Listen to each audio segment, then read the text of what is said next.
Colleagues, before we begin our proceedings, I would like to say a few words regarding the special measures in place today.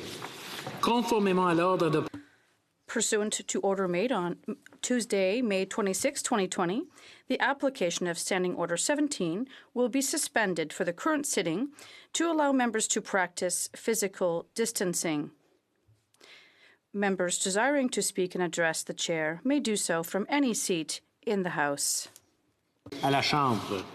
Additionally, as members know, this will be a hybrid sitting of the House. Some members will be participating via video conference and some will be participating in person. Un bref rappel à tous. A reminder to all members that in order to avoid issues with sound, members participating in person should not also be connected to the video conference. For those joining via video conference, I would like to remind you that when speaking, you should be on the same channel as the language you are speaking. Laquelle vous intervenez. I ask that all members tabling a document or moving a motion sign the document and bring it to the table themselves. Finally, I want to remind you that construction on the Hill is increasing and that while you are in the West Block, you may feel and hear rock blasting. This is essential work for the Centre Block Rehabilitation Program and will continue for quite some time, 3 to 5 times during the workday. While a warning siren is sounded prior to the blast on the work site, it is not heard well inside West Block or the surrounding buildings. Je le mentionne aussi I mention it here so that you're not startled when they do occur.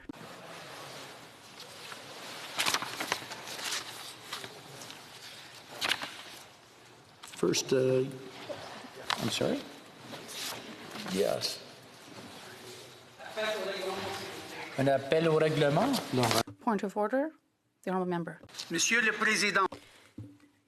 Mr. Speaker, there were discussions amongst the parties, and I believe that you will find that there is unanimous consent with respect to the following motion.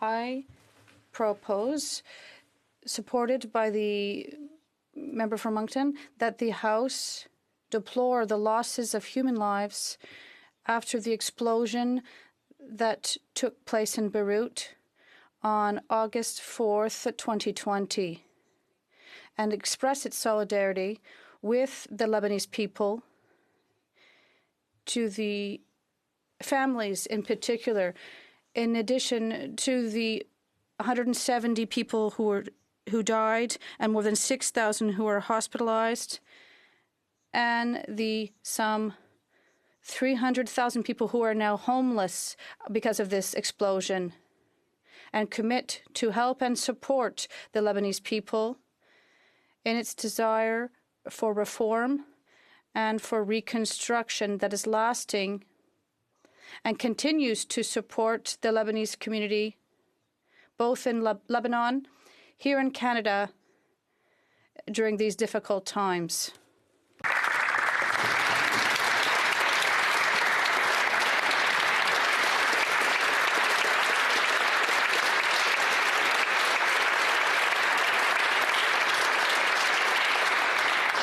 Habituellement, lorsque Normally, when there are requests for unanimous consent, the chair asks in the affirmative whether members agree. hybrid sitting of the House where the chair to proceed in this fashion, if there were any dissenting voices, particularly for members participating via teleconference or video conference, they may not be audible. Therefore, for the sake of clarity, I will only ask for those who are opposed to the request to express their disagreement. In this way, the chair will hear clearly if there are any dissenting voices, and I will accordingly be able to declare whether or not there is unanimous consent to proceed. All those opposed to the honourable member's motion, please say nay. La Chambre a entendu. The House has heard the terms of the motion. All those opposed to the motion will please say nay. Avec aucune... There being no dissenting voice, I declare the motion carried.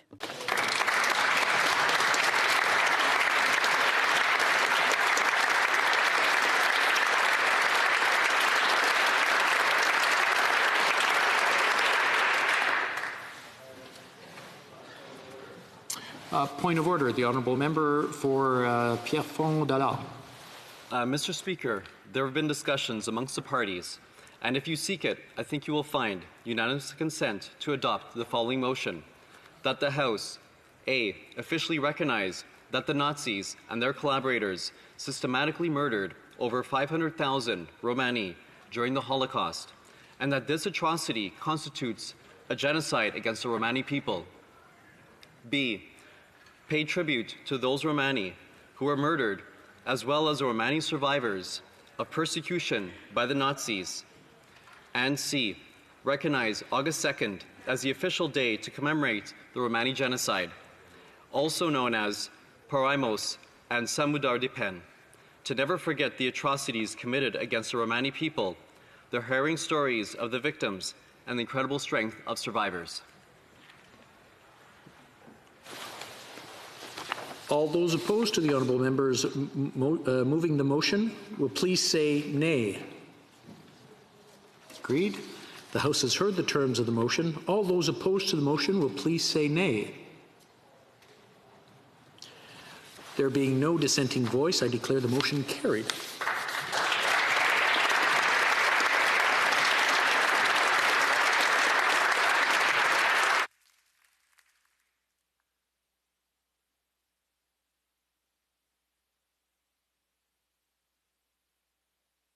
Point of order, the Honourable Parliamentary Secretary to the Government House Leader. Thank you, Mr. Speaker. There have been discussions amongst the parties, and if you seek it, I think you'll find unanimous consent to adopt the following motion: that notwithstanding any standing order, special order, or usual practice of the House, today statements by ministers pursuant to Standing Order 33 shall be taken up immediately following the adoption of this order.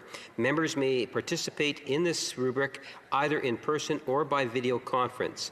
A member of the Green Party be permitted to comment briefly on the statement, and following statements by ministers, the House shall resolve itself in a committee of the whole pursuant to the order adopted on Tuesday, May 26, 2020. All those opposed to the honourable members moving the motion will please say nay. Agreed? The House has heard the terms of the motion. All those opposed to the motion will please say nay. There being no dissenting voice, I declare the motion carried.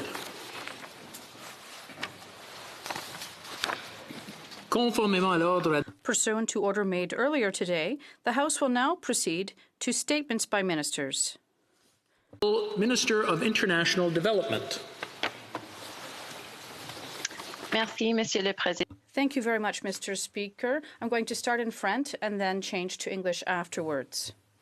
Mr. Speaker, 1 week ago today, a devastating explosion rocked Beirut's port and central district, killing at least 158 people, injuring 6,000 more, and leaving more than 300,000 people homeless. An estimated 90,000 homes and buildings, including hospitals and other healthcare facilities, have been damaged or destroyed. Even before this terrible explosion, Lebanon was managing multiple crises. They were experiencing unprecedented economic and financial turmoil, which had already left almost half of the population in poverty, while also managing the COVID-19 pandemic. Canadians across the country are devastated by the awful toll this event and the situation that Lebanon is in. I know that many Lebanese Canadians are deeply touched by this tragedy. I think that I can speak for all parliamentarians in extending our sincere condolences to all those who have lost loved ones. The Lebanese Canadian community is vibrant and dynamic right across the country, and it's a community that is bearing a heavy weight and feeling a huge loss. It is also a community that has rolled up its sleeves and sprung into action to help and to mobilize support, and their efforts have been exceptional. The Government of Canada has also been seized with the disaster.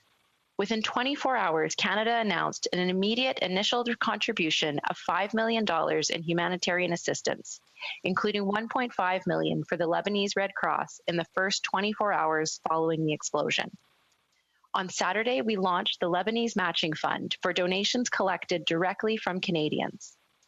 Every dollar donated by individual Canadians between August 4th and 24th will be matched by the Government of Canada, doubling the impact of each contribution. In recognition of Canadians' incredible generosity to date, we have increased the match from $2 to $5 million. The fund will be implemented through the Humanitarian Coalition, a group of experienced Canadian organizations present on the ground in Lebanon and delivering critical assistance. I want to assure Canadians that all Canadian assistance is provided through trusted NGO and multilateral partners. On Monday, the Prime Minister announced that Canada will increase its support by an additional $25 million to support our trusted partners in responding to immediate needs and supporting early recovery efforts in the aftermath of the crisis, bringing our total response to $30 million, which is in addition to the existing humanitarian and development support we already provide to the people of Lebanon. I thank all of the Canadians who have opened their hearts to the Lebanese people and so generously contributed to the relief effort. I encourage Canadians to donate to the Lebanon Matching Fund to help save lives and meet the urgent needs of the affected population. Mr. Speaker, Canada has a long and deep partnership with the Lebanese people. We have a strong Lebanese-Canadian community, and Canada will be there every step of the way, from immediate response to long-term recovery. Canada stands together with Lebanon. Le Canada se tient debout avec... Canada stands together with Lebanon. Thank you. The honourable member for Burlington. That was me, Mr. Speaker. Oh, I'm sorry. You did an excellent job. I apologize. The honourable member for Edmonton Manning.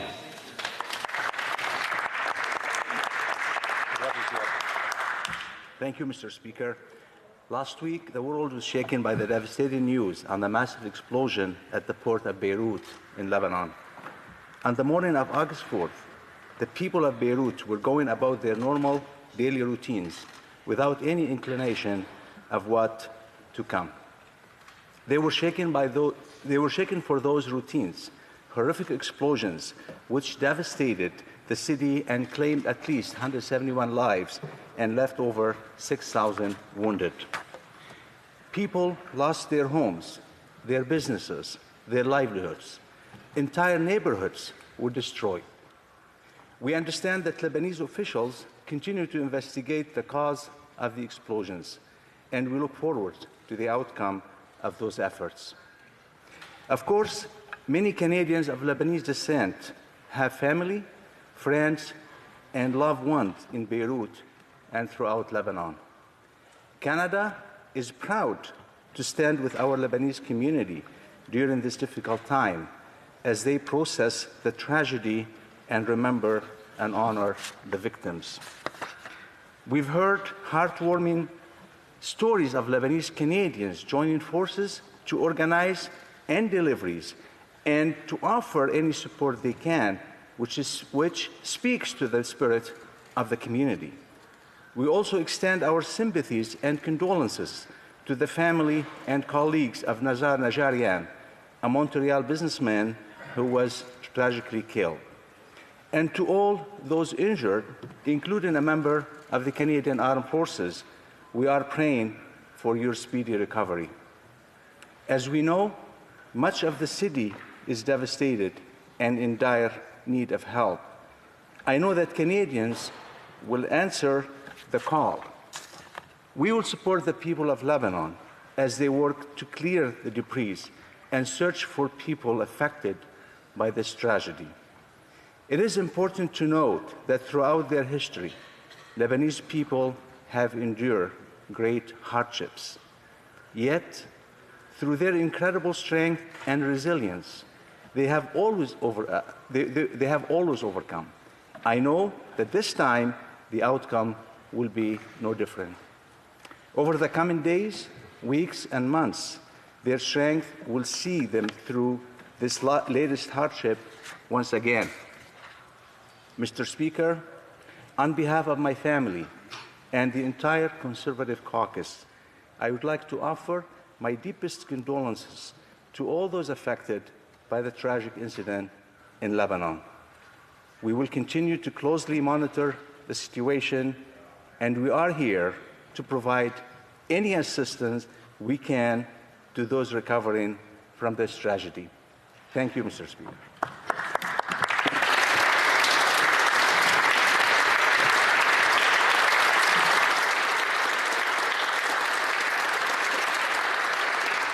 Thousand and 700 tons of nitrate and ammonium exploded in the port of Beirut, where they had been stored for several years. This catastrophe cost the lives of about 170 people, with more than 6,000 people wounded.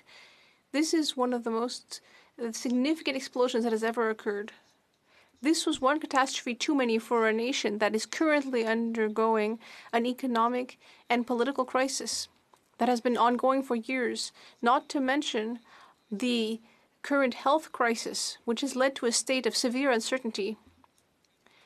The Bloc Québécois would like to express its sincere condolences to all the families of those who perished in the explosion. It would like to express its best wishes to the wounded and stand in solidarity with the Lebanese people, which has shown courage and solidarity during this terrible period, as well as all hardships experienced during its history. We stand in admiration of the Lebanese people. The government, as requested by the Bloc Québécois, has stated that it would launch an emergency fund for Lebanon. Quebec was shocked by this situation, which reminds us, although it is much more severe, the terrible tragedy at Lac Mégantic. At the time, the Prime Minister of Quebec and I were shocked by this occurrence. I was in the Quebec government at the time, and it appears to us absolutely necessary for the entire Canadian nation and the federal government to show the same generosity as the Quebec government. We initially identified the Red Cross. Its expertise and generosity in this type of situation is recognized worldwide. Instead, the federal government chose to send part of its aid through an organization that has experience on the ground. The most important thing, however, is to ensure that assistance reaches people on the ground. However, why has the amount that could be delivered by this intermediary been set as no higher than $2 million? And why has the period of donations been set as being only between the 4th and 24th of August? Why, having waited to initially announce assistance, why was there a refusal to include local nonprofits, which are already mobilized in order to bring medical and food assistance to the population? And why didn't the government include the Canadian Red Cross on this list? We've all shown great solidarity over the last week, whatever our political party. But solidarity is not enough. We need to also create sufficient and responsible assistance mechanisms to assist the Lebanese people who, as they have always done before, will be able to move through this latest hardship, supported by the friendship and support of Quebec, Canada, and all nations of goodwill. Thank you.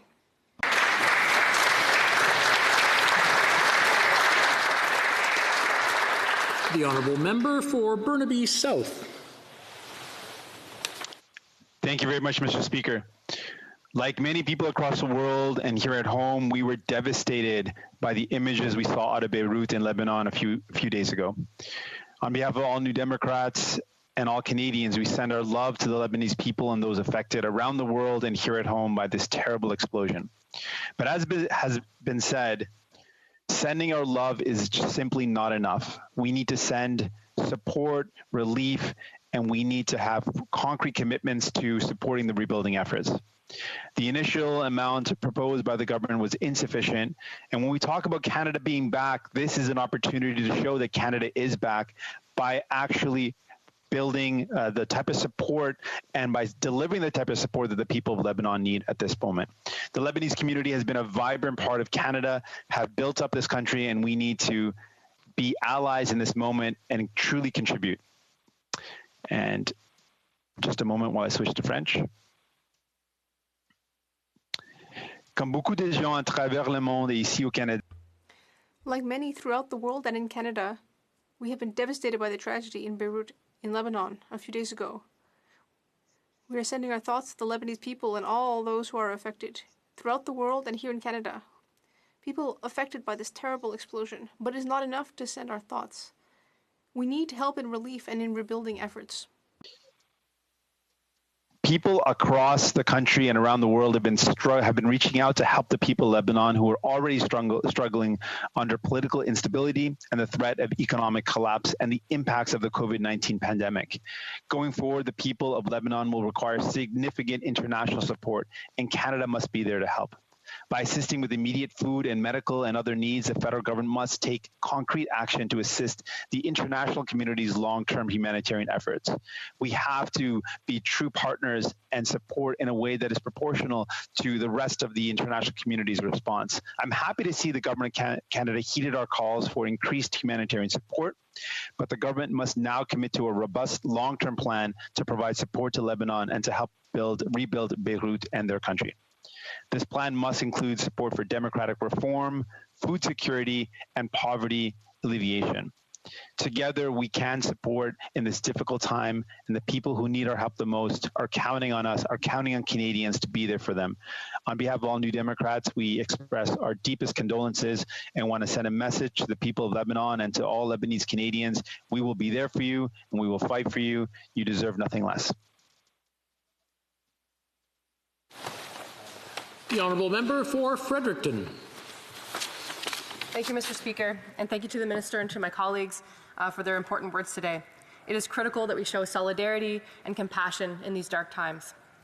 We have a thriving Lebanese community in Fredericton whose roots run deep. And as I've been learning over the past few days, these roots indeed run across the country. I would like to highlight our wonderful Atlantic Honorary Consulate to Lebanon, Consul Ferez, who cares deeply about the connection to the homeland and Lebanese Canadians. My heart goes out to Consul Ferez for his work in the months to come and for all of Lebanon as they confront this unimaginable reality. We are with you as Canadians and as citizens of the globe. We send our deepest condolences. I call for justice for families of victims and for a peaceful and swift national recovery with adequate support from Canada. Thank you very much.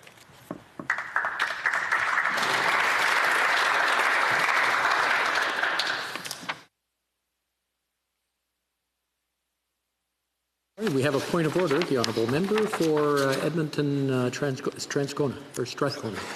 Mr. Speaker, there have been consultations among the parties, and if you seek it, you will find unanimous consent for the following motion.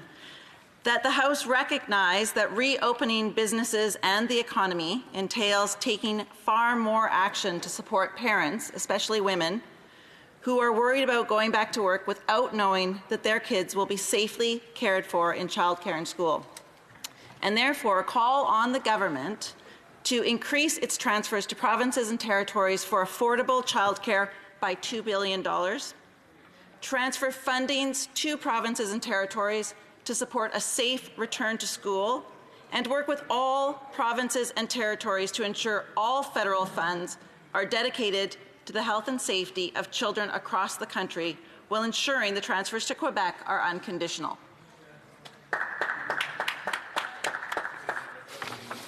All those opposed to the Honourable Members moving the motion will please say nay. Agreed. La Chambre a entendu l'énoncé de la motion que tous ceux qui s'opposent. That all who are against the motion, please say nay. Je déclare la motion adoptée. The motion is carried. Now, if I can step back before proceeding, following discussions among representatives of all parties in the House, I understand that there is an agreement to observe a moment of silence Suite aux discussions entre les représentants de tous les partis à la Chambre, After discussions between all of the parties in the House, I understand that there is an agreement to observe a moment of silence. and all Canadians with family and friends in Lebanon have suffered a devastating tragedy. I hope that in the difficult days ahead, they may derive some comfort from the friendship and support of the global community. Je demanderai aux députés d'observer. I would ask members to observe a moment of silence in memory of those who died and in solidarity with the Lebanese people.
Okay. I understand that we have another point of order. The Honourable Member for Edmonton Strathcona. Order that was raised on July 21st by the MP for Barrie Innisfail concerning the 5th and 7th reports of the Standing Committee on Procedure and House Affairs. The member for Barrie Innisfail quoted the NDP supplementary report on page 95 of the 7th report, where it said, and I quote, "The NDP believed that the scope of this report wavered beyond its boundaries. The committee was tasked with finding solutions for remote participation of members specifically related to the COVID-19 pandemic. Some recommendations were outside of those lines, and while the NDP doesn't disagree with the idea of exploring other options and preparing for the future, it does not consider those to be part of the work of the committee asked to do by the House of Commons." We would like to clarify the intent of the specific quotation. The House of Commons tasks the Procedure and House Affairs Committee with finding solutions for the remote participation of members. The 7th report included recommendations related to in-person voting options, which the committee did not oppose, although this was outside of the committee's mandate. It was the inclusion of these in-person options that we were referencing in its supplementary report and that we consider outside of the mandate assigned to the committee by the House. We believe that all members of Parliament need to be included in the work of this House, including those who are immunocompromised or have loved ones at risk from COVID-19. In-person options do not take the travel that would be required for MPs who live further from Ottawa into account when considering the risks associated with COVID-19. All members, regardless of where they live, have the right to have their voices, and through them, those of their constituents, heard in Parliament. That is why the NDP supports the development of virtual tools so that we can all continue our work, important work of getting Canadians the help they need. Thank you, Mr. Speaker. I will take that under advisement and to report back to the House. Conformément à l'ordre adopté le mardi 26. Pursuant to order made on Tuesday, May 26, 2020, the House shall now resolve itself into a committee of the whole to consider matters related to the COVID-19 pandemic and other matters.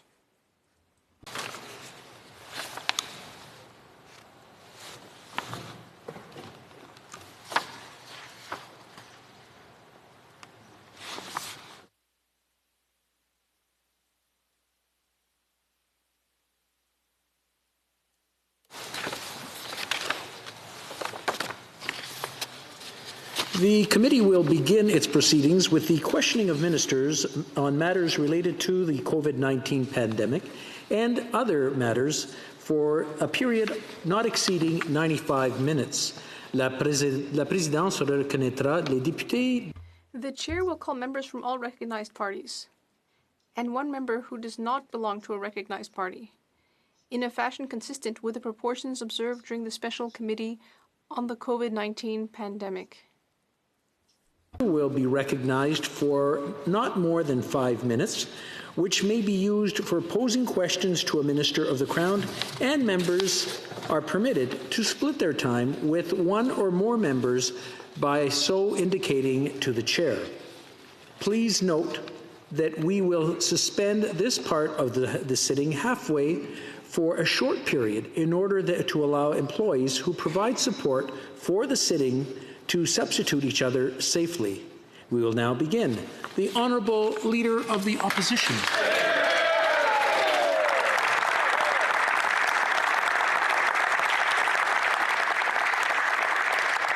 Well, Mr. Speaker, the Prime Minister has had enough. He's tired of accountability and facing tough questions. He doesn't want to explain why he paid off his friends at WE with taxpayers' money. He won't tell us about the contract that he gave to the company that employs his top staffer's husband. And he certainly doesn't want to tell us how big of a check he cut to the former Liberal MP from Montreal. Now, when the Prime Minister cancelled Parliament in April, May, and June, he replaced it with 4 sitting days this summer, and they could have picked any day they wanted. So can the person auditioning for the role of Prime Minister today please tell us why the Prime Minister picked today if he wasn't going to show up? The Honourable Minister. Mr. Speaker, first of all, I would have to say that the work that a government does is very serious work, and especially during a pandemic. We know that Canadians are hurting from coast to coast to coast, and right now more than ever, Canadians need to come together. The member talks about, the interim member of the Conservative Party talks about the Prime Minister not showing up. The Prime Minister was at committee to ensure that answers were given to committee members directly. If I can interrupt for a moment, I'm having a hard time hearing the answer. If you can just keep it down, I'd appreciate that, please. The Honourable Minister. So the member asked the Prime Minister showed up at committee. The first opportunity I had to go to Finance Committee, I was there. Yesterday, I was at Ethics to ensure that these questions were answered. We work closely with the Public Service to ensure that programs and resources are available to Canadians, especially during this... The Honourable Leader of the Opposition. Well, Mr. Speaker, it looks like my last question period as Leader of the Conservative Party is just like my first. Warm, sunny, and the Prime Minister nowhere to be found. Monsieur le Président, le Premier Ministre se moque des francophones. Mr. Chair, the Prime Minister has shown a lack of respect to francophones by granting a contract of $900 million to a unilingual organization with no presence in Quebec. How could the Prime Minister show such disrespect to francophones while once again helping his friends? The Honourable Minister, on the contrary, the 2 official languages of our country are very important to our government, and that is why we work closely with the Public Service to ensure that in the contribution agreement that both languages will be present, to ensure that all provinces and territories, rural and urban communities, Indigenous communities, all be included so that all students could be part of this program. Of the Opposition. Mr. Speaker, the government still can't provide simple, direct answers to very clear and simple questions. The Prime Minister invented this phony story about pushing back on officials on May 8th. So can the Minister explain how on May 5th we was told that they could already start spending money and charging taxpayers? The Minister. All members, especially in this House, are occupied with the concerns of their community, so perhaps the member has not had the opportunity to look at the testimony that has been provided, not only by ministers, the Prime Minister, but also public servants, to answer exactly these questions. We have been available because it's important that these questions be answered. We take this very seriously as well. Thank you, Mr. Speaker. The Honourable Leader of the Opposition. The Prime Minister likes to talk about space and time, but in the real world, May 5th comes before May 8th.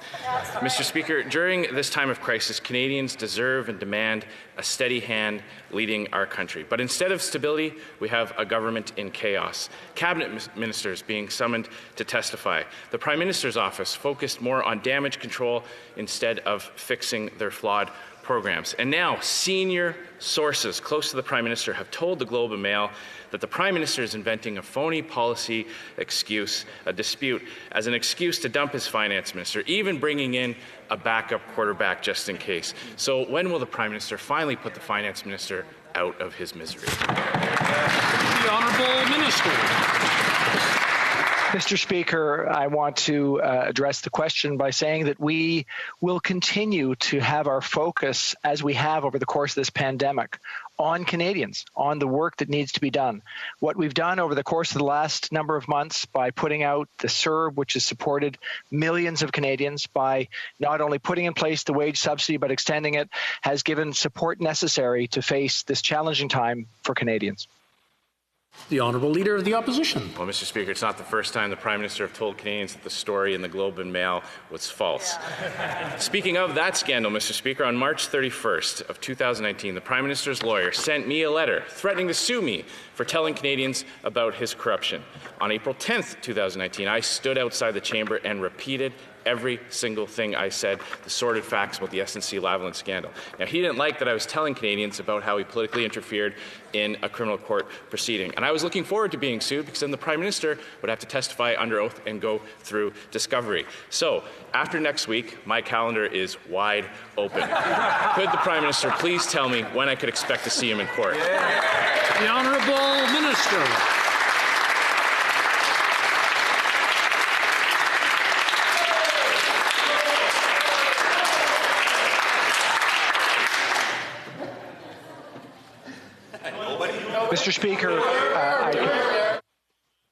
Mr. Speaker, I'm happy to speak on behalf of the Prime Minister and say that he continues to view his role and our role as a government to support Canadians.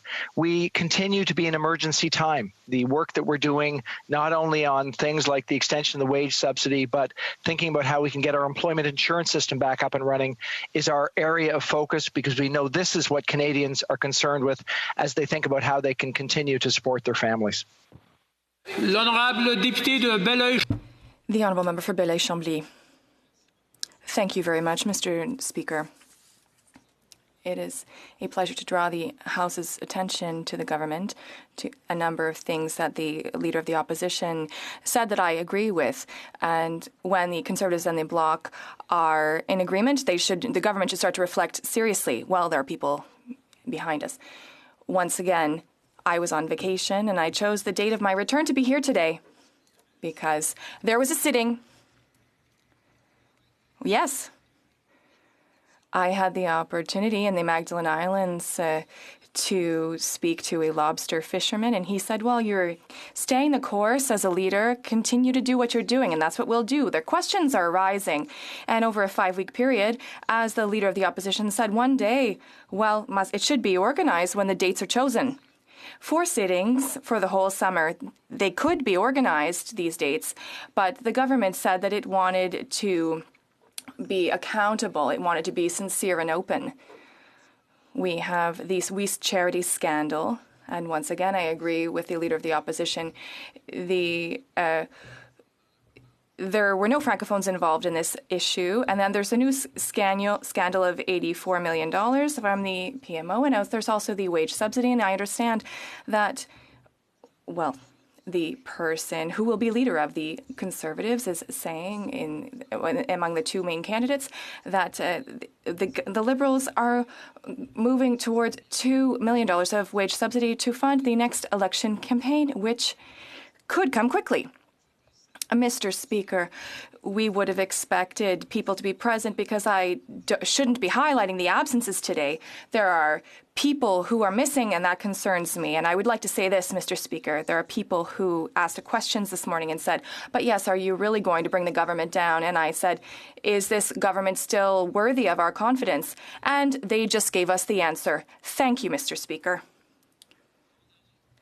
Before moving to ministers, I would like to remind MPs that we cannot indirectly do what we cannot do directly. So I would simply like to remind you of the rules. The Honourable Minister. Thank you, Mr. Speaker, and I thank my colleague, the Leader of the Bloc Québécois, for his question.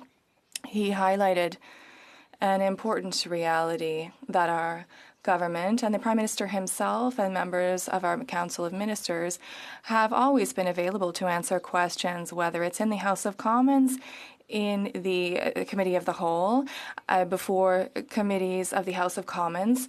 But also, Mr. Speaker, I think that the Minister of Finance highlighted this, the Minister of Youth as well. Our government is focused on economic issues that concern Canadians, public health issues. We are very happy as we have done since the beginning, to work with our colleagues in the opposition to adapt programs to support Canadians, Canadian companies, and above all, our partners in the provinces to face this concerning health crisis. So we are hard at work. The ministers are working. Our MP colleagues are in their ridings and in the House of Commons to support their constituents, but also to develop policies that will meet the needs of Canadians. And we will continue to do exactly that.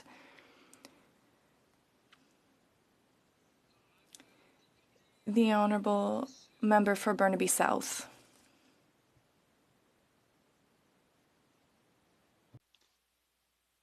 Thank you very much, Mr. Speaker. We've got two scandals now that the government is embroiled in. One is the WE scandal, and the second one is about a mortgage company where one of the executives is the husband to the chief of staff. In both of these scandals, what we're seeing is Liberals helping themselves instead of helping people. While people are worried about what's going to happen when CERB ends in August, the Liberal government seems to be too busy helping themselves. When will Canadians know what's going to happen at the end of August for those who are relying on CERB? The Honourable Minister. Thank you, Mr. Speaker. Mr. Speaker, I can assure every member of the House, every parliamentarian, every Canadian that we have a very robust plan to include everyone and not leave anybody behind. As the Prime Minister laid out a comprehensive framework, what's to come next, we're transitioning people to EI. We're creating a parallel benefit for people who aren't still within the EI system, creating a caregiver benefit, a sickness benefit. Monday, we announced a uniform unemployment rate across the country as a precursor to what comes next. We've read the Honourable Member for Burnaby South. Well, the problem is that the Liberal government is too busy helping themselves to help people, and right now people don't know what that plan is. They are worried. EI only covers about 40% of Canadians. So when will the government make it really clear? When will the Liberal government make sure Canadians know that every Canadian worker will be supported and that no one will be left behind? When will we know the details? Honourable Minister. Mr. Chair, I can assure everyone now, we've been assuring Canadians for months and nobody will be left behind. Absolutely, we have a plan in place that will make sure that workers are supported. We want to make sure that we encourage people to work when it's available and reasonable to do so. We know that it won't be for people in many sectors. We have a plan for them in the coming weeks. I would say in the coming days, but definitely in the coming week or so, we will be. The Honourable Member for Burnaby South. Thank you, Mr. Speaker. The unanimous motion was passed today. That shows the will of the House that we need to help parents get back to work by ensuring that there is affordable and quality childcare and ensuring that schools have the funding they need. So when will we expect that? When will the Prime Minister make sure kids are safe to go back to school and that parents can count on reliable, affordable childcare? When will the government make these commitments by supporting provinces to deliver the childcare and the education that will keep kids safe? Honourable Minister. Mr. Chair, I want to thank the Honourable Member for the really important question. In addition to our long-term commitments on early learning and childcare, we are delivering this year alone $400 million to provinces and territories as part of the bilateral agreements on early learning and childcare. And in addition to that, I want to point to the Honourable Member the fact that as part of the Safe Restart Agreement, we are transferring an additional $625 million for early learning and childcare to help a sector that has been hard hit by COVID-19, Mr. Speaker. Honourable Member for Burnaby South. Well, thank you very much, Mr. Speaker. Well, we know the figures that are required, and what the government is proposing right now is wholly inadequate. It is simply not enough to provide the childcare and the educational funding supports that provinces need. So when will this Liberal government commit to the adequate funding, the sufficient funding to make sure parents will know that their kids are safe in school? Honourable Minister.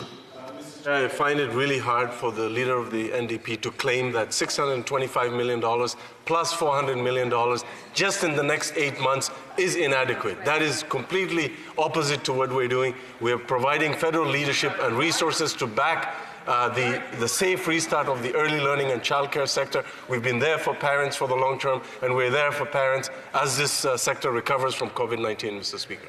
Thank you. Honourable Member for Burnaby South. Thank you, Mr. Speaker. Well, the minister should know that all the experts have made it really clear that that is simply just not enough money if we're talking about childcare for everyone that needs it, and we're talking about supports for education for all the provinces and territories. It is not enough. So that shows the government is not committed. Will this government, will the Liberal government commit to the appropriate level of funding to make sure parents have childcare and they have the adequate supports in education so their kids are safe, so people can go back to work? Minister. A government that has created over 40,000 affordable childcare spaces is committed to creating another 250,000 childcare spaces that are affordable. A federal secretariat investing over $1.2 billion over the next 8 months. To question the sincerity and the commitment of a government like that is demonstrating not only leadership but backing that leadership with resources for this sector, it boggles my mind what the leader of the NDP is talking about. The Honourable Opposition House Leader.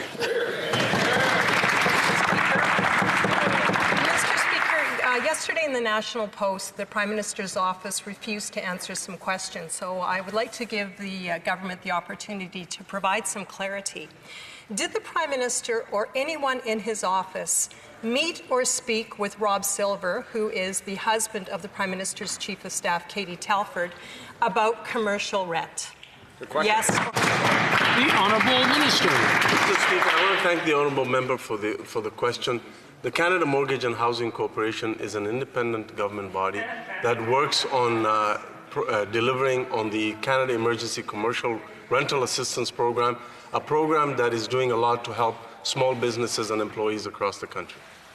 Opposition House Leader. Very simple yes or no question, Mr. Speaker. Did the Prime Minister or anyone in his office meet with Rob Silver either in person, via telephone, via Zoom conference or text about the issue of commercial rent? Yes? The Honourable Minister. Mr. Speaker, I'm really happy to discuss the details of the Canada Emergency Commercial Rental Assistance Program, a program that has delivered help to over 72,000 small businesses across the country and over 670,000 employees. Honourable Opposition House Leader. I will take that as a yes. So when did the Prime Minister or someone in his office meet with Mr. Silver? What dates and who met with Mr. Silver? Good question. The Honourable Minister.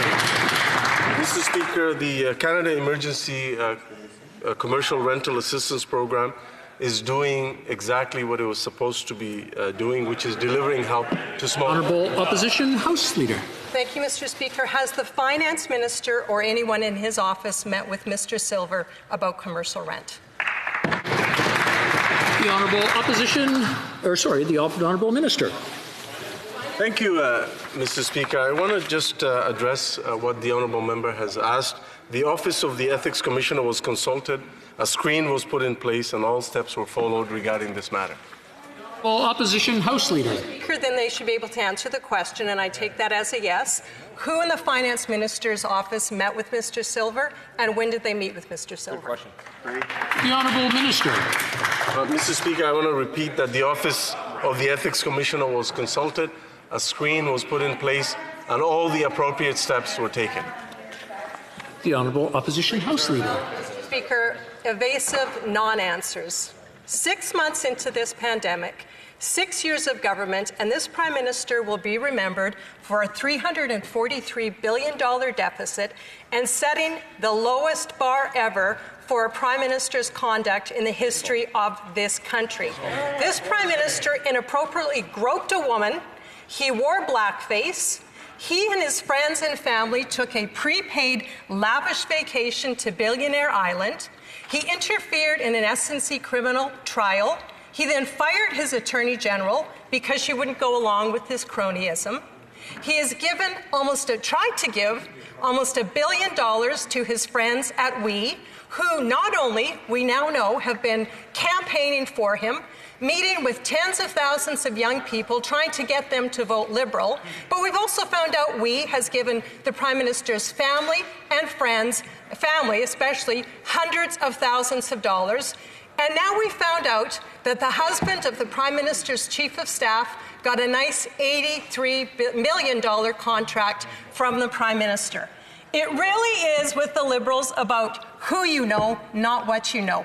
This makes the Liberal sponsorship scandal look like child's play, actually. That's right. So can the Prime Minister tell us, oh, he's not here, sorry.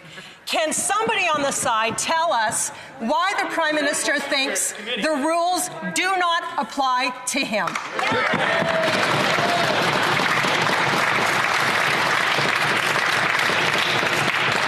I don't think I have to remind the honourable members that we can't refer to someone's absence or presence in the House. I just want to remind everyone that it's not something that we can do, or in the committee for that matter. The Honourable Minister. Thank you, Mr. Speaker. Mr. Speaker, and it's been a while since I've had the opportunity to answer to the opposition House Leader, and I will remind her that we do have officers of Parliament, and we take the work that they do very seriously. They work independently of this place, and we have always assured that we will work and comply with their offices. I have a little bit dated numbers, but I think it's important, because we are in the midst of a pandemic, that Canadians be reminded. June 28th, these are the numbers. 8.16 million individuals helped by the Canada Emergency Response Business. The CEWS, the Canada Emergency Wage Subsidy, has supported over 3 million employees. Approximately 3.7 million families benefited from the CCB top-up of $300. That's a tax-free Canada benefit, which the Conservatives voted against. 12 million individuals and families received a special one-time payment through the GST credit. 1.4 billion to over 600,000 students through the CESB. 6.7 million seniors received the one-time tax-free payment of $300. 2.2 million Canadians of the 6.7 also received an additional $200. The list is long, because right now, Mr. Speaker, our focus is on Canadians ensuring that they have money in their pockets so they have the supports that they need. The Conservatives continue to play their partisan politics. We will stay focused on Canadians. Thank you.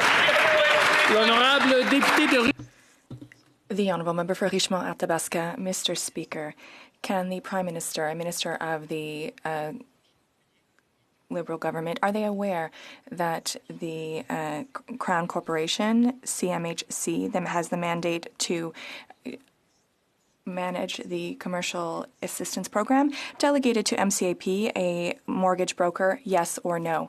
Was someone in this government aware? The Honourable Minister. The Harper Conservatives have difficulties with independent government agencies, but it was the Canada National Housing Agency, CMHC, that was chosen as the appropriate partner for the federal government to implement KECRA, and it is CMHC that made the independent decision to have MCAP as the administrator for KECRA. Le député de Richmond-Athabasca. The Honourable Member. Mr. Speaker, I have in my hand a communique from the PMO that dates April 24th. It is written as follows. The CMHC will administer this and will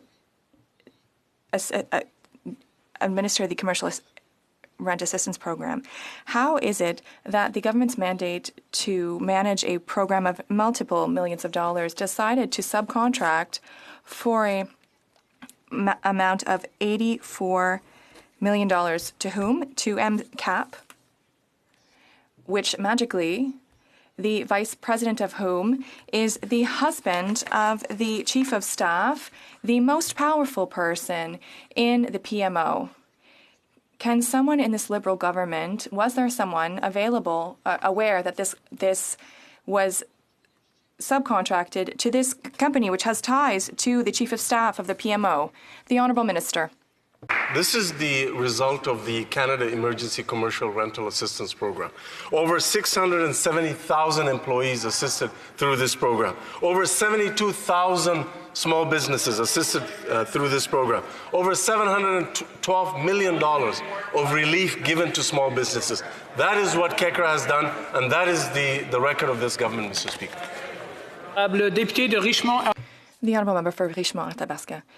Is the Minister of Official Languages aware that that We Charity gave a contract to the company National to administer the student grant program in Quebec and Francophone communities around Quebec because it was unable to do so in French? Yes or no? Mr. Speaker, as we said, there was a contribution agreement between that the public service negotiated with the organization. Our goal was always to ensure that not-for-profits and students have opportunities, and that's why we have a $9 billion program. The honourable member. Mr. Speaker, in this, there are 11 Quebec ministers, and the Minister of Official Languages, the Minister of the Treasury Board, the House Leader and Political Lieutenant for Quebec, the Minister of Transportation, the Minister of Foreign Affairs, the Minister of Heritage, the Minister of Aboriginal Affairs, Justice, Agriculture and National Revenue, without mentioning the Prime Minister, who is himself a Quebecer. How is it that no one around the cabinet table said that it was unacceptable to give a contract to an organization that can express itself only in English? That is unacceptable to Quebecers and Francophones across the country.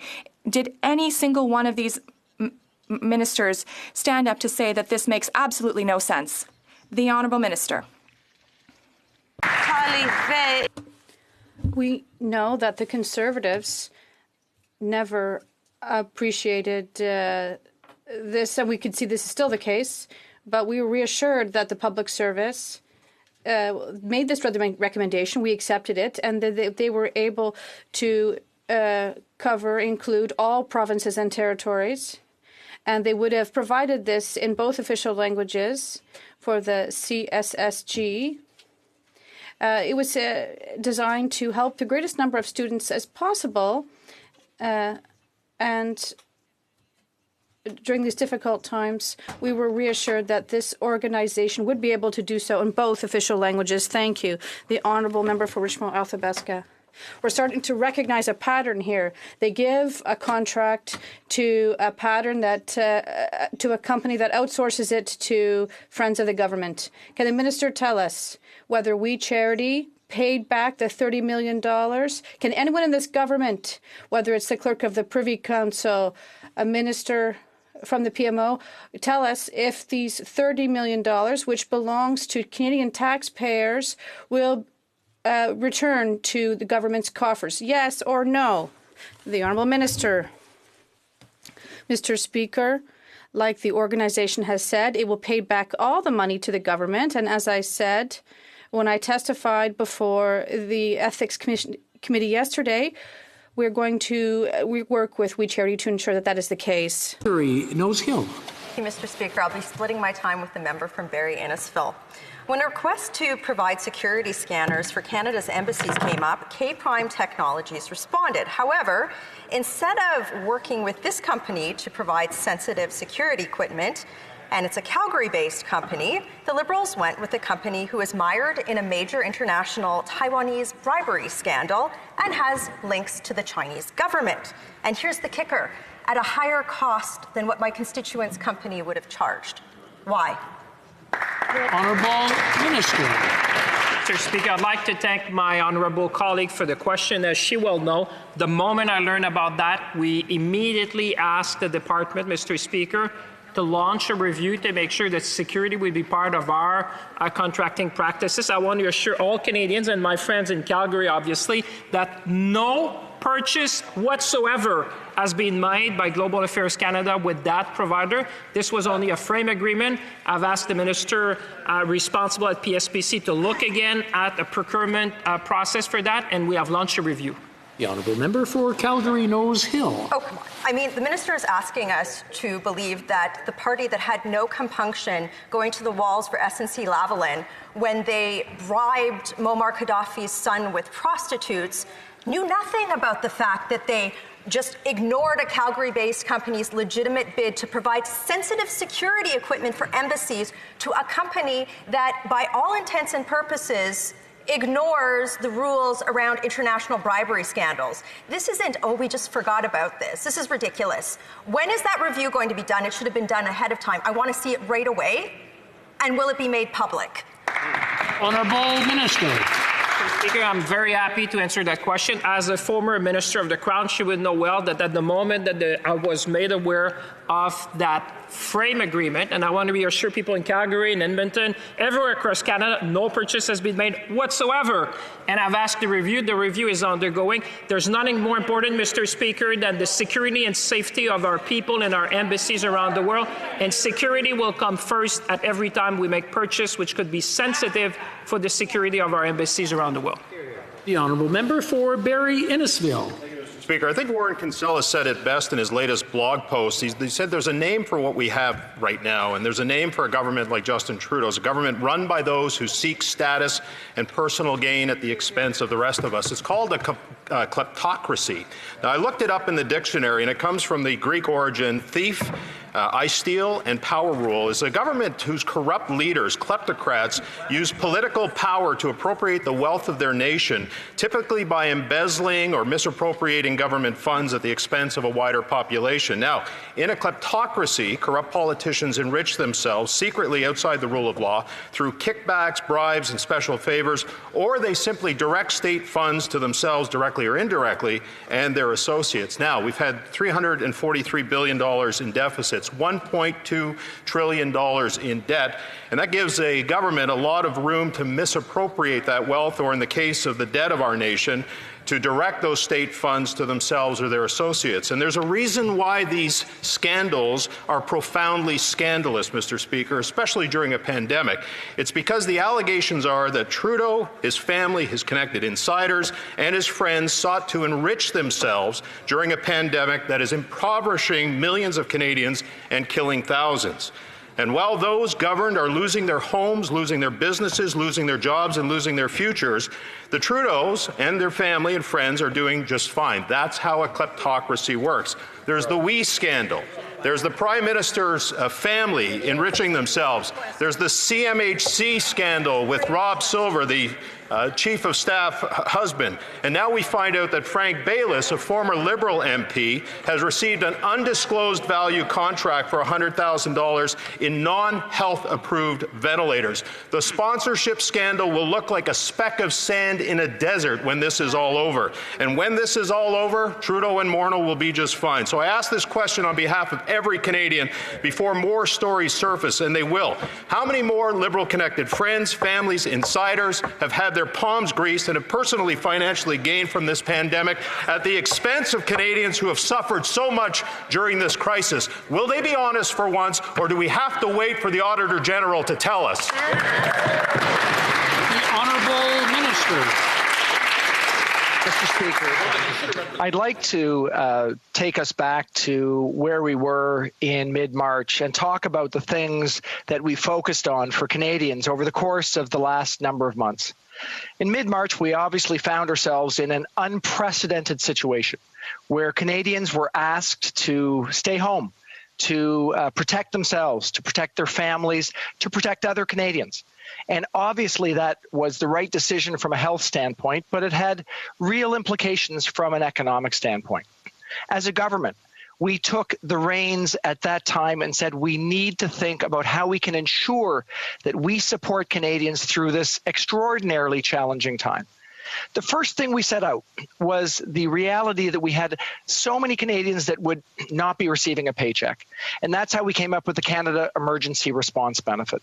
We know that over the course of the last months that this benefit has helped millions, literally millions of Canadians to be able to have enough money for groceries, for rent, in order to keep their families surviving during a time of immense challenge. That was first and foremost our initiative. We moved forward with a wage subsidy because we recognized that we needed businesses to have a connection with their employees. They needed to have an incentive to keep their employees, even though in many cases they would not actually have the kind of work that they might normally have because they've been asked to stay home. So the wage subsidy has helped, again, millions of Canadians to keep their attachment with their job, to keep their ability to make money for themselves and their families through this challenging time. But Mr. Speaker, we didn't stop there. We knew that we needed to deal with all those people who were going through enormous stress. We recognized, for example, that seniors were finding costs that were more than they had historically experienced because they might have needed deliveries. They might have needed to get their medications or their food delivered in a way that they didn't previously have the ability to deal with. So we've found a way to support seniors during this time. We recognize that students wouldn't necessarily be able to get the jobs that they needed during the course of the summertime. So we put in place a benefit that would help students because we know we want to get them back to... The Honourable Member for Leeds, Grenville, Thousand Islands and Rideau Lakes. Thank you, Mr. Speaker. I'll be sharing my time with the Honourable Member for Regina Leuven, and quickly I'd just like to acknowledge the work of the Member for Regina Capel as Leader of Her Majesty's Loyal Opposition. This place is better for his service as leader. Now a question for the Liberals. They've used this pandemic to provide taxpayer dollars to their friends. I guess we shouldn't be surprised. This is exactly what they did during the national unity crisis of the 1990s. They saw an opportunity, and Canadians got the sponsorship scandal. They tried to feed money to their political allies at the WE organization, but thankfully, the opposition stopped them. But now we're learning that former Liberal MP Frank Baylis got his cut of the pandemic pie as well. Will the Liberals tell us what the exact dollar figure was for the contract that they gave to their friend? Just the amount. How much did Frank Baylis make in this deal? The Honourable Minister. Mr. Speaker, I have to assure the House and all Canadians that there are measures in place to ensure that all information is made readily available. And I do want to echo the comments of, first of all, the member in regards to the Leader of the Official Opposition. I want to thank him for his service. I did not realize it was his last time in this House. And I do know that he works hard. And I do appreciate it. Though I don't agree with his policies, most of which, or their ideology, I do know that he works hard. And when we talk about friends, let's talk about Canadians. 8.16 million Canadians who receive the Canada Emergency Response Benefit. 3.7 million families who have benefited from the one-time top-up of the Canada Child Benefit, a tax-free benefit that we brought into place to help families with children who need the most by asking the wealthiest 1% of families not to take that benefit. Prior to our government being here, what the Harper Conservatives had done was give $100 for every kid across the board, regardless of income, and then they would tax it. So they would give it with one hand, and then April they would claw it back. That's not... The Honourable Member for Leeds, Grenville, Thousand Islands and Rideau Lakes. Mr. Speaker, how much? The Honourable Minister. Mr. Speaker, this is publicly disclosed information. The number is $237 million, or just... The Honourable Member for Regina Leuven. My dad had a few phrases he always loved to use, like a leopard can't change his spots, or the early bird gets the worm. So now that I'm a father, it's my turn to add to these lifelong phrases. So my addition is going to be a liberal's going to liberal. Now, my son and daughter may ask me what this means. So here's a really short answer. A liberal will always believe that there's enough taxpayers' dollars to make his and her friends and family richer. So my question is to the Prime Minister. When will your family and your Laurentian elite friends have enough taxpayers' dollars? Minister. Speaker, I'm going to start my answer with the way the member started his question in regards to a leopard can't change his spots. I ran for office because the Conservatives pitted one group of Canadians against another. They helped their friends. But you know what they did? They actually helped out the wealthiest, and they project and they say that that's not the case. What did we do when we came into office? We lowered taxes on the middle-class Canadians by bringing in a new tax bracket and increasing them on the wealthiest 1% of Canadians. What did the Conservatives do? Well, their spots can't change, and that's why they voted against it. When we brought in the tax-free can't-child benefit, you know what the Conservatives did? They voted against it because they don't believe in giving a hand up to the people. The Honourable Member for Regina Louvain. Mr. Chair, that answer is ridiculous. Our country's never been more broken because of this party's divisive policies towards all Canadians. So my kids may ask Dad, what's a Liberal? And I'll give them a quick answer. Someone who seems incapable of passing up a crisis to help advance the prosperity of their friends and family. National unit crisis gave us a sponsorship scandal. Global pandemic gave us money for their rich friends and family. And because I like to have evidence, I'd say, kids, just look at the last few weeks. A contract to Liberal-friendly We for $9 million. A contract to a former Quebec MP for ventilators that has not been certified in a jurisdiction anywhere to date. And for the three-peat, a Liberal insider, an $84 million contract, by coincidence, to Mr. Trudeau's Chief of Staff's husband's company, where he's a VP. Mr. Chair, a Liberal is going to Liberal. So, to the Minister of Inclusion and Youth, the interim Minister of Inclusion and Youth, what is it about Liberals that make them so corrupt? The Honourable Minister. I'm going to have to correct that member. I'm actually the first Minister of Diversity and Inclusion in Youth. And I am the first Minister of Diversity and Inclusion in Youth because it is a portfolio that our government takes seriously. Because we know that in Canada, diversity is our strength, but it's important that people actually be included. And what we have seen over the past few weeks is that this country has to do better, and we have to do more. And what I want to say to his young daughter, 7 years old, is today we have gender parity at the cabinet table. So just like men could succeed, so can women. When we talk about youth, a $9 billion suite of programs we brought in for students, including the Canada Emergency Student Benefit. And you know why they yell, Mr. Speaker? They yell because they don't want to talk about the facts. They don't want to talk about the supports that we have put in place for Canadians. We know that Canadians are hurting and struggling. We will stay focused on Canadians while the Conservatives stay focused on Conservatives. Thank you, Mr. Speaker. If I can interrupt, if I can all order.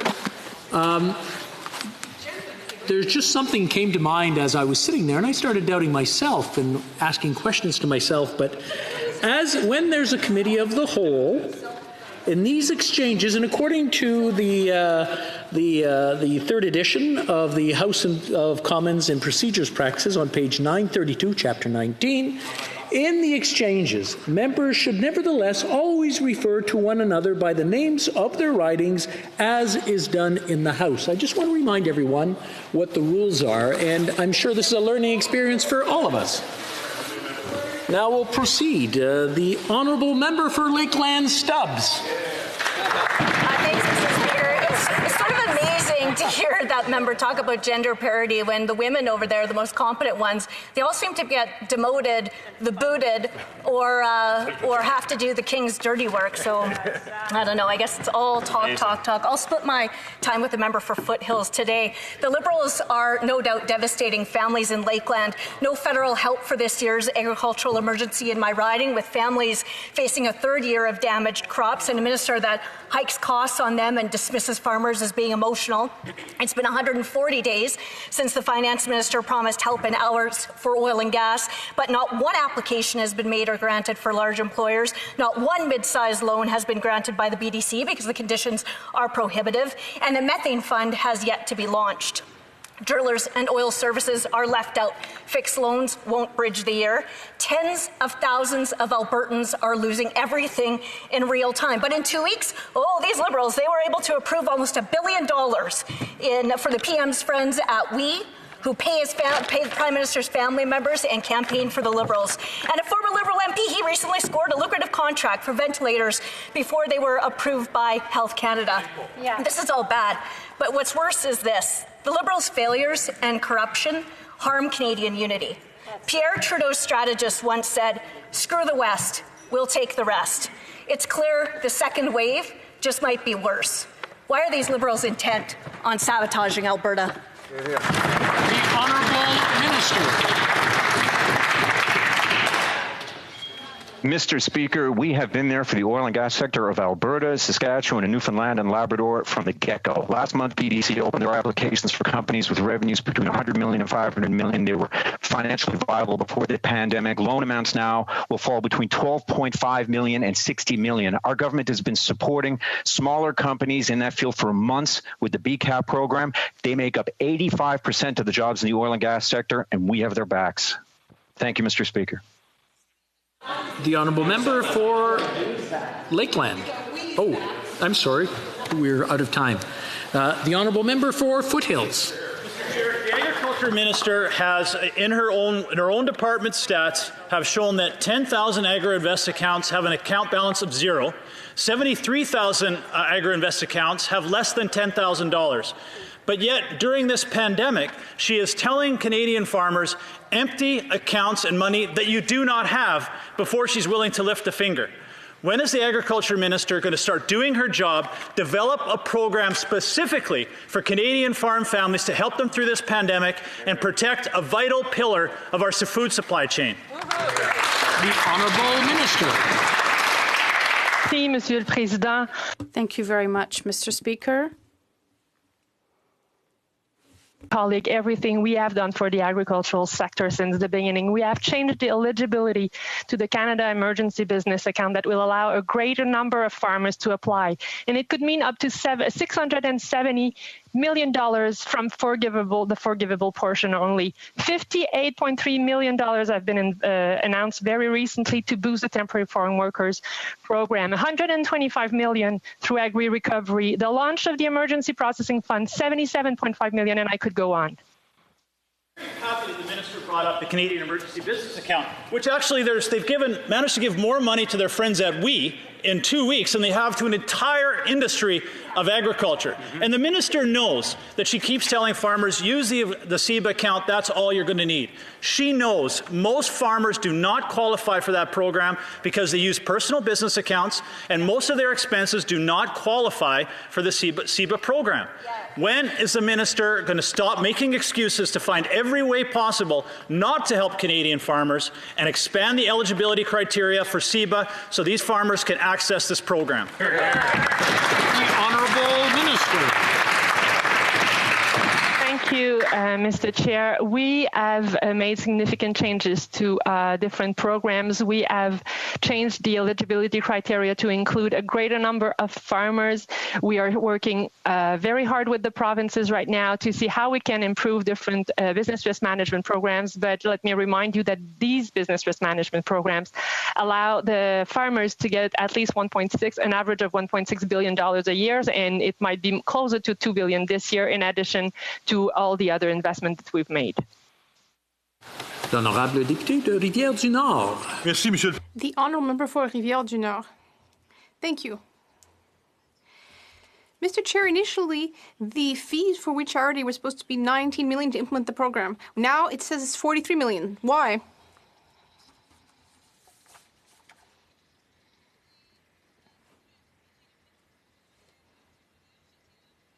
The members of the Committee of Finance asked me to appear.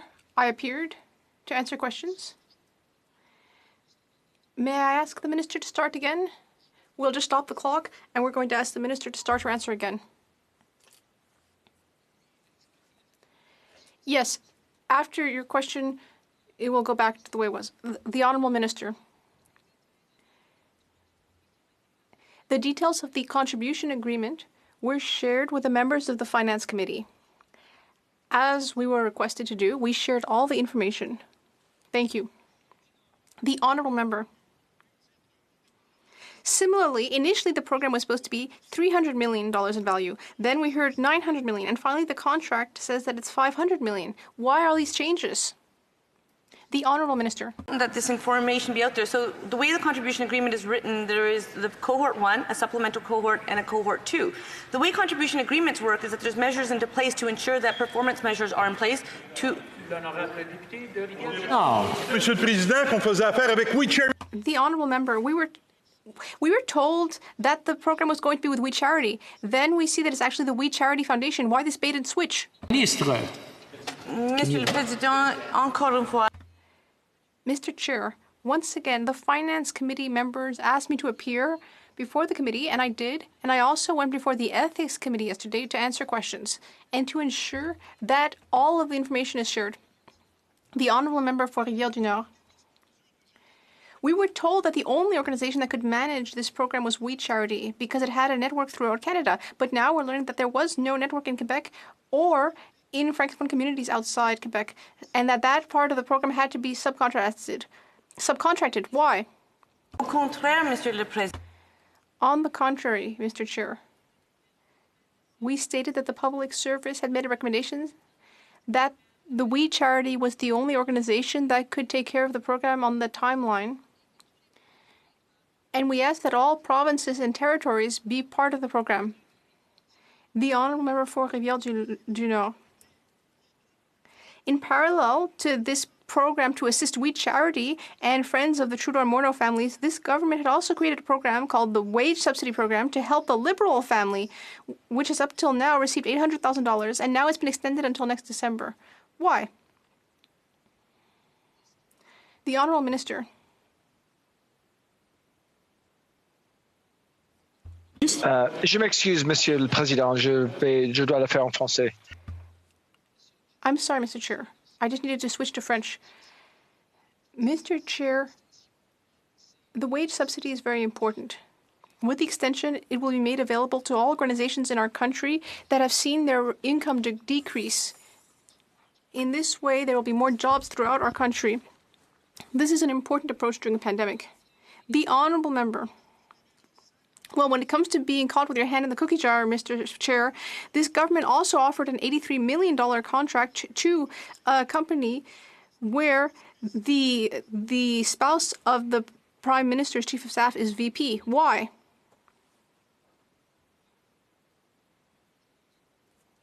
Is an arm's-length Crown corporation that is responsible for its own operations. They made the independent decision to have MCAP as the administrator for KECRA. Le député de Rivière-du-Nord. Après les scandales et les... Well, we've seen scandals and apologies for his holidays with the Aga Khan, the SNC-Lavalin scandal, now the We Charity scandal. Now there's a new scandal with the mismanagement of the wage subsidy program, assistance to the Trudeau and Morneau families, and now this is extended to the family of the PM's Chief of Staff. Why? The Honourable Minister. Thank you, Mr. Chair. The Crown Corporation that is responsible for its own operations, they made the independent decision to have MCAP administer the Canada Emergency Commercial Rental Assistance Program. Le député de Rivière-du-Nord. Pourquoi, Monsieur le Président? The Honourable Member. And why this week, while we're trying to figure out what's really behind all these scandals, this is not a monopoly game. We're talking about real money, hundreds of millions of taxpayer dollars. We're trying to understand what's been done here. And why isn't the Prime Minister here in the House? Why? It's like he's trying to make a laughingstock of Quebecers and taxpayers. I would like to remember that it is not acceptable to refer to the presence or absence of someone in the House. The Honourable Minister. Merci d'avoir clarifié votre... Thank you for clarifying. Thank you for clarifying that. I think my colleague should take inspiration from his leader. Earlier, they spoke of ensuring that we continue to work in the right direction, and I think the Bloc should do the same thing. We need to concentrate on what matters to Canadians and Quebecers. Well, listen, when I hear from people in my riding, I'm hearing about economic security, health, and so on. L'honorable député de Marc-Aurèle-Fortin. The Honourable Member for Marc-Aurèle-Fortin. Thank you. I will be sharing my time with the member for Don Valley North. May I continue, please? Canadians were shocked and saddened by the recent explosion that occurred in Beirut, in Lebanon. I would like to start by expressing the solidarity I feel towards all Lebanese after this tragic event, where many people died and with thousands of people wounded. And I would like to present my most sincere condolences to all those who were affected by this tragedy. And I hope that the wounded will recover quickly. I'm also thinking of all those who are still searching for their friends and relatives. And the near and dear of Canadian citizens in Lebanon can communicate with the nearest Global Affairs Canada Emergency Response Center 24/7. In order to help the Lebanese people, our government will provide up to $30 million in humanitarian aid. Could the Minister of International Affairs to give us more details on that? The Honourable Minister. Thank you very much. I'd like to thank the member for his question and for all of his support towards the Lebanese community. And I'd like to also thank all my other colleagues from both sides of the House, including particularly my colleague for Laval-les-Îles, who has close ties with Lebanon and the Lebanese community here in Canada. What I can say is that all members here in this House have been crucial in helping formulate our response to this tragedy. Like my colleague, I would like to express my solidarity towards the Lebanese people after the tragic events of last week. These events have shocked all Canadians. On behalf of the Canadian government, I would like to present my most sincere condolences to the families of the victims and wish a speedy recovery to all those wounded. In order to respond to this tragedy, we have created an emergency fund, a matching fund, with $25 million additional dollars for this crisis, for a total of $30 million that the Minister of Development, International Development announced recently with the Prime Minister. These additional funds will help trusted partners in order to assist Lebanese people and support a recovery. The Canadian people have also always been a partner of Lebanon, and we will continue to do so. Valley North. Thank you, Speaker.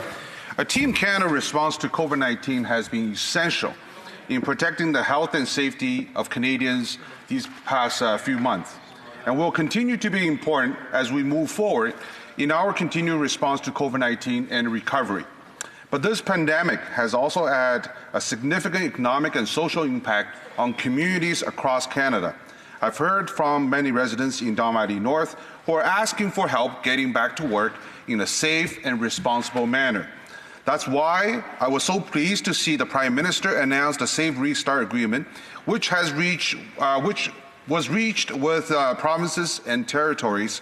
And I was especially happy to see the relief for City of Toronto, who employs many frontline workers, keeping our loved ones healthy and safe during this pandemic.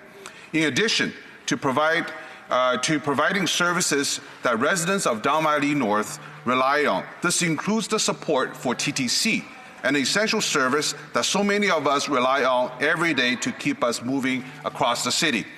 Speaker, through you to the Minister of Infrastructure and Communities, could she tell this House what the government is doing to help the safe restart of our economy? Thank you. Honourable Minister. Mr. Speaker, I'd like to thank the member for Don Valley North for his important question. Now is the time to help communities like the City of Toronto build back up from the effects of the COVID-19 pandemic. That's a key part of the $19 billion Safe Restart Agreement between our federal government and the provinces and territories. This agreement includes $2 billion in federal funding matched by provinces and territories for cities and towns across Canada. Funding that will support frontline workers and critical municipal services as we keep people safe during the economic restart. The Government of Canada has also agreed to match more than $1.8 billion to help cities keep their transit systems running so that Canadians can get to work and home to their families safely. For Ontario, the federal government has committed $1 billion for public transit, which the province is matching. We're supporting the frontline workers who are making an economic recovery possible, because people depend on these critical frontline services, including public transit, to get safely back to work and to build back up our economy. If our cities aren't running, our economy isn't running. The Safe Restart Agreement will help Canada get back on track. We'll now take a short pause to allow our staff in the background, our folks who make sure that everything runs smoothly, to do a safe change and not have to worry about close contamination, I guess, for lack of a better word. And the speakers will change as well. So take about 45 seconds.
Okay, we'll resume the debate, and we'll go to the honourable member for Elmwood Transcona.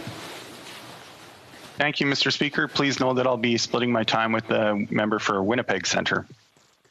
Mr. Speaker, right now there's millions of Canadians' families that are sitting down at their kitchen table, have been depending on CERB now for a while they're out of work due to the pandemic, who are concerned about their finances for September. They're concerned about that at the same time that they're concerned about what going back to school looks like for their kids. They're concerned about getting childcare for their families. They're concerned about how to return to work safely. And for many of them still, there is no job to return to. Now, the minister earlier in response to the NDP leader's question said that they have a plan. But the problem is that Canadians don't know what it is. So they can't make their own financial plan for September. So when exactly is the government going to announce what their plan for the end of the month is, when they've said already that they're going to be wrapping up CERB?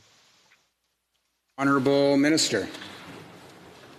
Mr. Speaker, since the beginning of the pandemic, our efforts have been on ensuring that Canadians get the support they need, particularly Canadian workers who haven't been able to work because we asked them to or we asked them to stay home.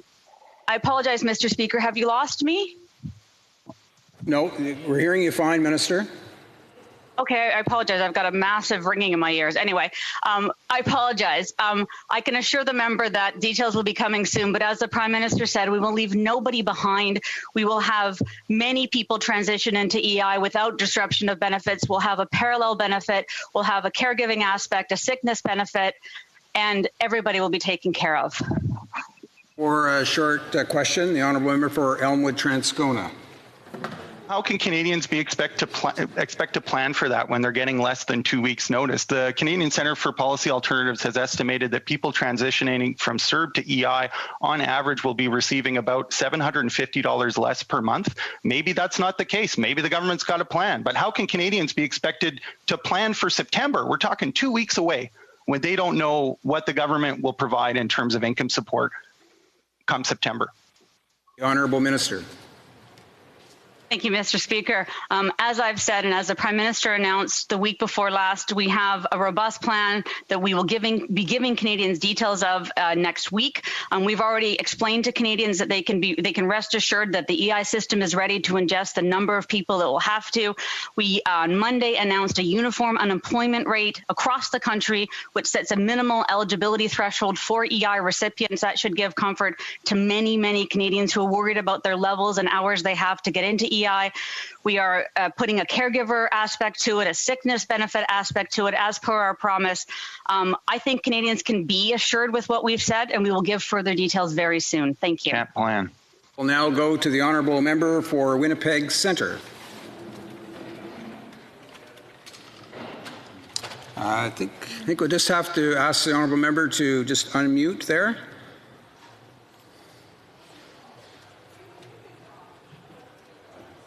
Sorry, Chair. Mr. Chair, the lack of affordable and accessible childcare is keeping women with young children out of the workforce. Thousands of families, many that are single-parent households led by women, are struggling to make ends meet during COVID-19. We need a universal childcare now more than ever. Why is this government refusing to help Canadian families and invest in a universal childcare for all? Honourable Minister. Thank the honourable member for raising this important issue. We're investing this year alone $400 million in bilateral agreements with provinces and territories to reinforce the sector. But in addition to that, in recognition of the challenges that this sector has experienced with COVID-19, we're transferring $625 million to enable this sector to not only survive but actually emerge stronger out of the COVID-19 pandemic. The honourable member. Mr. Chair, First Nations have gone above and beyond to keep their communities safe during the pandemic. With schools starting soon, the government must ensure that children are safe. Instead, this government is playing jurisdictional games and telling on-reserve First Nation schools to talk to provincial governments about their health guidelines. Can the Minister of Indigenous Affairs explain why First Nations aren't getting the support they need from this government? The honourable Minister. For a question, and I too am very concerned about the reopening of schools, particularly as they pertain to First Nations, and more so for children that are asked to go and study off reserve, which is also a lived reality. The reality of the situation is there are provincial guidelines, but those are not necessary maximums or minimums. We are working directly with communities for their specific needs, and we'll be there every step of the way. The member will also well note today that we announced another $305 million in direct community support for First Nations, Inuit, and Métis on a distinctions basis. Thank you. The member has another 15 seconds to pose a question if she wishes.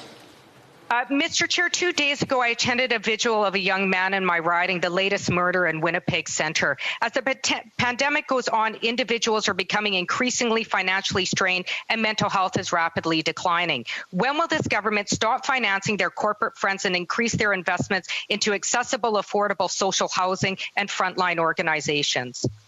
Well, Minister. Mr. Speaker, we have demonstrated federal leadership by introducing the National Housing Strategy. We have ambitious targets in which we have delivered and will continue to deliver on, and we'll partner with provinces and territories and NGOs and the private sector to build a safe, affordable, and accessible home for each and every Canadian. Resuming debate, the honourable member for Central Okanagan, Similkameen Nicola. Thank you, Mr. Chair.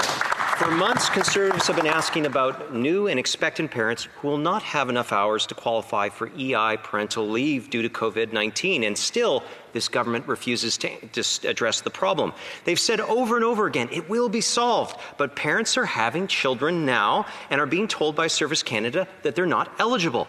One person, Mr. Chair, I heard from was 8 hours short. 8 hours. A solution sometime in the future doesn't help them. Why is the minister refusing to get parents the certainty that they need? Honourable Minister. Mr. Speaker, we understand how concerned a number of individuals are with the number of hours they have with respect to EI eligibility. It's definitely one of the issues that has been of top of mind for me as we've rebuilt the system, made sure it's ready to ingest the millions of people it will need to, and we will definitely address this issue in our broader conversation around this next week. Thank you. Member. Mr. Chair, being top of mind does not help these parents one iota, and this is not a problem that can simply wait. We've been asking for months. Another issue is that those that were on the CERB but do not want to go to work under an EI work sharing agreement are being told that they can't, and will have to wait for the minister to sign an order allowing them to work.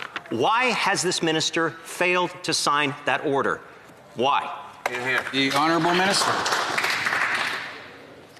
Mr. Speaker, I can assure you that I'm working on that. I understand that Service Canada and my officials are working hand-in-hand to ensure that that problem is addressed.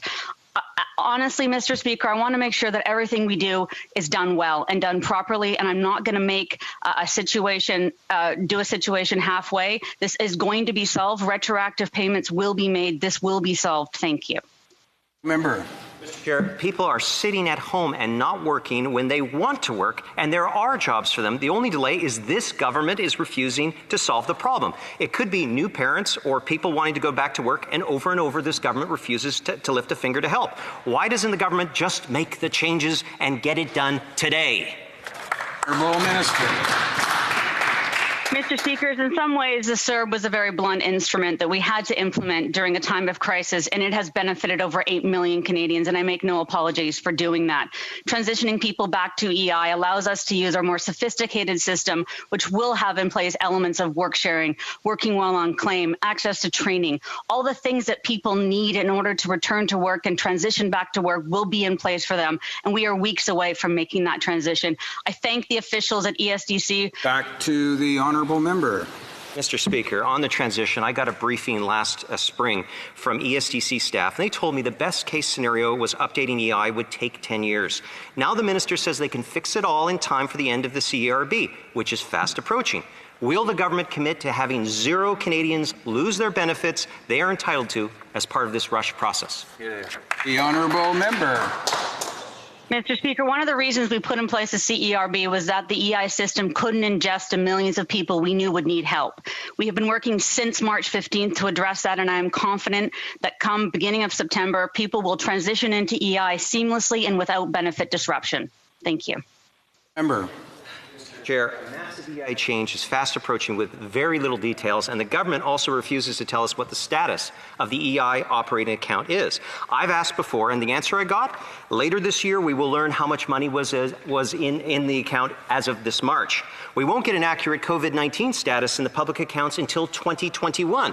This is ridiculous. That money belongs to Canadians, not the government. What is the current financial status of the EI fund?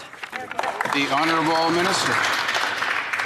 As I have explained to the member directly on a number of occasions, and I'm happy to explain again, the EI account is tabulated based on premiums at the end of each fiscal year. That number is published in mid-fall, I believe. Again, I'm happy to give him the same details I've given him on a number of occasions. The honourable member. Mr. Chair, the minister said that she would get us at least a ballpark.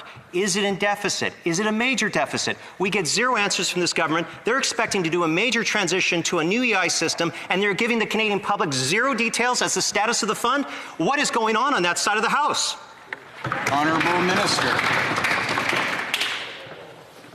Mr. Speaker, my focus has been on transitioning people to the existing EI system. It's robust. It's ready to ingest the millions of Canadians it needs to.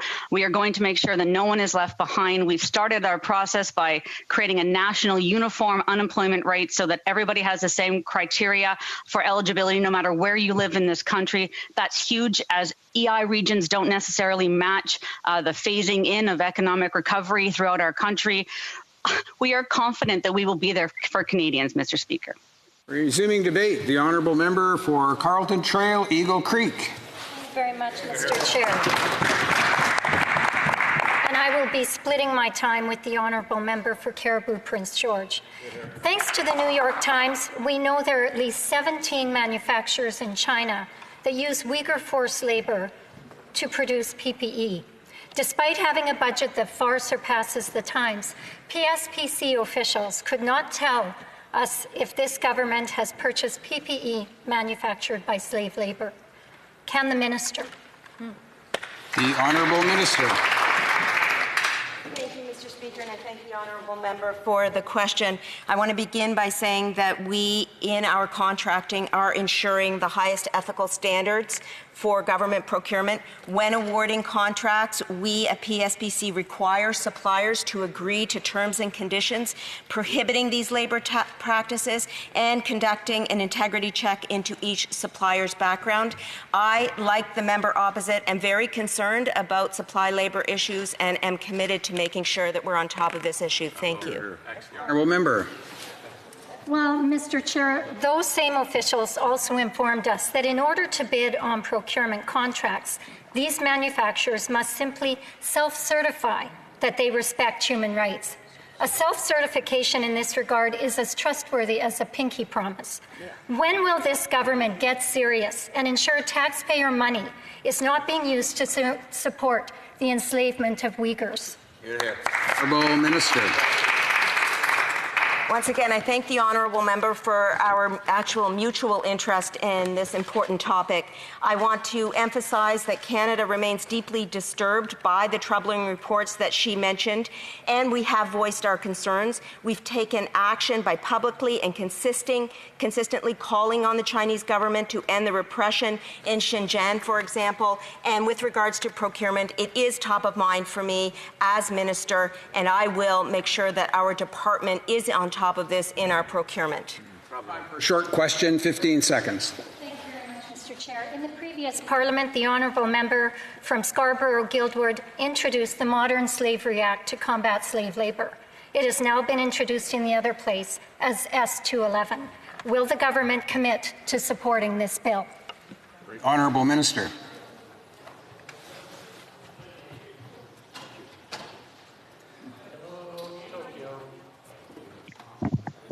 Mr. Speaker. Still waiting? Mr. Speaker, can you hear me? No, I'm not hearing you. Oh, there you are. I've got video, Minister. Just need to get your audio on there.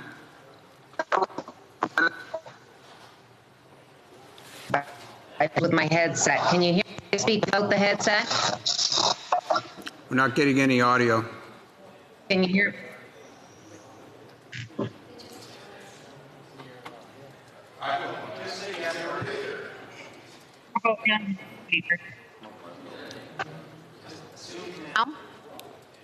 No. You able to hear me now? No. Have you got it? Yeah. Okay. Pardon me. Is it coming in the audio there? Pardon me, Minister. My mistake. Go ahead. I think my microphone's still on. That's why I'm not hearing it. Go ahead. Thank you. Thank you. Thank you, Mr. Speaker. I thank the member for the question. Forced labor in any form, anywhere in the world, is completely unacceptable. We're committed to being an international leader for fair and balanced labor rights.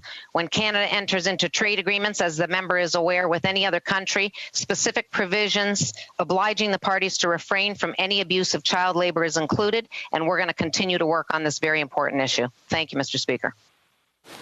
My apologies for that delay. Just a technical thing at my end here. The honourable member for Caribou Prince George. Mr. Speaker, what is the Minister of Transport's plan to resolve the escalating labour strike at the Port of Montreal? The honourable minister. Mr. Speaker, I thank the member for the question. We continue to support and have faith in the collective bargaining process. We know that the best deals are made at the table. The Minister of Transport and I have in regular communication. The honourable member. Under the Minister of Transport's watch, the accident rate on Canada's railway system has surged by 42% over previous decades' average. Why? Honourable Minister. Minister of Transport is looking at all these issues and will be happy to provide a more fulsome response to the honourable member. Member. Is Transport Canada currently conducting 737 MAX test flights, or are we once again relying on Boeing? Honourable Minister. Mr. Speaker, that's a very good question from the member, and we will certainly take the question, and the Minister of Transport will be able to provide additional detail to the member in due course. But the safety of Canadians in aviation is paramount in all our decisions as a Canadian government. Back to the honourable member. Mr. Speaker, Via Rail received a 50% budget increase of $277 million from the Minister of Transport and then laid off 1,000 employees less than a month later. Why? The honourable minister. Mr. Speaker, I think all Canadians would appreciate that rail transport in Canada is paramount in a country as large as ours. We value the work of Via Rail, we value the work of their employees, and we'll be happy to provide a more fulsome response to the member in due course. Member. Why did it take 197 days to implement temperature screening at Canadian airports? The honourable minister. Mr. Speaker, I'd like to thank the member for the question. The safety of all Canadians is very important. It's paramount in all our decisions. And I can assure that the Minister of Transport has been doing outstanding work with colleagues around the world to ensure the safety and security of all traveling passengers, which are... The honourable member. Has the Minister of Transport read the Air Passenger Bill of Rights, yes or no? The honourable minister. Minister of Transport is someone who's reading all the briefing. I have no doubt that he would have been made aware of that and would have read that in detail. Honourable member. Does the minister have a plan to compensate Canadians on the hook for cancelled air travel, yes or no? The Honourable Minister. The issue of compensation is one which is top of mind for Canadians. I do know that the Minister of Transport has been spending a lot of time talking to airlines, understand the concern of Canadians, and we will always strive to provide an equitable solution both to travellers and the airline industry. Honourable Member. Mr. Speaker, over the last 2.5 minutes, I've raised core issues on this transport file, but instead of the minister, the absentee Minister of Transport, answering the questions, somebody else had to. Mr. Speaker, Canadians deserve better. This minister has to do better. That will conclude the time. We'll now move on to the Honourable Member for Edmonton Riverbend. Here. Thank you, Mr. Speaker. I'll be splitting my time with a member from Souris Moose Mountain. In January, Mr. Speaker, we began asking questions about the government's handling of the National Emergency Strategic Stockpile. As we all know in this House, this government was slow. They were slow to develop any plan, including one to ensure that Canadians have immediate access to treatments and vaccines when one is developed. In fact, Health Canada is currently struggling to lock down a supply of the only Health Canada approved treatment. Why? Because like this government's approach to borders, like their approach to PPE, and like their approach to getting support to Canadians, they simply had no plan.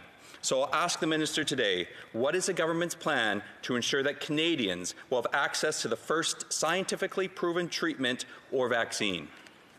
The Honourable Minister. Thank you very much, Mr. Speaker, and I'm pleased to talk about our response to ensuring that Canadians have access to therapeutics and vaccines and, in fact, treatments as they arise. I am very proud of the hard-working civil service that is working closely with members of the Vaccine Task Force, the Immunity Task Force, and the many other experts that are advising us as a country on how best to position ourselves to ensure that we do have access to these therapeutics. Mr. Speaker, as you will know, this is a space that is rapidly evolving, and Canada is engaged with international partners to ensure that we are at the cutting edge of understanding new treatments and vaccines as they become available. For one more short question, the Honourable Member for Edmonton Riverbend. Conservatives called on the government to shut down our borders to travellers as early as January. It took this government well into March to actually listen and put the health and safety of Canadians first. While we continue to support keeping our borders closed to travellers, Canadians have been separated from family members for months with no end in sight. Is the government working on a compassionate plan to expand the current definition of family that prioritizes the health and safety of Canadians and ensures our borders remain closed to travellers? The Honourable Minister. Thank you very much, Mr. Speaker. And I'd simply remind the member opposite that the Government of Canada actually implemented its first border restrictions on January 22nd in response to the ongoing COVID crisis that was emerging around the world. And since that time, Mr. Speaker, we have imposed extraordinary measures, unprecedented measures, in placing restrictions on non-essential travel of people coming into the country. We understand the impact that this has had on Canadians and Canadian families, and we have been working continuously with those families. I want to acknowledge all of my colleagues in the House who have shared and those we'll now go to the Honourable Member for Souris Moose Mountain. Mr. Speaker, back in June, I asked the Minister of Health for details on the supplies to replenish the mismanaged National Emergency Strategic Stockpile, or NES. The answer provided was that 20% of items that are not being distributed out to the provinces are stored in the warehouses of the Public Health Agency of Canada. Given there could potentially be a second wave, can the Minister confirm that all NES warehouses across the country have been fully restocked? The Honourable Minister. Well, thank you very much, Mr. Speaker, and I'll go one better. We've actually, through our Safe Restart agreements, committed to provinces and territories that we will procure and support access to personal protective equipment to the tune of well over $4 billion. Mr. Speaker, we've been there for provinces and territories, making sure that Canada has the personal protective equipment it needs, no matter what part of the country we're talking about. And Mr. Speaker, as we do that, we've been rebuilding the supplies in our national emergency stockpile. I will remind the member that those that the stockpile. We'll go back to the Honourable Member. Mr. Chair, my question was, has the nest been fully restocked? Yes or no? Sure. Well, thank you very much, Mr. Speaker, and I'd be happy to sit down with the member at his convenience to talk about what the role of the National Emergency Stockpile is. In fact, the National Emergency Stockpile... And we'll go back to the honourable member. I take that as a no. If the warehouses have not been fully restocked, on what date will this occur? The honourable minister. Thank you, Mr. Speaker. And the questions of the member opposite indicate to me that he would benefit from a briefing on the role of the National Emergency Stockpile and its particular role, not just in terms of acquiring equipment for surge capacity, but... And we'll go back to the honourable member. Mr. Chair, through you, I'd ask, what is the exact breakdown of the supplies used to replenish the NEST warehouses? How many gowns, gloves, masks, ventilators, etc.? The honourable minister. Thank you for the question, and I'm really glad to be able to stand up in this House and to explain to the member opposite that every single week we make this information available on our website. We update it regularly in terms of face shields. Over 40.5 million received gloves, 233 million pairs received gowns, 66 million hand sanitizer, 12 million liters, N95, 54.4 million non-medical masks, 2.58 million, and the list goes on. That will conclude that round, and we'll now go to resuming debate. The honourable member for Aurora, Oak Ridges, Richmond Hill. Mr. Chair, I'll be splitting my time with the member from Chicoutimi-Le-Fjord. The new NAFTA agreement isn't worth the paper it's printed on. The Prime Minister claimed victory when it was signed, and yet here we are mere weeks after the agreement has come into force, and workers in the aluminum industry are suffering as a result of this Liberal government's failed approach. Why did the Prime Minister mislead these workers into a false sense of security? Well, Minister. Mr. Speaker, let me be very clear that the Government of Canada strongly supports Canadian aluminum workers. We will continue to do so as we always have. The United States needs Canadian aluminum, and it cannot meet its own domestic needs for manufacturing. Mr. Speaker, I also want to acknowledge that the Deputy Prime Minister has had conversations with the leader of the Bloc and with members of the Conservative Party. We're very grateful for the Team Canada approach that's been taken to this. We're going to stand up to these unacceptable and unlawful... And back to the honourable member. But this government negotiated away Canada's ability to hit back with retaliatory tariffs on a broad range of strategic products from across the United States. The new NAFTA is an abject failure when it comes to protecting Canada's economy. Has the government conducted an assessment on how many jobs the aluminum industry will lose as a result of these punishing tariffs? Honourable Minister.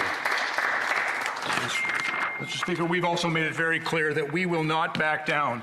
And we find these tariffs unacceptable, and we are taking action, Mr. Speaker. And we have said that we will impose reciprocal, dollar-for-dollar retributive tariffs against the United States in order to stand up for those workers. We are now consulting with Canadians across the country on how to do that most effectively, and we will always stand up and support aluminum workers in Canada. And back to the honourable member.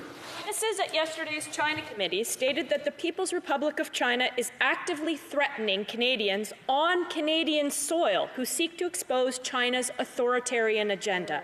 These individuals have been subjected to everything from physical threats, commercial blacklisting, and state-backed cyber hacking with no protection from Canada. When will this government introduce legislation to combat foreign influence and protect basic human rights in Canada from aggressive actions of the Chinese Communist Party? Honourable Minister. Mr. Speaker, let me be very clear. The safety and protection of Canadians is paramount to this government. We will never allow any form of foreign interference in Canada by state or non-state actor. Every time that there have been allegations, Mr. Speaker, we have taken action with the Minister of Public Safety, and we invite any Canadian who might be subject to any form of such actions that have been described to contact law enforcement authority, and will always defend the freedom and liberty of Canadians in Canada from foreign interference. Now I would ask the honourable member for Chicoutimi-Le-Fjord to rise. Mr. Speaker, we know that the U.S. is imposing tariffs on Canadian aluminum of 10%.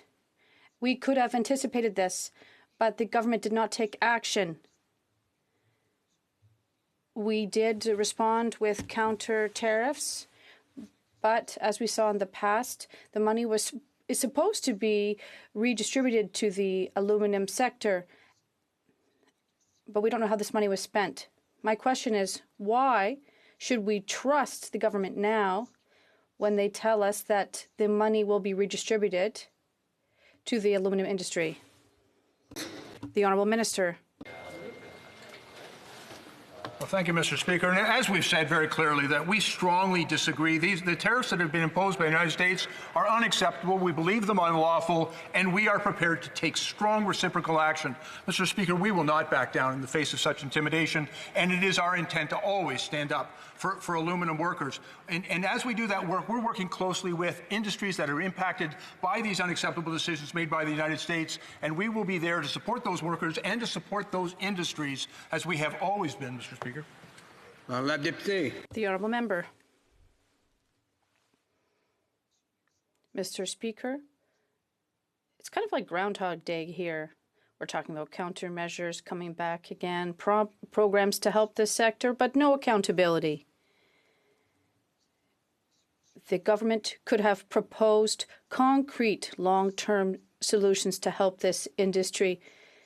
This doesn't happen out of thin air. It happens through consultations with industry stakeholders, Everyone's in favor of putting more money into research and development. And we also have to encourage a competitive fiscal environment. How come the government doesn't want to discuss long-term solutions with us that will help the aluminum industry? The Honourable Minister. Mr. Speaker, I'd like to thank my colleague from Chicoutimi because he knows him and I met with stakeholders in this industry. In his riding, we met with unions and leaders to talk about the future of the aluminum sector. We even invested in green aluminum. And we also made announcements together. So, yes, we are seized with this issue. And, yes, we are working with bosses to focus on export markers for aluminum. And I'd like to thank him for his contribution. And we're not playing politics here. We're working for the aluminum sector in Canada. Honourable Member for Fredericton. Thank you, Mr. Speaker. And my first question is very simple. To the Minister of Health, is it the responsibility of your department to uphold the Canada Health Act in all jurisdictions in Canada? The Honourable Minister. Yes, Mr. Speaker, it is. Will the government intervene then to save Clinic 554 and by such ensure access to reproductive health and essential services to the LGBTQ2S+ community in New Brunswick? The Honourable Minister. Thank you, Mr. Speaker. And as the member likely knows, our department has been working with both the province and the clinic for some time now to ensure that reproductive services, the full range of reproductive services, including abortion and supports for the LGBTQ2 community, remain available in that province. Honourable Member. Thank you, Mr. Speaker. The Minister of Public Safety said that he heard calls from families, survivors, advocates when he made the important announcement that the federal government was launching a full public inquiry into Nova Scotia mass shooting. Families will get answers, communities will be able to heal, and recommendations will be made ensuring that such a tragedy will never happen again. Mr. Speaker, I'm asking the Minister today, can your government also hear the voices of the families of Rodney Levi, Chantel Moore, and Brady Francis?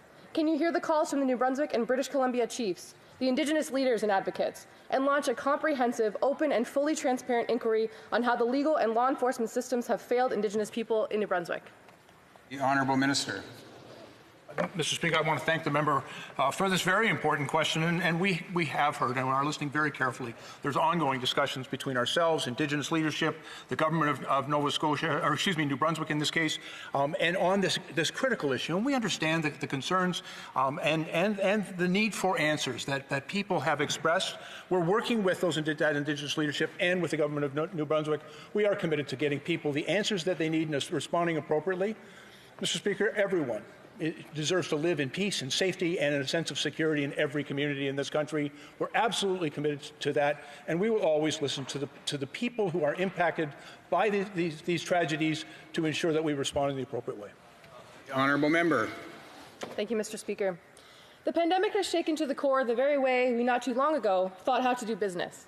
Walking into a store, trying and touching various items, shaking hands once a transaction is finalized. Businesses had to adapt to the new ways of doing things and fast. The Fredericton Economic Development Agencies Group, in its effort to respond and advocate on behalf of all businesses, highlighted the need for businesses to obtain support and information on transitioning to or expanding e-commerce options. Does the government have a plan to support businesses make this transition? The Honourable Minister.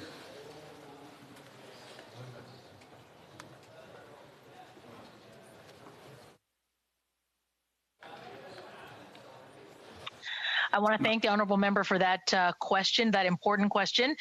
We have been talking to businesses all around the country. I was just in an electric tour last week, and absolutely it is our priority to support them and to ensure that they are ever getting more digital and they can count on the government having their back there. The honourable member. Merci, Monsieur le Président. Thank you very much, Chair. The last time that the Official Languages Act was fully overhauled was in 1988. I'm almost the same age as this act. Minority language communities across the country, stakeholders and specialists worked very hard to contribute to this study, and the report and its recommendations were submitted to the government in June 2019, almost a year ago. And I know that the Minister cares deeply about official languages, but with so many delays, our hope of seeing this act modernized is fading from one day to the next. Can the Minister confirm that the act will truly be modernized under its current mandate? The Honourable Minister. Thank you very much, Mr. Speaker. I'd like to reassure my colleague that our government and the Minister of Official Languages feel this is a very important issue, and we are working very hard on it, and we were going to ensure that this happens as soon as possible. The Honourable Member. Thank you, Mr. Speaker. I read the report following the review into systemic racism and oppression at the Canadian Museum for Human Rights. It is telling of the problems present in our society and how permissive systemic racism and homophobia are. When an institution that was created to promote respect for others and to encourage reflection and dialogue has failed to its own mission. The report provides avenues for reparation. Every action towards inclusivity has the potential to lead to significant improvements in the lives of Canadians. Some recommendations with respect specifically to the language use in communications. My question is for the Minister of Inclusion.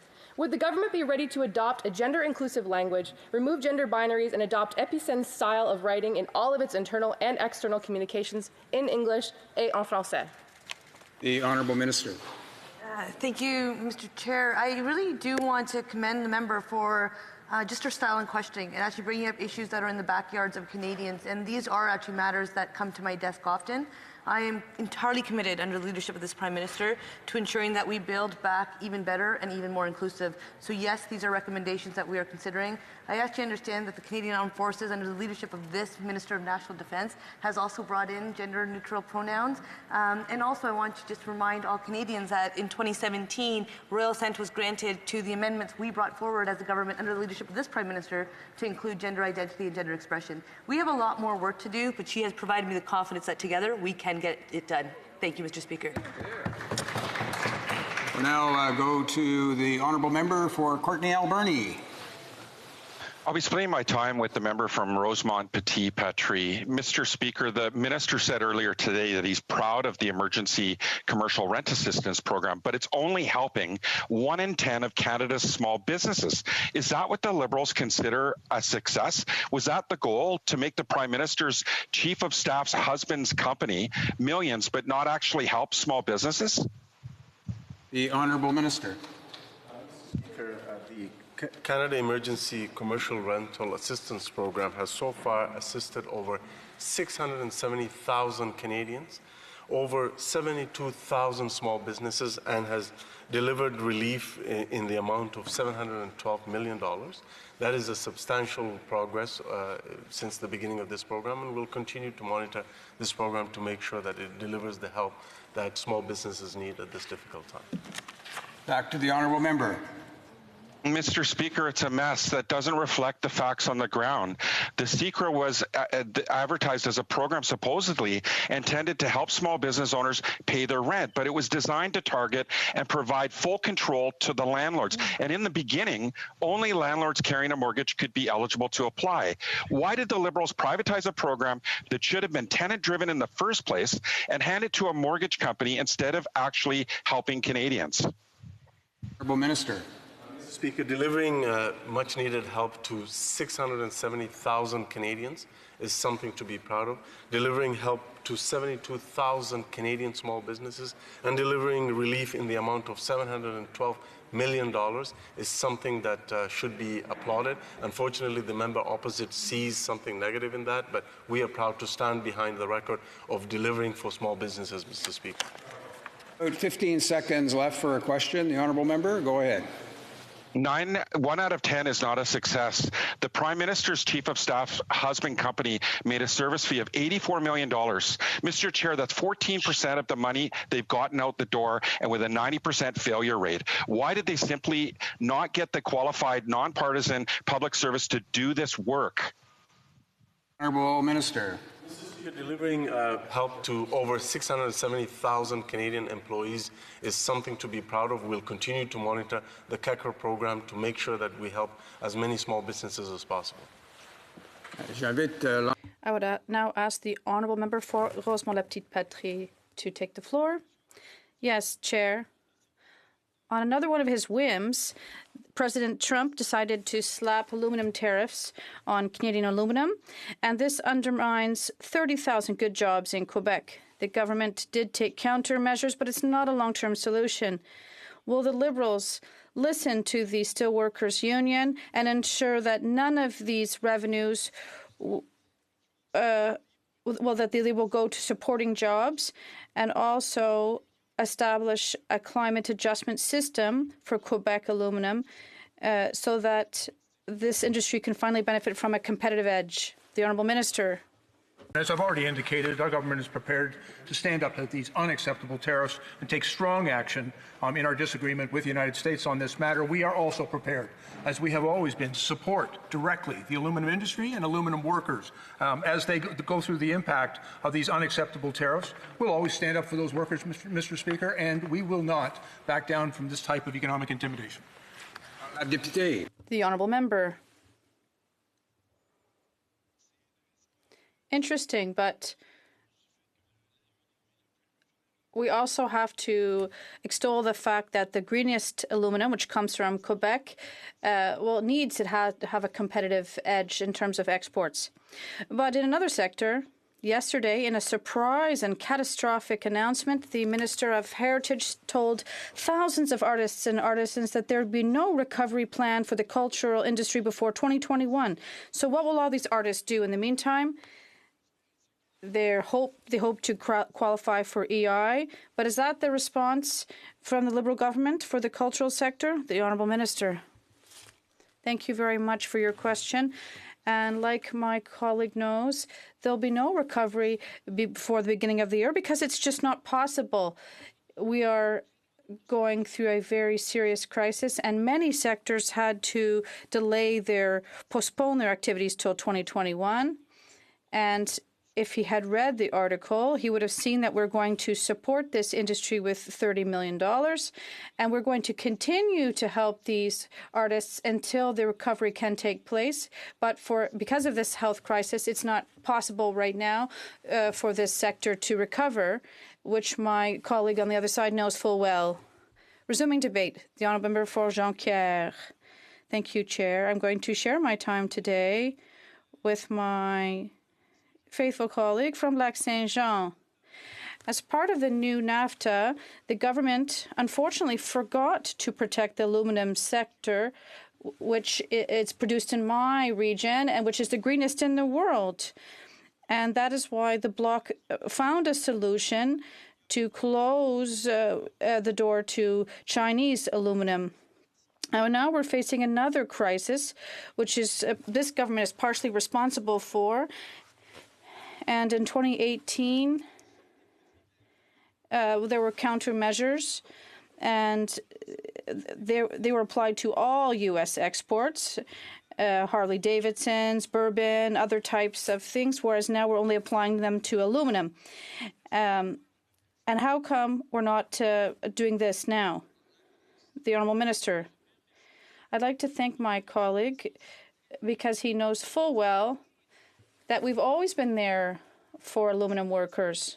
As he mentioned, green aluminum is music to my ears because I was there when we made the announcement in 2016, when we said that the government of Canada would be finding new green aluminum solutions. And that's what he's just said. So yes, we're going to invest in this sector like we've always done, and we'll always be there for the aluminum sector. And yes, we're going to continue to work for aluminum workers. It's an important industry, Quebec, and will always defend the interests of Quebec workers. The Honourable Member.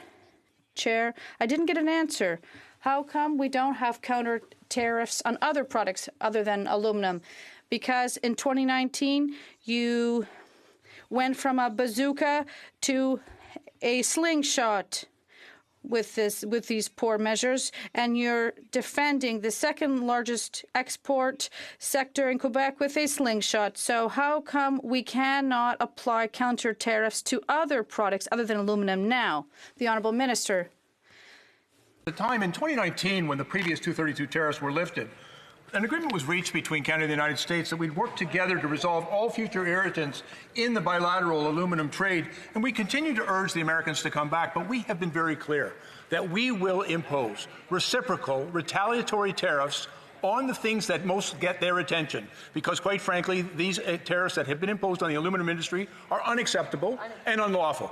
And we're going to stand up to it. We're not going to back down. We're going to stand up for the aluminum industry, and we will impose appropriate tariffs. We're consulting with Canadians to make sure we get it right, and within 30 days... The Honourable Member for Lac Saint-Jean. Thank you very much. In 2018, when the U.S. applied tariffs, all of these revenues that were supposed to go to the aluminum sector, well, did they actually go to this sector? The Honourable Minister. I'd like to thank my colleague for his question. He knows that since the very beginning, we've always stood up for the aluminum sector.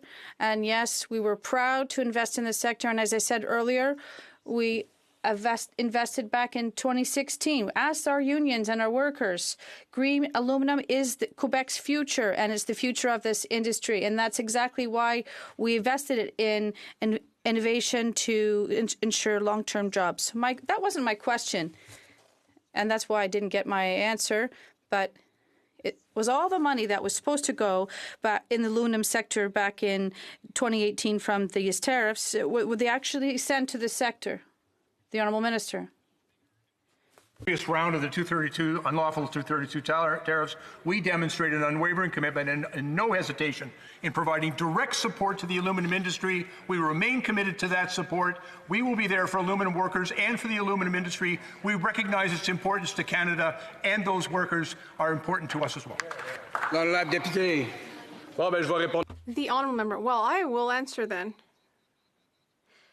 According to the Parliamentary Budget Officer, more than $200 million were not used. Can the Deputy Prime Minister tell us if she is aware of that sum, and what does she intend to do with that $200 million? The Honourable Minister. Mr. Chair, I'd like to thank my colleague for his question.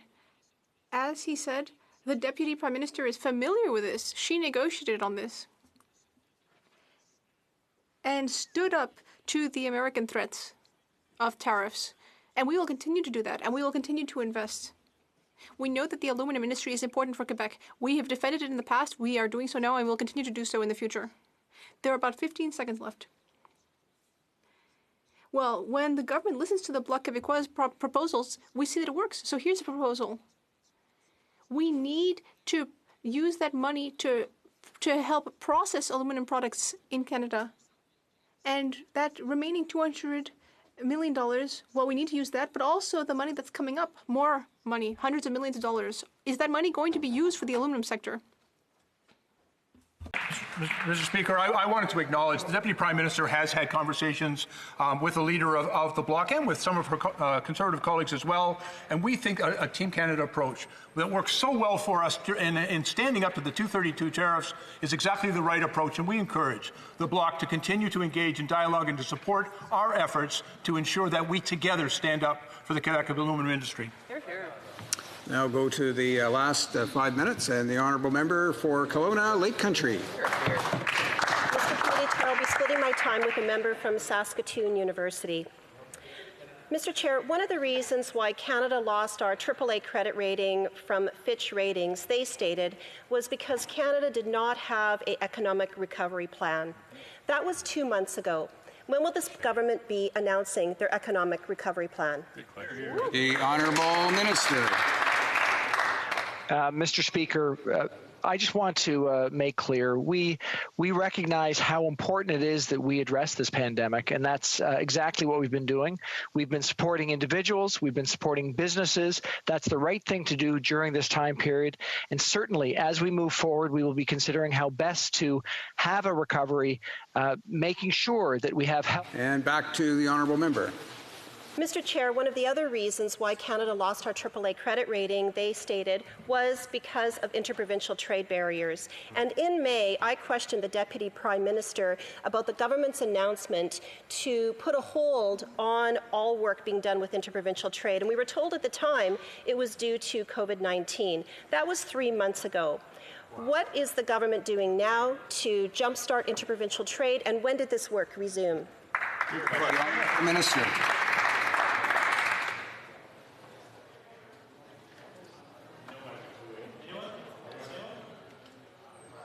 Mr. Speaker, we continue to believe that working together with the provinces to bring down interprovincial trade barriers is critically important. We've made enormous progress on this issue over the last number of years, but of course we do need to continue these efforts. It will require the provinces to step forward in this regard. Our government is committed to working to ensure that we have freer trade in our country, which will help us economically today and in the future. Honourable member. Mr. Chair, when the government announced the internal Canada Free Trade Agreement in 2017, it was stated that this would bring $25 billion in economic activity to Canada. That was 3 years ago. Can the government please disclose what this $25 billion in economic activity has brought into Canada's engine of economy during the last 3 years that this was implemented? Good question. The honourable minister. Mr. Speaker, the challenge around getting rid of interprovincial trade barriers is a long-term challenge. It has been the challenge of this government and governments before us. We made enormous strides with that agreement, and of course that has had a positive impact on our economy, but we do know that there is more work to be done in this regard, and we look forward to working together with provinces in order to ensure that our economy is buttressed because of the effective ability to bring down barriers within our country. And we'll resume debate. The honourable member for Saskatoon University. Here. Here, here. Thank you, Mr. Speaker. In late-breaking news today, we have learned that the Liberals are now asking for proposals for a company to design their firearms gun grab program, a program that is designed to steal our freedoms in the cover of darkness with an order in council, a law that hasn't even been debated in the House of Commons. It's a shame, Mr. Speaker, but the Liberals have no problem targeting law-abiding firearms owners. They should be spending their time and their money by targeting illegal guns being brought over the border for the use in the drug-dealing gangster world. Why don't the Liberals leave legal firearm owners alone and target the real criminals? Here, here. The honourable minister. Well, Mr. Speaker, I want to be very clear. First of all, the prohibitions that we have put in place are intended entirely to remove weapons from Canadian society that have no place in society. They're designed and intended to be used to kill people. Now, I want to acknowledge the member's advocacy on behalf of the gun industry. And certainly he's garnered the support of the National Rifle Association. But at the same time, Mr. Speaker, our focus is always on the safety of Canadians. And we have heard from police leaders, from community leaders, from mayors, and from victims advocacy groups from right across Canada who strongly support stronger gun control. Now, I understand how difficult it is for a Conservative to talk about gun control, but it's not difficult for Canadians. Canadians know that it's necessary. And we'll go back to the honourable member. Thank you, Mr. Speaker. Follow-up question about this proposed long gun, or this proposed gun grab through a registry, through a third-party program. Does the minister think that it will be less costly as the long gun registry, or will it be more affordable? The honourable minister. Mr. Speaker, our intent is to ensure that no more of these weapons proliferate in our country, and at the same time, we are demonstrating, I think, a very responsible approach to strong gun control measures which are necessary and supported by the overwhelming majority of Canadians. And at the same time, as we go forward on this, we are consulting broadly with Canadians to ensure that it's done. That will give us time just for one short question, 15 seconds, and we'll have time for response. The honourable member. The Conservative estimate for this program is over $10 billion. If you seriously wanted to reduce crime in Canada, you would not be spending $10 million to buy back guns from law-abiding citizens. It makes no sense, Liberals. Wake up. This is an insane program that needs to be scrapped, Mr. Speaker. The honourable minister. Mr. Speaker, I'm grateful to hear the perspective of the National Rifle Association and the member opposite, but let's listen to the people who actually are responsible for keeping our Canadian citizens and cities safe.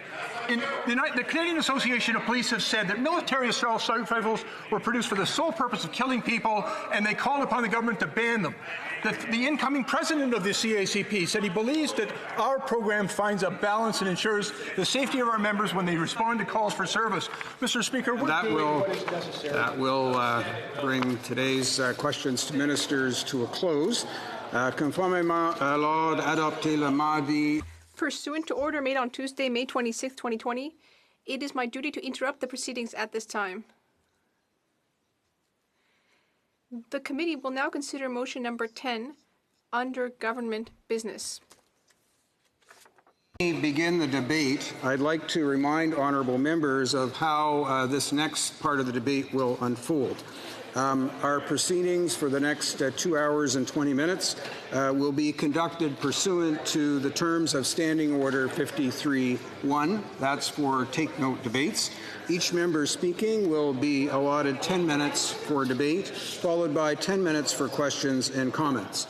Les députés participants par vidéoconférence. Members participating via video conference who wish to ask a question or make a comment at the end of a speech may so indicate to the chair by using the raise hand feature of the video conference platform. However, members participating in the chamber may rise as they normally would. And as I mentioned earlier, after 2 hours and 20 minutes, or when no member rises to speak. We will now begin the take-note debate. Mr. Rodriguez moves that the House take note of the ongoing COVID-19 pandemic and measures taken by the government to respond to it. Debate, the Honourable Parliamentary Secretary to the Minister, pardon me, point of order, the Honourable Opposition House Leader. Government House Leader is not in the House of Commons, so I think the government may want to repropose the motion with a minister who is actually here. Thank you. The Honourable Opposition House Leader for bringing that to my attention. That occurred to me as I read his name, actually, and so I will indicate then that the motion will be proposed by the Honourable Minister for Diversity, Inclusion and Youth on behalf of the Honourable Government House Leader. And I think that should take care of it. So we'll proceed then with the debate, and the Honourable Parliamentary Secretary to the Minister of Small Business, Export Promotion and International Trade.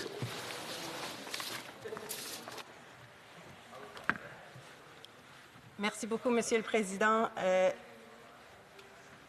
Thank you very much, Mr. Chair. La pandémie de la COVID-19. The COVID-19 pandemic represents the greatest public health crisis in generations and a significant threat to the well-being and prosperity of Canadians and people worldwide. As a country, we have rallied remarkably from coast to coast to coast over the past months in collective response to this unprecedented challenge. The intrinsic Canadian spirit is evident in our frontline and essential workers, perseverant and tirelessly dedicated to their communities. We owe them our deepest gratitude and, in some cases, our lives. We must also do our best to honor the many unsung heroes of these times. Today, I am pleased to highlight the innovative and steadfast efforts of Canada's health scientists and the important role of research in our response to the COVID-19 pandemic. Canada is fortunate to be home to some of the most brilliant minds, an asset that may sometimes be under-recognized by many among us. In Quebec and in Montreal, I'm thinking of all the researchers and scientists at the University of Montreal, McGill, the Cardiology Institute, the Saint-Justine Hospital, the CHUM, and many other locations who are working every day to look for innovative solutions to help preserve our health. It is possible that we may have taken for granted our medical researchers who so often toil behind the scenes. No longer, Mr. Speaker. When the threat of COVID-19 first bore upon us, Canada's health research community stepped up without hesitation when we needed it most. And Canadians are forever grateful. Even before the first cases were diagnosed in Canada, our government engaged with academic, industry, provincial, and international partners to swiftly implement a research response to the pandemic. In February, the Canadian Institutes of Health Research was the first agency globally to launch an open call for COVID-19 research. Working closely with federal and provincial partners, the institutes sought to accelerate the development, testing, and implementation of medical and social countermeasures to mitigate the rapid spread of COVID-19. Within a few short weeks of the initial launch, our Institutes of Health Research awarded peer-reviewed grants to 100 meritorious Canadian projects, a process that normally takes over a year. Since then, bolstered by the $1.1 billion National Medical Research Strategy our government announced with our Prime Minister in April, they have already committed approximately $170 million and leveraged $25 million in partner funds for research on COVID-19. This very impressive outcome is a testament to the caliber of our health scientists and their commitment to protecting and improving the health of Canadians. I am pleased to report that coordinated investment and mobilization through our Institutes of Health Research and other federal partners is advancing a broad and balanced portfolio of COVID-19 research. Nous faisons progresser les connaissances dans We are making progress in fields going from basic research, new clinical guidelines, and an evaluation of both expected and unexpected effects of public health measures. We are moving forward research aligned with Canadian and global priorities in therapeutics, transmission dynamics, diagnostics, public health measures, and more. We are supporting clinical trials across Canada, the best mechanism to get experimental interventions to Canadians, all while ensuring efficacy, safety, and effectiveness. We are accelerating collaborative efforts for developing a made-in-Canada virus. Through our Canadian Institutes for Health Research is enabling leading vaccine centers in Saskatchewan and Nova Scotia to join forces and pool their expertise and resources.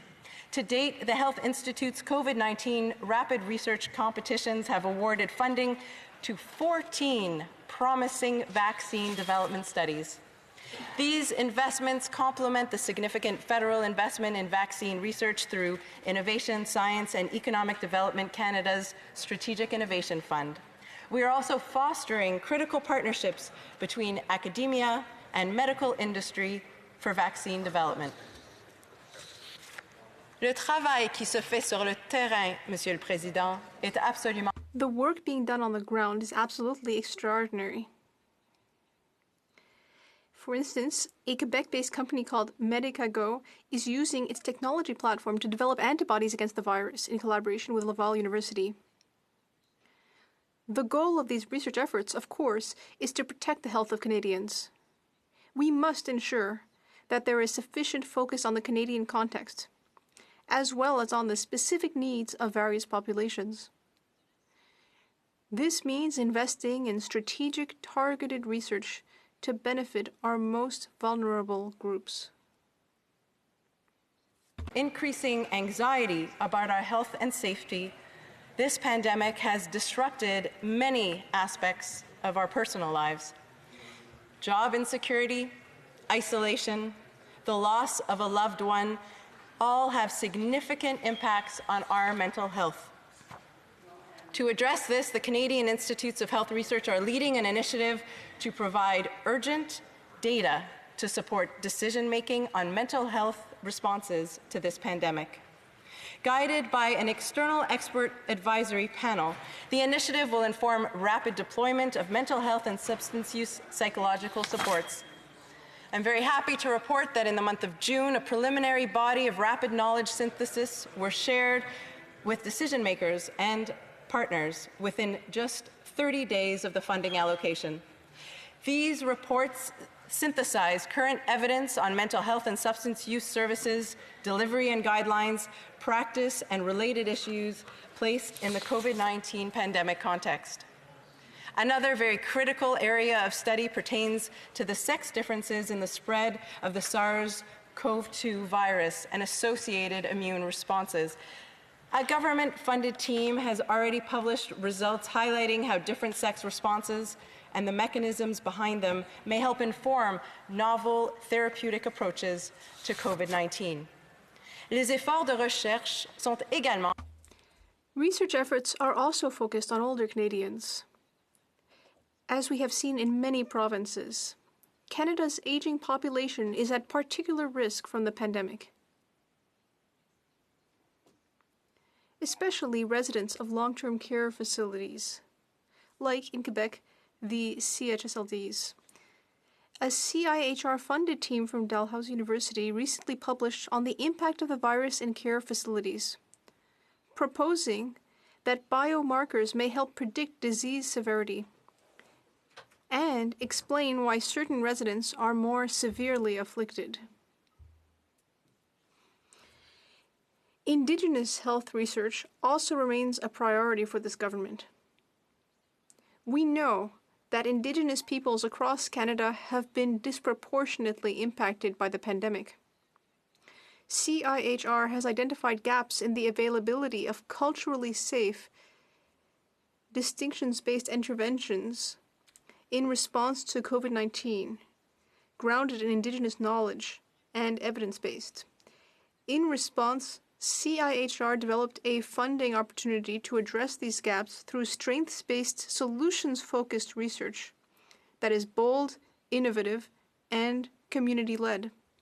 While our foremost priority is the health of Canadians, we must recognize that a virus knows no borders. This is a global threat requiring a collaborative, global response. That is why we are working in close concert with international partners such as the World Health Organization, the Global Research Collaboration for Infectious Disease Preparedness, and others. Through our international engagement on scientific research, we can leverage every opportunity to bring innovations home to Canadians while promoting homegrown expertise and leadership. It is also extremely important to have evidence-based policy, Mr. Speaker. As we work diligently to protect Canadians, we continue to base our decisions on the evolving body of evidence that exists in the research community, and we continue to learn more and more about the virus every day. We are bridging policymaking with science, for instance, through knowledge mobilization activities and supports for COVID-19 vaccine and therapeutics task forces. Investments in health research and in our researchers ultimately pays dividends in saved lives, Mr. Speaker. We are heartened by the remarkable dedication and talent of our scientists, and our government acknowledged its obligation to sustain Canada's research excellence. This means supporting our researchers now and into the post-pandemic recovery. Mr. Speaker, I invite the members of this House to join me in recognizing the invaluable efforts of Canada's research community. Thank you. Questions and comments? Questions et commentaires. The honourable member for Orleans, Grenville, Thousand Islands and Rideau Lakes. Well, thanks very much, Mr. Speaker, and I'll thank the member opposite for her remarks today.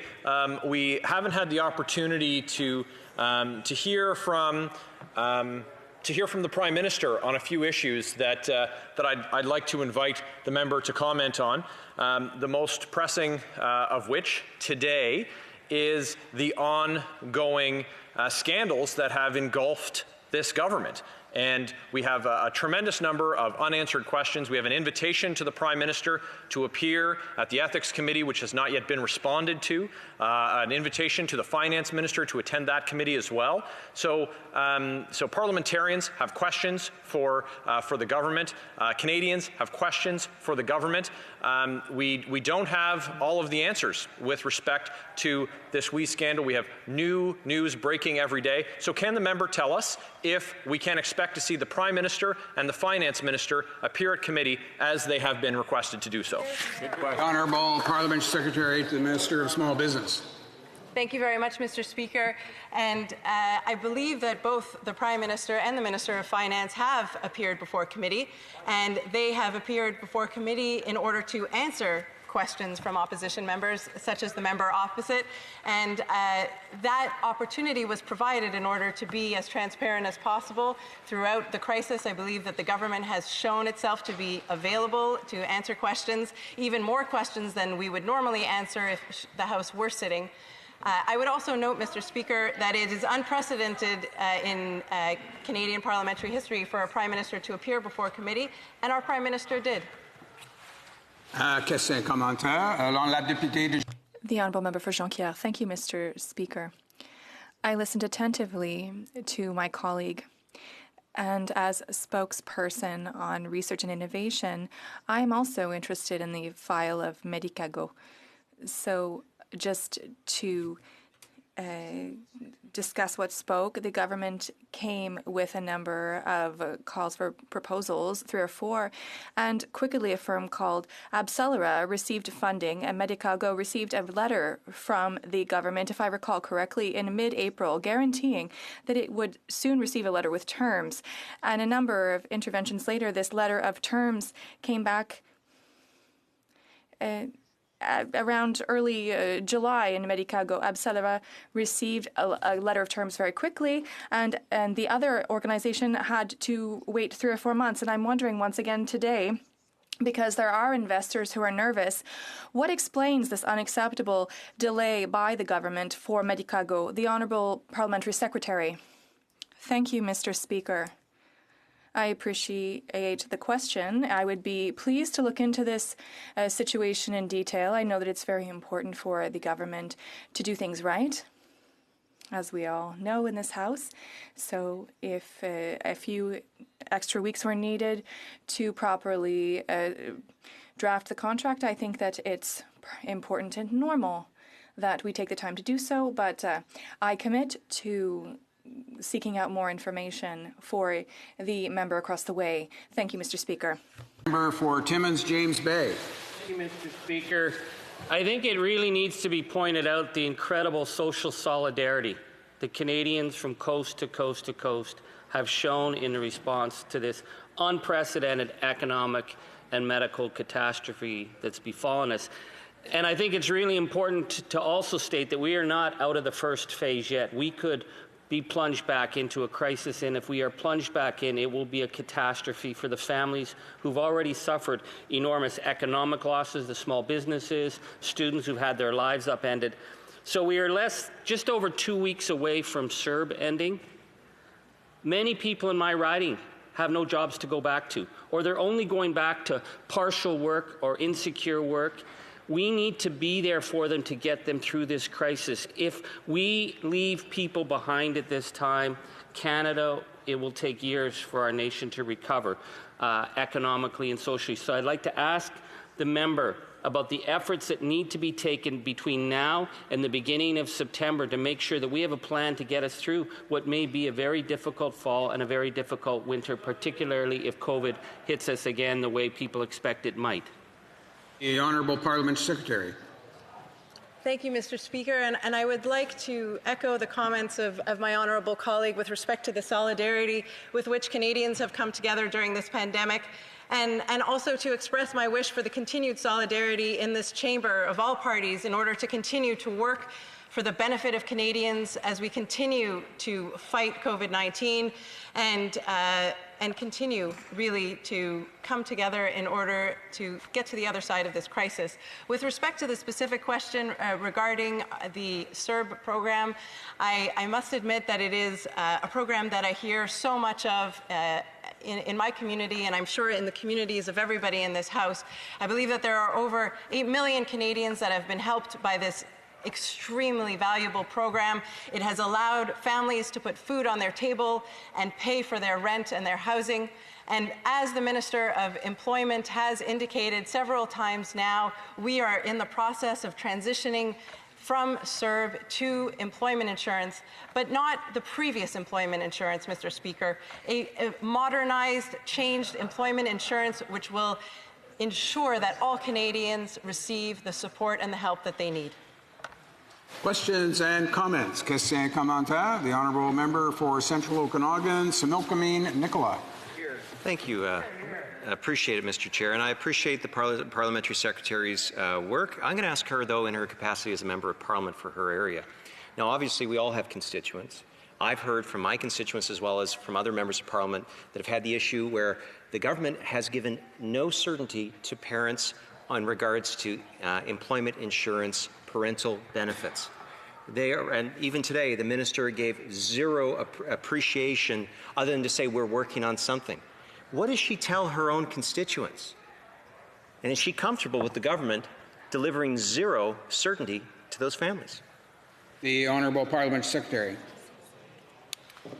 Thank you, Mr. Speaker. The question of childcare is extremely important. As a mother of a young toddler, I know how important it is for women and mothers and fathers to have childcare in order to go back to work and in order to resume activities. We have committed as a federal government to substantial transfers for childcare to our provinces.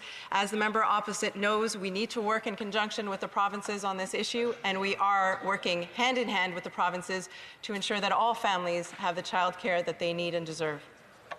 Questions and comments. The Honourable Parliamentary Secretary to the Government House Leader. Thank you, Mr. Speaker. You know, it really has been inspiring the way in which Canada has responded to the coronavirus. The different levels of government, the non-profit organizations, Canadians in general. And you could talk about each one of those sectors I just pointed from. We can talk about the federal programs, whether it's the wage subsidy, the CERB program, billions of dollars being spent, literally millions of Canadians being assisted, thousands, tens of thousands of businesses being saved.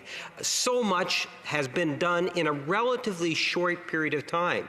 As a result of a lot of hard work by Canadians from every coast, from coast to coast to coast, we are now in a better position to be able to deal with a second wave upon a second wave coming. That we are, in fact, in a much better position. And I'm wondering if my colleague and friend can just provide her thoughts in regards to why it was so important that governments and nonprofits and Canadians as a whole come together in order to be able to minimize the negative impact of the coronavirus.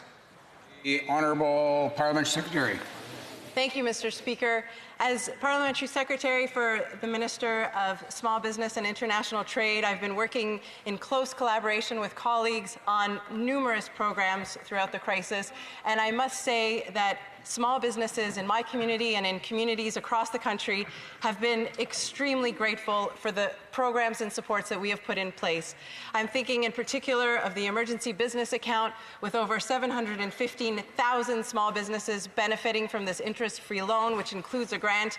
I'm thinking of the wage subsidy, which provided 75% subsidies on businesses' wages. This has allowed employees to continue to be paid while they stayed home in order to stay safe. There are numerous other programs that is allowing our economy to bounce back. As I'm sure the members of this House know, we've had several consecutive months of job growth in this country, far more than other countries around the world, and we are on track for an economic recovery, Mr. Speaker. Resuming debate, the honourable member for Central Okanagan, Similkameen Nicola. Thank you, Mr. Chair. Throughout this crisis, the official opposition has been asking questions and proposing policies to the government. Now, policy ideas that would support Canadians dealing with the pandemic and the eventual recovery. Unfortunately, this government has refused to listen to the good ideas or even listen to the pleas of Canadians. From the very beginning of this crisis, we've been hearing from new and expectant parents who lost their jobs due to COVID-19 and will not have the qualifying hours to access parental benefits through employment insurance. I heard from one parent this week who will be 8 hours short. 8. I've repeatedly over the last number of months asked the minister why she has not yet fixed this problem. She stated that it will be fixed, maybe, at some point in the future. This is not a tomorrow problem. People are having children today, right now, with zero certainty on where they stand. Service Canada is telling them they simply do not qualify unless policy changes. In at least one case, a new parent was callously told by government staff to go back to work. Imaginez un jeune parent. Imagine a young parent, maybe a single parent, who is already afraid of having a baby during a pandemic and who's missing only 25 hours of benefits. They are told to go back to work, but their work has disappeared. Not only do the new parents need time with their child, they're being told to go back to work. And a number of sectors simply do not exist currently. And there's no work that they can return to. Having a child, a baby, should be the most joyous time in life, but because of this government's refusal to address this issue, it has become a time of anxiety and fear.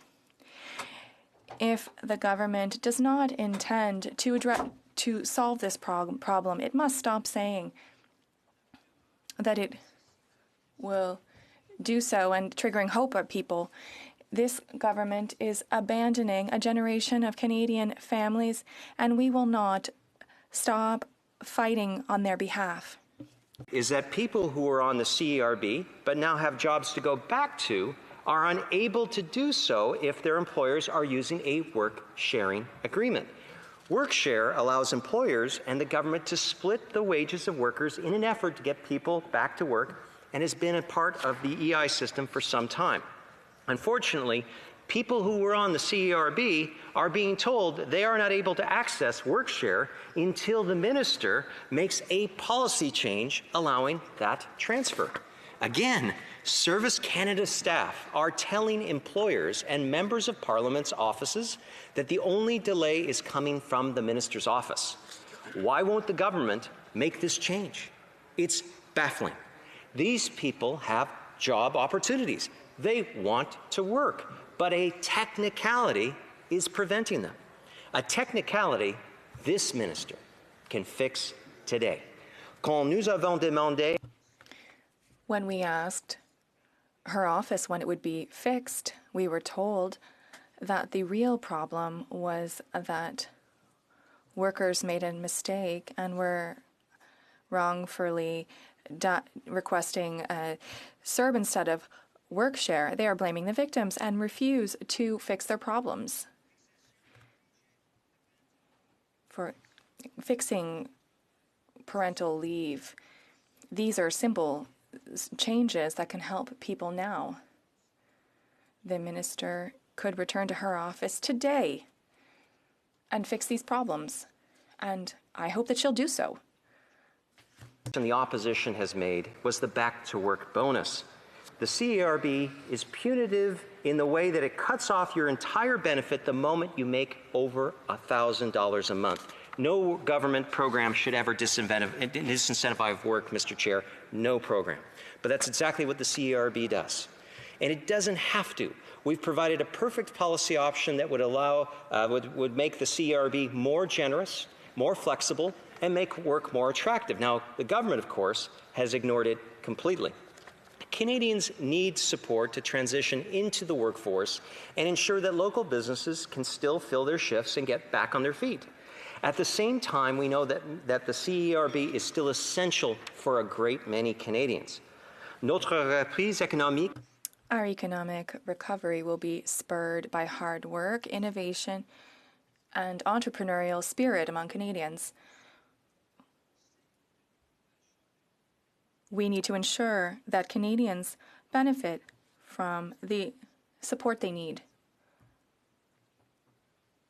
But again and again, the government has rejected this without any explanation.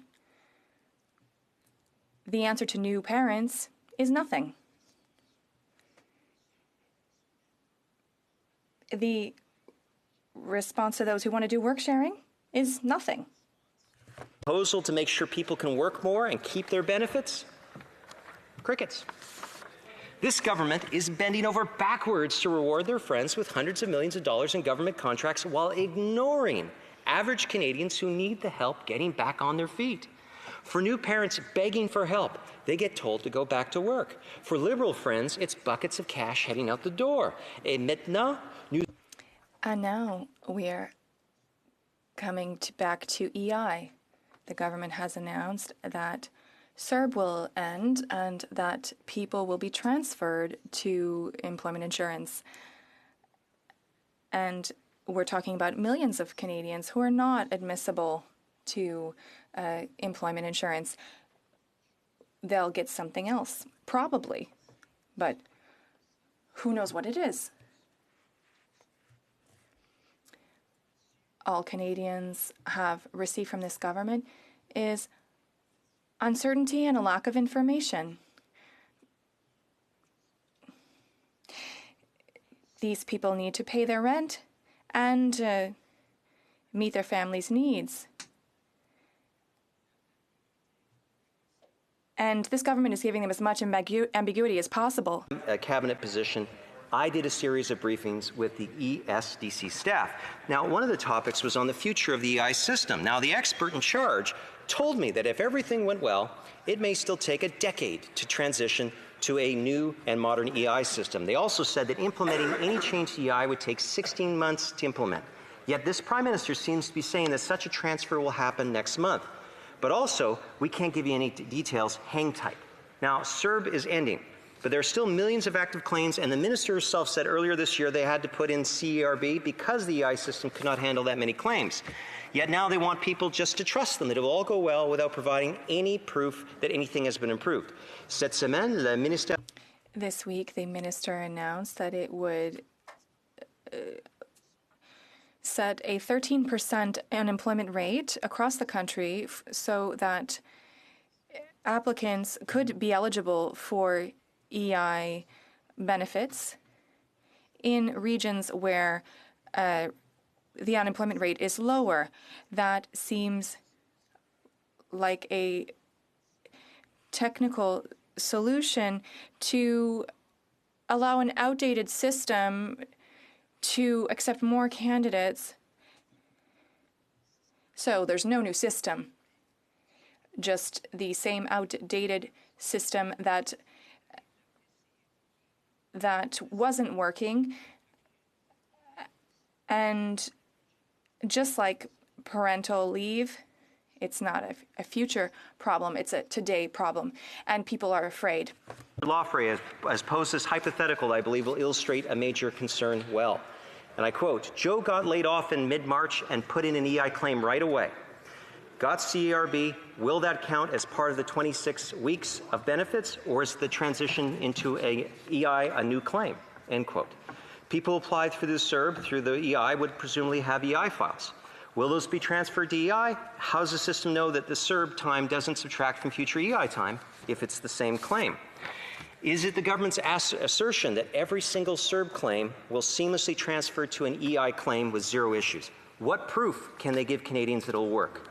That people should have faith that they will get a payment right away? They have given none. CERB took a few days to get paid.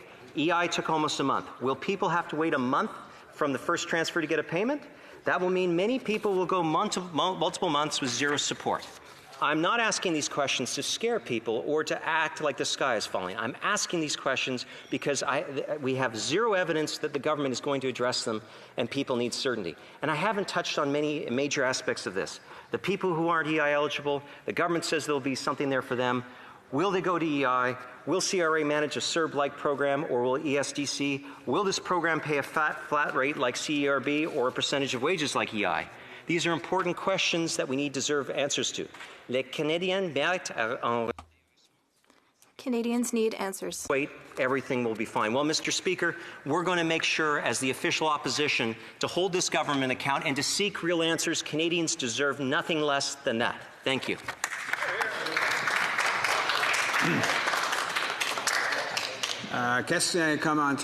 Questions and comments. The Honourable Parliamentary Secretary for the Minister of...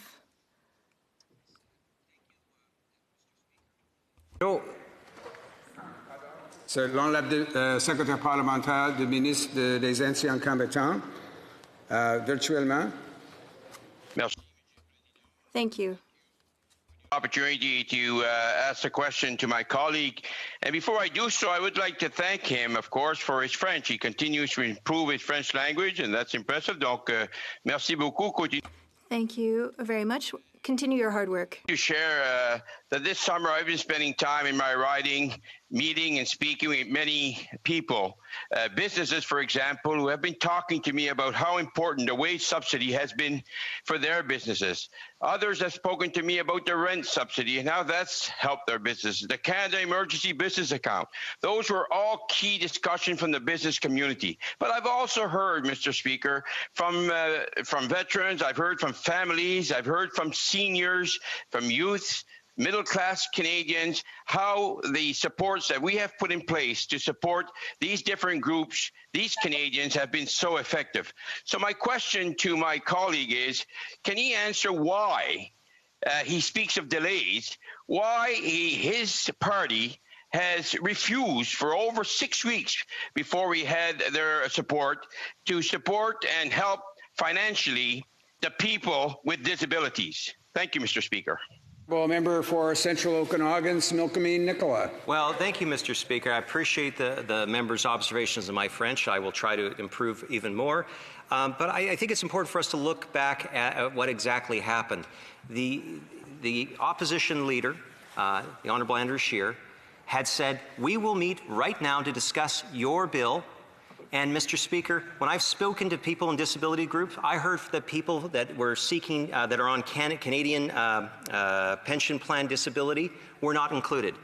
Either were veterans, someone that this particular member of Parliament, as a parliamentary secretary, should be very concerned about.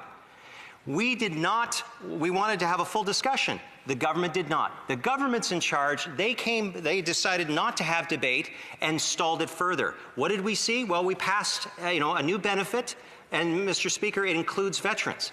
I think that this member needs to start looking in the mirror to his own government and asking, are we part of the problem here? Right on. Right on. Questions and comments? The Honourable Member for Cowichan, Malahat, Langford. Well, thank you, Mr. Speaker, and I'd like to thank my friend from British Columbia for his speech. I think he very clearly brought forward the concerns that many of us have heard, particularly the uncertainty that many Canadians have going forward. And, the members riding Central Okanagan, Similkameen Nicola, it's a very beautiful part of our province. In a previous life, I was a tree planter and spent many years around the Merritt area and Princeton. It's a very beautiful area. But my question to my colleague, Mr. Speaker, is this. When we're thinking about the uncertainty, I think about the uncertainty that many applicants had towards the Canada Summer Jobs Program. And unfortunately, many worthwhile organizations were cut off because the funding ran out. And when we juxtapose that with the student grants program that has now imploded because of the Liberals' mismanagement, which they tried to blame on the opposition, but the blame is entirely at their feet.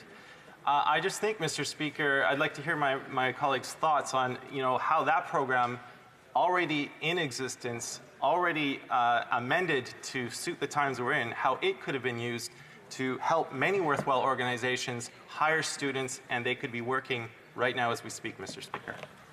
Member for Cowichan, Malahat, Langford. I think you mean Central Okanagan, Smilkameen, Nicola, Mr. Speaker. So, just repeated the former members, or the member who just posed the question. I repeated. I'm sorry. The honourable member for Central Okanagan, Smilkameen, Nicola. Thanks, Mr. Speaker. People from BC, we all look and sound alike. So actually, I'd just like to thank the member just for even saying that he's my friend publicly yet again. He just doesn't seem to learn. So what I would simply say, Mr. Speaker, is this. Look, the NDP have raised a number of criticisms on the student service grant, one of them being that, people would get less than minimum wage, and have asked a lot of good questions around that, and so I applaud, his party for doing that. But, the focus should have been always on how do we get resources to those that have the least and are in the biggest need.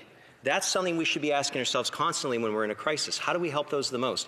You know what? We have an existing program that has, I would say, large support in the chamber here, and that is, again, the Canada Summer Jobs. And Mr. Speaker, when I have entrepreneurs and I have not-for-profits coming to me saying we could have given a great job to someone and helped them to support it so they didn't have to get a big loan later, Mr. Speaker, that would have been a much better situation and would not have caused the controversy and would not have distracted this Prime Minister and his Minister of Finance to such an extent that they are basically unable or unwilling to do their jobs in the middle of a pandemic.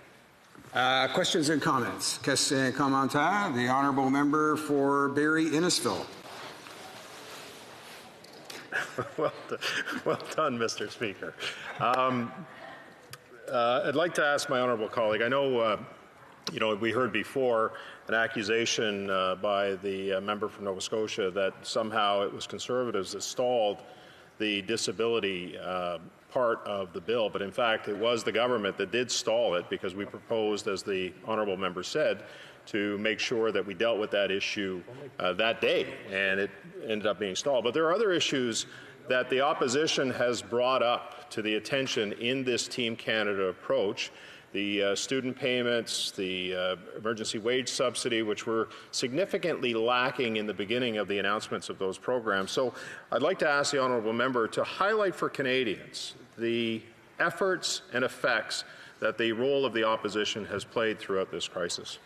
Member for Central Okanagan, Smilkameen, Nicola. Thank you, Mr. Speaker. And I would just go back to our original discussions around C-13. This government made an unparalleled power grab, and the opposition leader pushed back, along with many members of the opposition parties, to say, no, you're not going to get unfettered, unheralded power to amend our laws without going to Parliament. But what we did give the government is a lot of power to be able to introduce programs. And this is where it's really important for us as members of Parliament to be relating the experiences on really the front lines of the pandemic in our ridings. Ottawa is very far away from British Columbia, Mr. Speaker. And so when we bring up suggestions, like, for example, that the Canadian Emergency Business Account, that those loggers, realtors, and barbers who utilize personal checking account are now at a disadvantage to their own competition across the street that have used a regular checking account or a business checking account, Mr. Speaker. It's really unfair. And when the government in May, the Prime Minister said, we're going to fix this, they still haven't done that. And so, we've done a lot of good things here on this side, the Canadian Emergency Wage Subsidy, and among others, and a lot of other parties have contributed to that. But this government needs to continue to understand that we are on the front lines, that members of Parliament, do understand the problems in their ridings, and they need to respect that and start listening because, again, Mr. Speaker, if we're going to see this country get through this pandemic, it's going to be because Canadians bring the problems to Ottawa and they're heard and responded to ably.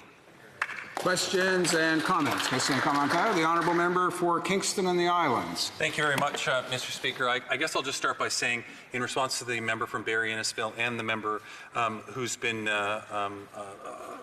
answering the questions so far, that although the issue with the disability bill, when it came forward, was debated or wanted to be debated by the Conservatives, there were two other opportunities on that day to debate it in which they voted against debating for it. But let us celebrate in the fact that there is meaningful legislation out there right now that is taking care of these people that, in particular, that really need this. But my question to the member is when he talks about businesses and giving the supports to businesses and the government not listening to what's being said by members of Parliament, we had a number of programs, Mr. Speaker, that were literally built, developed, and implemented in a matter of days. Programs that probably would have taken a year, 18 months to develop and deliver by any other standard.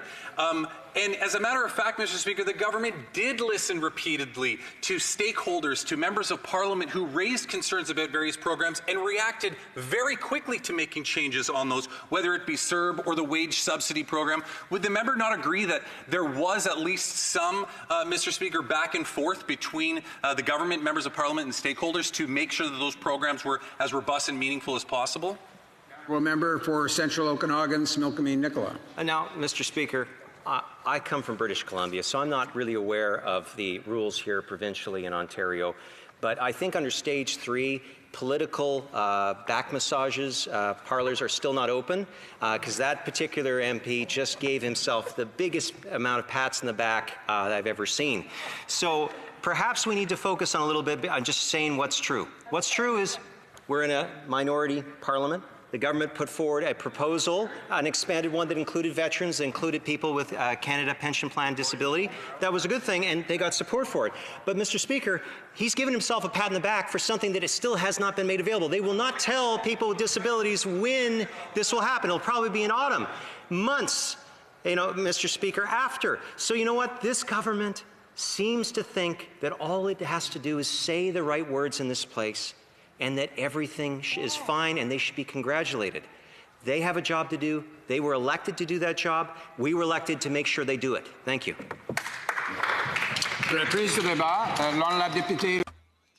Resuming debate, the Honourable Member for Belleuil-Chambly. Thank you very much, Mr. Chair.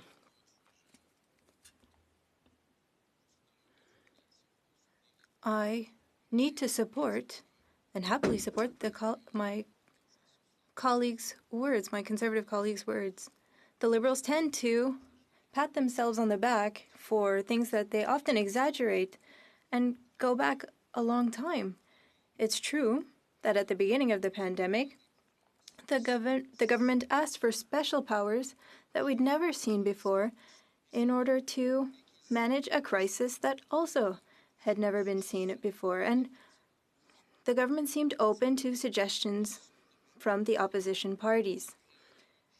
Nobody doubted the importance of the issue. But,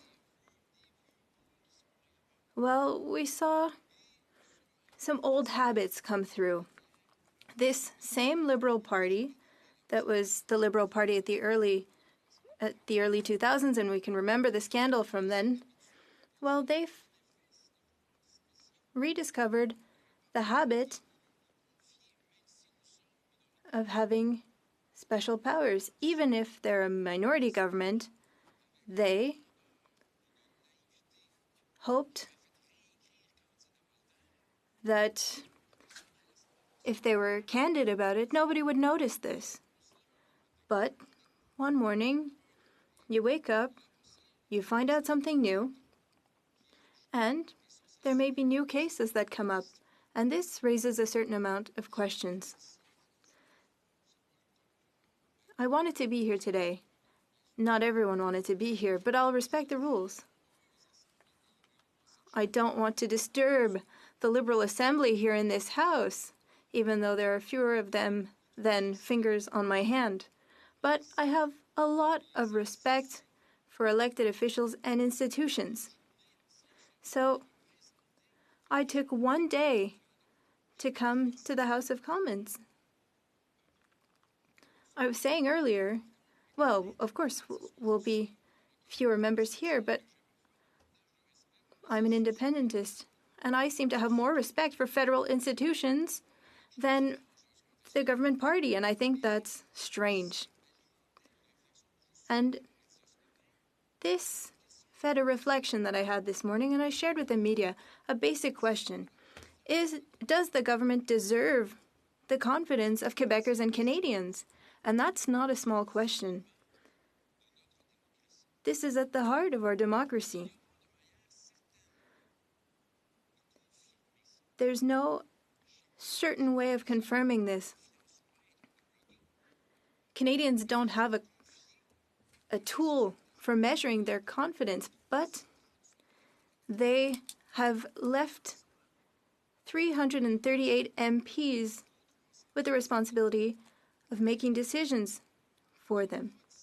And these MPs need to either maintain their confidence in the government or remove it.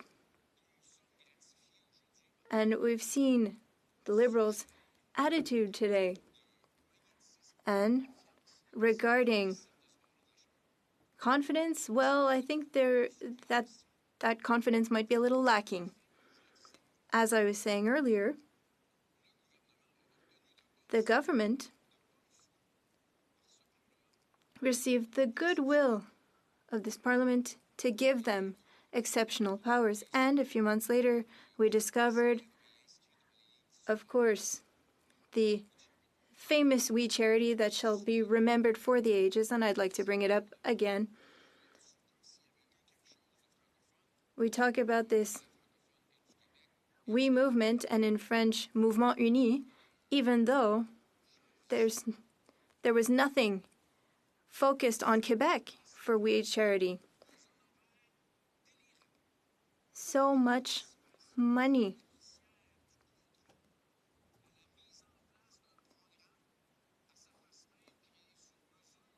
This program would have been created and assumed that politicians wouldn't be able to manage this program. And so they gave the program back to these civil servants, even though we said in the past that these civil servants did not have the capacity to manage this. So a Crown corporation that's saying, we're going to give this to a private company because we are unable to do so to manage this program, even though we're bigger than that company.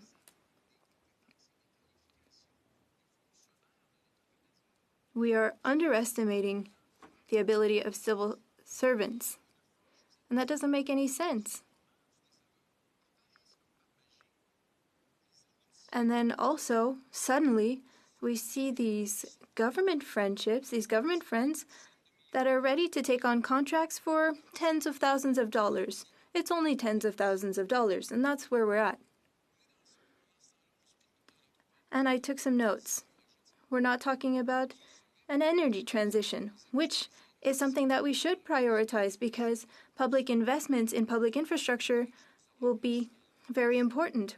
We're not talking about clusters for electrification of heavy transportation. We're not talking about things that could help us come out of this crisis by creating economic activity.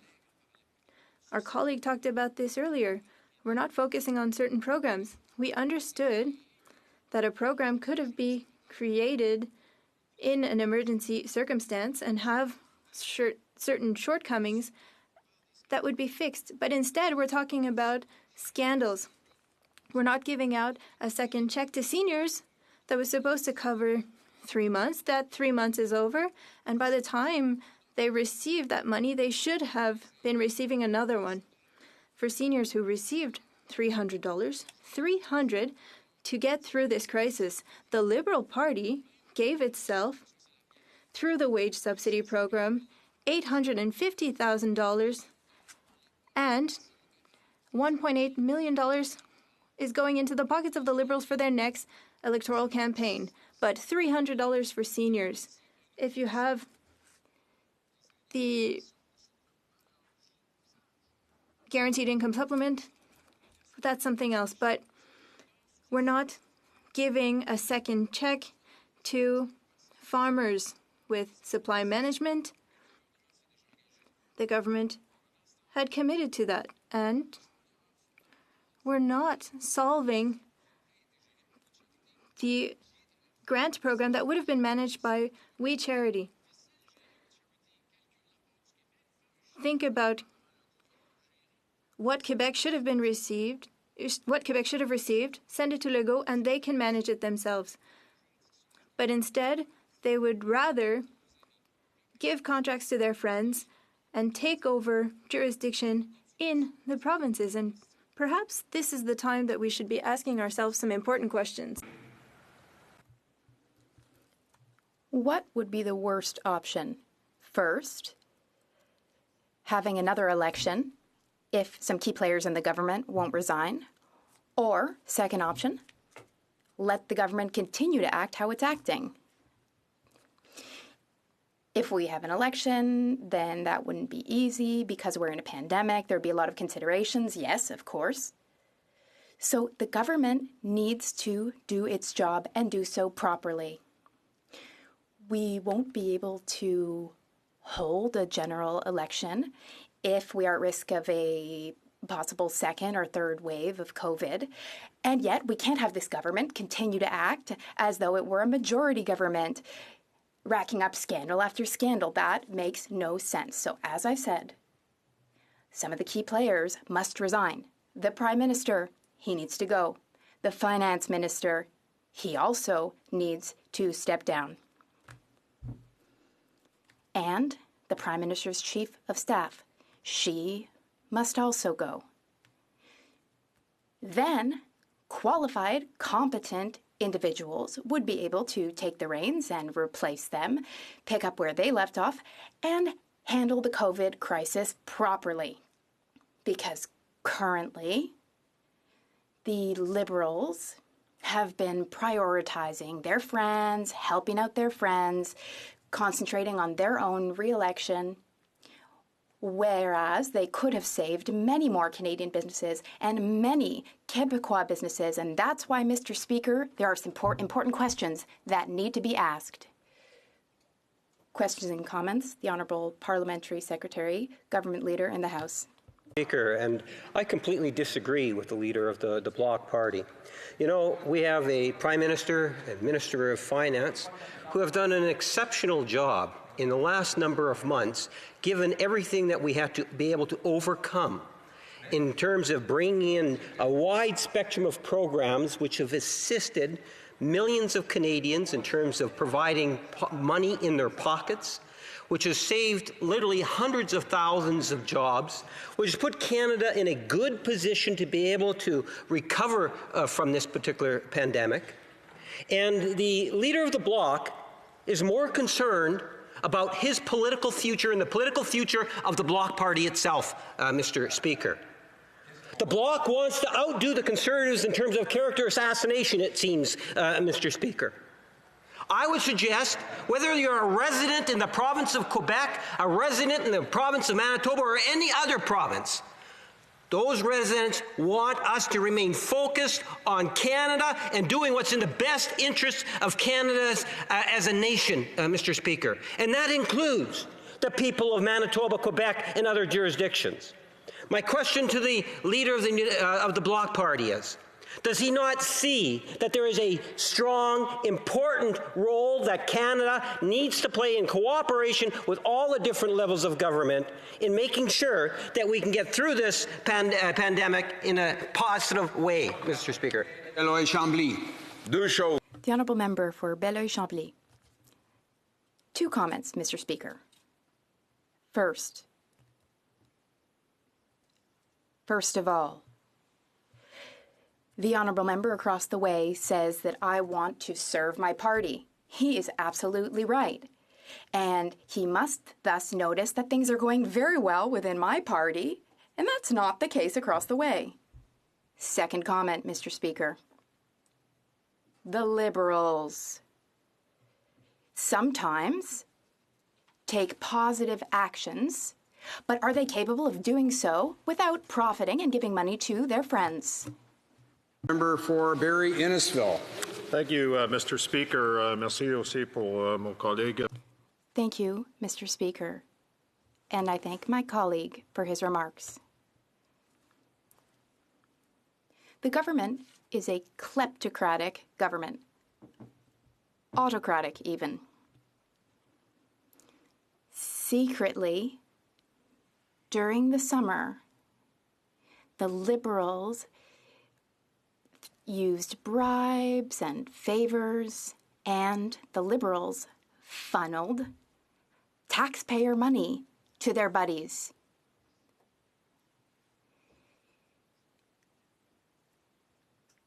And the Liberals prioritize their well-connected friends and other friends and family members. The Honourable Member for Belleuil-Chambly. Thank you, Mr. Speaker.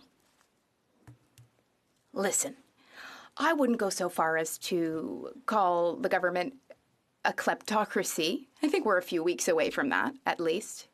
But the situation is very problematic, that I'll admit. Let's talk about Canadian taxpayers. They work, they pay their taxes. There are Canadians who want to work but aren't able to. There are Canadians who could go back to work, but they're not motivated to do so because of government programs. And we need to solve these problems for the good of all Canadians. Here's the issue, though. We have seen on many occasions, it's almost a pattern now, that money that could save hundreds or thousands of Canadian businesses, well, this money is somehow finding its way into the pockets of those who have given tens and dozens of thousands of dollars to family members and loved ones of the main players in the Liberal government. Couch and Malahat Langford. Yes, thank you, Mr. Speaker, and I appreciate the Leader of the Bloc Québécois speech. He made mention of supply management, and as our party's agriculture critic, a very important thing. I would agree with him that this self-imposed crisis that the Liberals have brought about on themselves has sucked the political oxygen out of the room. And as a result, we're spending so much time on this when we could be spending time on other things. And we've heard radio silence from the Minister of Agriculture, particularly on compensation to our chicken, egg, and turkey farmers for the CPTPP and now the upcoming agreement with the United States. When those trade deals come into force, we are going to see massive amounts of poultry and eggs flooding our market, and still we have no word on what the compensation is going to be. We have no word from the Minister of Agriculture on who's going to be on the advisory council to help implement the national food policy. So I would like to hear from the Leader of the Bloc on this, because I know supply management is very important in the province of Quebec. And perhaps he could tell this House just what the farmers in Quebec are saying, because I'm pretty sure they're echoing that right across the country. Thank you, Mr. Speaker. The Honourable Member for Belleuil-Chambly. Mr. Speaker, as I said earlier, the government is not handling some files because it has its hands full with the wrong things. And we did have high hopes for the government at some point that they might handle the situation properly, but the government is looking inward and thinking of itself and only itself at all times now. The Liberals are mired in yet another scandals, and Canadians are saying to themselves, oh, always the same people, always the same thing. What about compensation for these sectors? Now, we have spoken a bit, we have heard a bit about compensation for some sectors, some agriculture sectors, but what about aluminum? Aluminum is such an important sector, such an important industry in Quebec.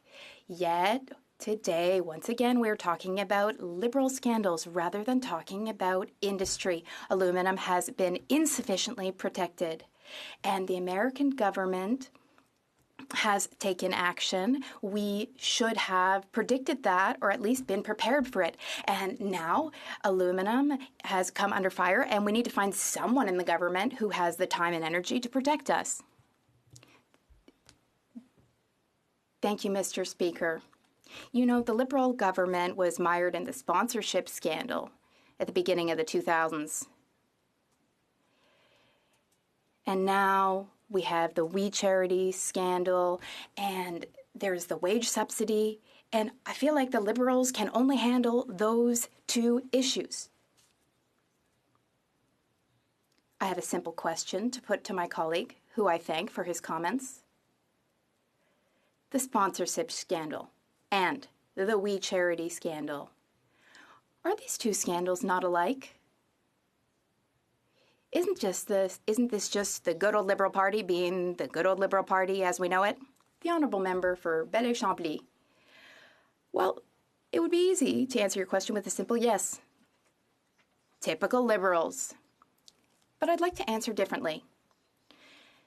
Many parliamentarians, many journalists are wondering, will the Bloc Québécois, will the Conservative Party manage to convince the New Democratic Party to support the Liberals less? But that's not the real question. Here's the real question. Will the Liberal government be able to replace the weak links in the chain with competent players? And if the answer is yes, then these terrible scandals that have had negative repercussions for Canadians, for the people of Quebec, for the Liberals, these scandals, we could maybe put them behind us. So here's the question that matters to us. Will the weak links in the chain be replaced with strong players? We have time for one last question. The Honourable Minister of International Affairs.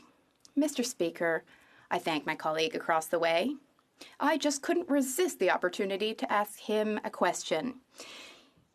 He told our party to stay the course and to work hard. Well, that's exactly what we're doing. So here's what I would like from my colleague, the Bloc leader. What does he have to say about health and safety? What are his ideas? We're open to constructive, effective ideas. Our colleagues across the way, our opposition colleagues, we are listening. We are ready to hear their suggestions regarding getting the economy back on track, getting people back to work and back to school, health and safety. The Honourable Member for Belleuil-Chambly. Well, Mr. Speaker, my colleague and I have very different responsibilities. I take care of my riding. And when I'm not in my riding, I travel around and help other regions in Quebec. But the minister across the way, he travels all around the world while exercising his duties. But he should really visit Gaspésie. It's a beautiful region. Now, could we set up a fund and empower regions to decide their own economic future, to decide their own visions, to prioritize the environment or environment-friendly technology if they'd like to do so? We need to empower regions to do so.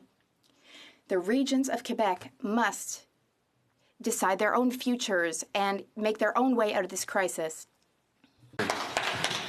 Yes, thank you, Mr. Speaker. It's good to be here in person in the chamber representing my constituents, the wonderful people of Cowichan and Malahide-Langford. And, you know, looking back, I don't think any of us, when we were making our New Year's resolutions in January, could have seen or predicted just how this year would turn out. It has certainly been a year of great upheaval, a year of great uncertainty, a year of great anxiety. And, you know, I think we're here just to reflect accurately the struggles that many small businesses and individuals have had to endure during a very tumultuous time. And the same goes for the people in my riding in Cowichan and Malahide-Langford, who to this day are still dealing with the economic and social consequences of COVID-19.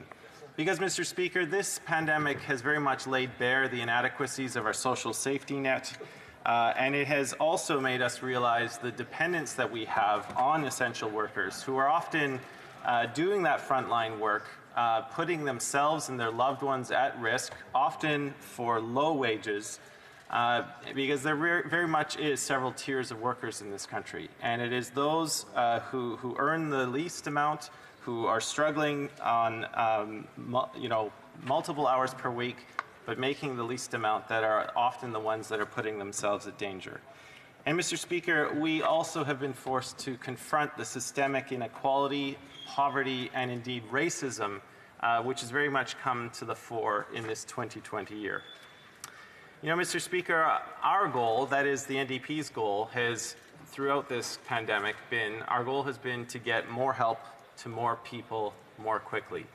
And when the government rolled out its programs, they were in many cases inadequate at first blush, but based on the feedback that the opposition gave, we were able to make them better. And yes, there are still gaps that exist, but I believe that if you look at what was on offer in the days of late March and early April, we have made measurable success and improvements, and that is a testament to the hard work of members of the opposition, but it also is testament to the constituents who informed us as their members of parliament of what was working and what was not. And the very fact that we were able to take those voices to this place and get the changes that were sorely needed. And unfortunately, in these last few weeks, you know, we've had this scandal erupt with the We Charity, a scandal that has taken all of the political oxygen out of the room. This is a time when Canadians expect us to be focusing on them, focusing on the recovery efforts. And unfortunately, we have a Minister of Finance and a Prime Minister who are suffering yet again from self-inflicted wounds. You know, Mr. Speaker, the most important document any cabinet minister should be reading when he or she takes office is the Conflict of Interest Act. And it very clearly states in there, Mr. Speaker, that, you know, one should recuse oneself if you are dealing with a situation that can involve the benefit of oneself or family members or friends, and that one should not accept free travel when they're carrying out their ministerial duties, especially with an organization that has the potential to benefit from government contracts and services. And so, unfortunately, because of the Liberals' ability to step on every ethical rake on the lawn, here we are dealing with that situation when we could very well be dealing with the important matters that our constituents are dealing with. And let me talk specifically about small business, Mr. Speaker. You know, like across Canada, many small businesses in my riding are very much suffering. If you look at the statistics, Mr. Speaker, from the BC Chamber of Commerce, most businesses that were surveyed were reporting a decline in income, which resulted in the loss of employees. Each one of those employees, that's another person who was unable to provide for his or her family, had to find a way to make the house finances work. And it was a very, very significant and disconcerting event for many people.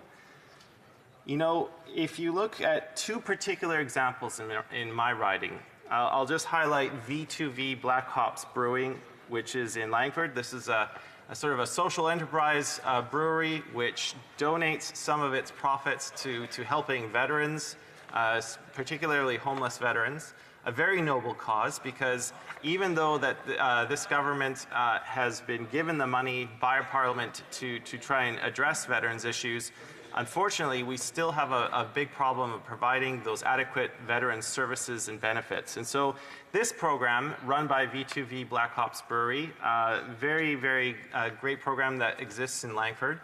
Unfortunately, they were unable to qualify for the Canadian Emergency Wage Subsidy, and they also had problems with the Commercial Rental Assistance Subsidy because of problems running with the CRA. And, you know, my office has repeatedly tried to get assistance from the Minister of National Revenue on this, and so far it has been radio silence. I can also think of, Mr. Speaker, sports traders in Duncan. You know, owned and operated by Richard and Maureen Ellis since 1995. And of course, they saw a precipitous drop in their business because, of course, there are no team sports happening. No one is coming in to buy sports equipment. And of course, so they saw a huge drop in their revenues. It was a calamitous drop for a business that has existed in my community for about 25 years. And they were in a situation where their landlord did not want to participate in the Commercial Rental Assistance Program. And unfortunately, the Liberals designed this program so that it required buy-in by the landlord. So what does a business do if you have an uncooperative landlord? Unfortunately, There was no route, even though I brought this to the attention of several ministers. And unfortunately, this business, which has been a pillar of our community for so many years, is now facing bankruptcy, and we're probably going to lose it. Owned by 2 outstanding members of the community, and probably never to be seen again. So I want to highlight the efforts that have been made by 2 individuals in our caucus. The member for New Westminster Burnaby is our finance critic, and also the critic for small business and tourism, the honourable member for Courtenay Alberni, both of which have repeatedly called on this government to make improvements to that program, and unfortunately have still been met with inaction. So those are the things that we need to address, and I know that small businesses continue to look to their elected leaders here in this House to try and find ways to make sure that they are going to come out and recover as we move into later stages of dealing with this pandemic. And, coming from British Columbia, Mr. Speaker, I would be remiss if I didn't talk about the ongoing opioids crisis. This opioids crisis continues to ravage my communities. In British Columbia, in the last couple of months, we saw a record number of deaths. And unfortunately, because of a toxic street supply of drugs, we are continuing to see these overdose death rates. Now, I will commend both the federal government and the BC government for starting some pilot projects under the Substance Use and Addictions Program to try and deal with this, to try and get a safe supply of drugs to those who are users, so they won't be exposed to that toxic supply. But, Mr. Speaker, it's time for the next bold step from this federal government. I need this federal government to step up to the plate, to join the Canadian Association of Chiefs of Police, to join several medical health officers from across the country, to join the Premier of British Columbia, and to finally institute the decriminalization measures that we need to see. Because, Mr. Speaker, the biggest roadblock that we still have is the stigma of ongoing criminality for small possession of drugs. And we need to find a way to make people come forward with the problems that they have, so they're not afraid that the criminal justice system is going to pounce on them if they try and get the help they need. I'm not talking about legalizing drugs, and I still believe that we need to have those penalties in place for people who traffic and deal. But for those who are suffering under the curse of addiction, we need to get the criminal justice system out of the way. We need a social and health approach to this very deep and ongoing problem. And, Mr. Speaker, I guess just in the last minute that I have, we are at a moment in time where it seems like a giant pause button has been pressed on our society. And I think we have collectively been given the time and the space to think about where we have been, where we are now, and where we want to go in the future. And it's quite obvious that we can't return to the way things were. Not only because of the inadequacies of the social safety net, the fault lines that exist, the deep inequality. This is a time for us to really think about the kinds of measures that we can put in place. Not just shovel-ready projects, but shovel-worthy projects.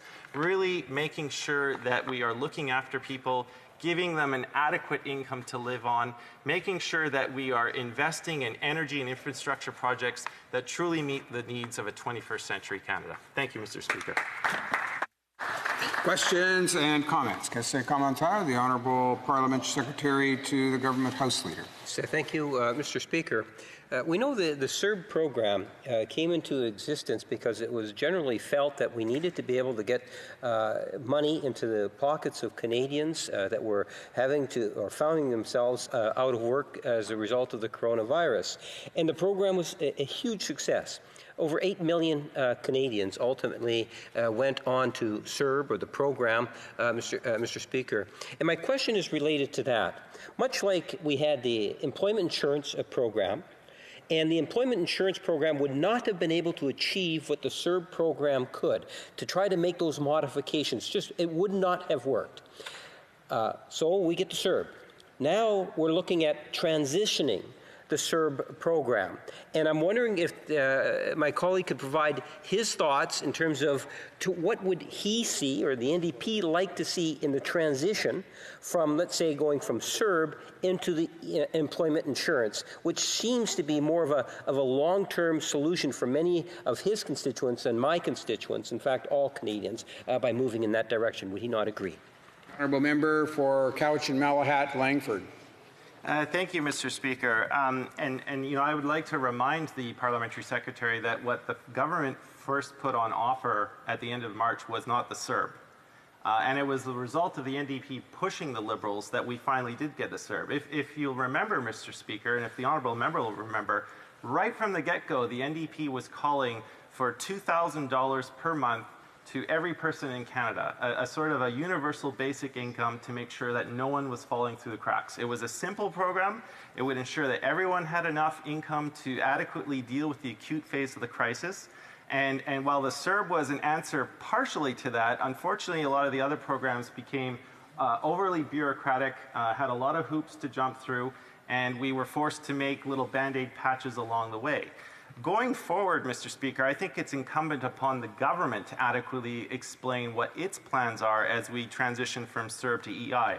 How much are people going to earn? What kind of qualifications are going to be needed to transfer to EI? Because we know employment insurance, as it existed pre-pandemic, there were still a lot of workers who were not getting covered.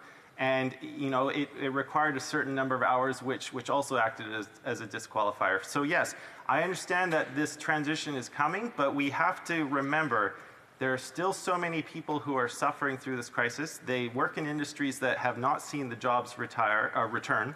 And so we need to have a plan in place to make sure that those people are looked after. And I'm happy to report, just on ending, Mr. Speaker, is that one of our members, the Honourable Member for Winnipeg Centre, has brought forward a motion in the House. I believe it's motion 46. And I would encourage the government to look at that, to look at the ideas the NDP is bringing forward, and to make sure that we're looking after everyone equally. Questions and comments. The Honourable Member for Central Okanagan, Similkameen Nicola. Thank you, Mr. Speaker, and I certainly appreciate this member's contribution to today's debate. One of the things he did mention was the commercial rental subsidy assistance program the government has put in place. I will note that I've read that the Finance Minister of British Columbia, Carol James, has said that every week they phone the Finance Minister's office to say, have you made any changes to this program, because it's not well designed. And I think he said that even his own constituents are finding that it's difficult to reach that program. I, too, am also concerned that the Liberals pat themselves in the back too early. They've established where those people that can receive the disability tax credit, if they were to go, they've allowed for a 60-day period of time where people can go to their doctors and go through a process to be able to be certified eligible for it. Is the member concerned, as I am, that process is going to face complications due to COVID-19? Certain provinces are going to have different processes for it and may have different timelines. And then second to that, Mr. Speaker, that 60 days, I know for the best of times, 60 days is not a lot of time to make sure people get the help they support. So is he concerned that the program period for eligibility is too tight and may complicate his constituents? The Honourable Member for Cowichan Malahat Langford. Well, I'd like to thank the Honourable Member for Central Okanagan Similkameen Nicola for that question. And you know, just going back in time, it was unfortunate that we did see a delay from the government on bringing forward these disability supports. I know they like to place the blame on the opposition, but I find in this Parliament the Liberals are still having a tough time coming to terms with the fact that they don't have a majority government anymore, and that they are going to require the cooperation of the opposition in order to get things done. And our views are valid. We are bringing forward concerns of our constituents, including those who live with disabilities. Now, it's great to see that the criteria have expanded from the disability tax credit to include those who are on CPP disability and veterans. But number one, we're concerned with how long it took to get to this. And yes, I do share the members' concerns. Anytime you have a person with disabilities who's already very marginalized in society, having to jump through more hoops, which could include a trip to the doctors, more dealings with the bureaucracy, that I am concerned will just bring up more impediments to a segment of our society which cannot afford to deal with any more delays to their financial well-being. Questions and comments. Questions et commentaires. The Honourable Member for Timmins, James Bay.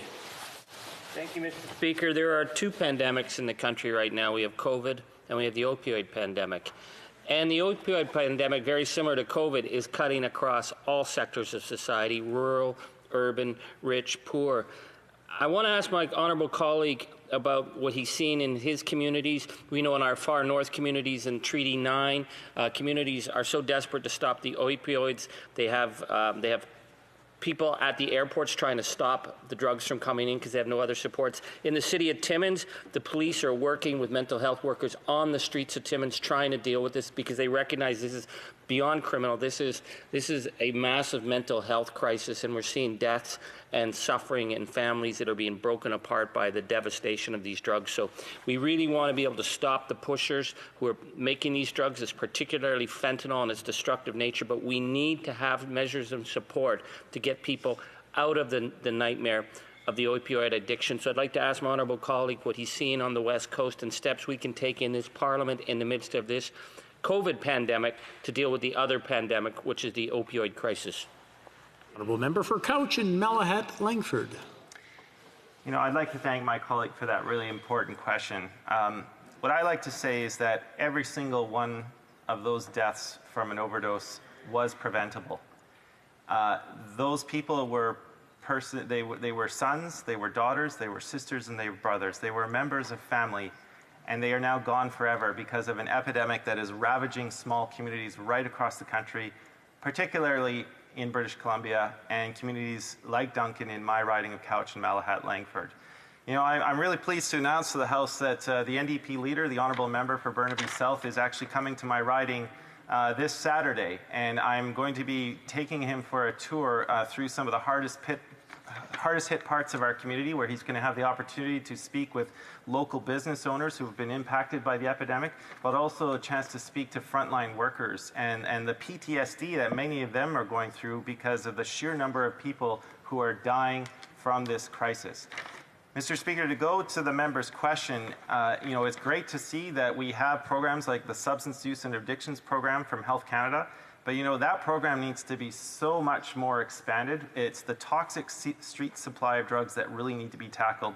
But the biggest thing that we need to do, the biggest amount of leadership that we need to see from the federal government is to address the ongoing criminalization of small amounts of possession. Once we get past that step, Mr. Speaker, and we can get people past the ongoing stigma of criminality, I think they will be encouraged to come forward out of the shadows and get the help that they truly need so that we can start taking very affirmative and worthwhile steps to tackling this crisis that is ravaging so many communities. Thank you. And comments. Questions et commentaires. The Honourable Member for Okanagan, Similkameen, Nicola. Yeah, thank you, Mr. Chair. I'd like to again just pose a question to my colleague.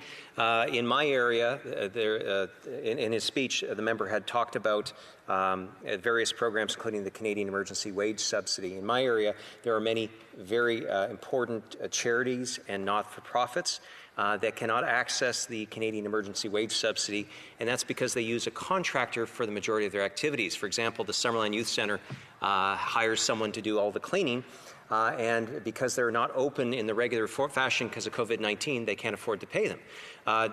Does the member have any examples of either that in his riding or other areas of where the government may need to make some changes to their program? I know it's also happening with the BC Hockey Hall of Fame, so it's a growing issue in the Okanagan. Well, member for Cowichan, Malahat, Langford, in 20 seconds or less, please. Yes, Mr. Speaker. I think like every member of Parliament, I have had examples come through my constituency office of people that don't follow what we call a traditional employment model. They sometimes contract out services, and if they have seen their business revenues decline and no longer need those contract services, the person under contract is simply out of luck. And those are examples which I think we have brought to the government's attention repeatedly, and we still need to see action on. So I'd like to thank my colleague for bringing forward that example. Resuming debate, reprise du débat, the Honourable Member for Whitby.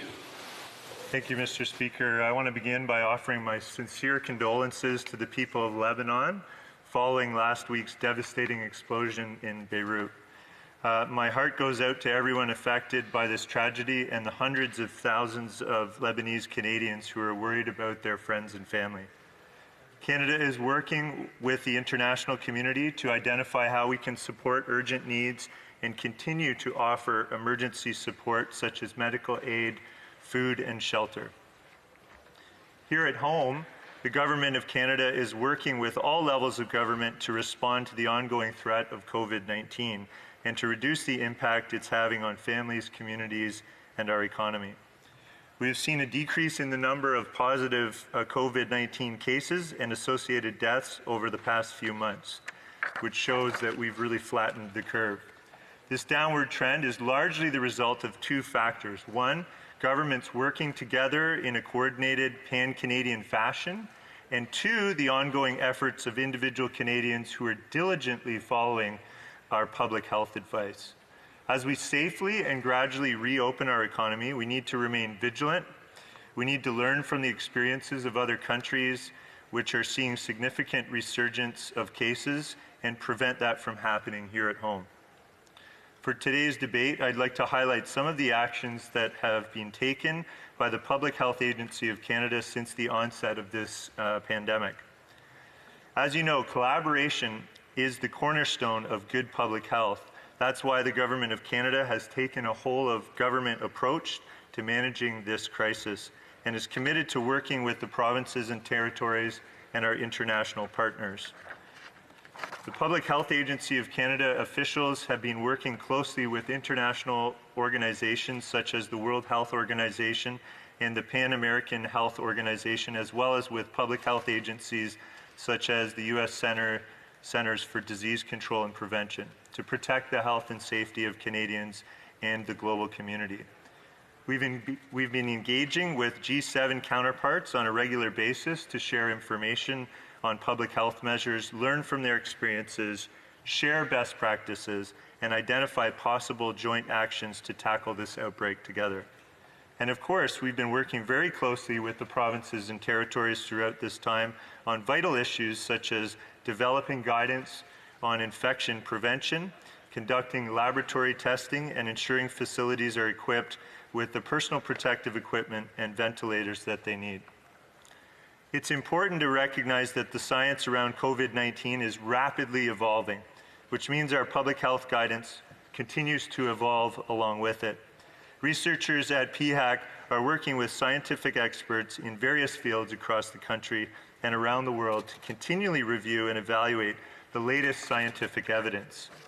When they determine that the body of evidence has gained sufficient credibility and acceptability by the scientific community, our advice and guidance is updated as quickly as possible to reflect the best current scientific knowledge and public health practices.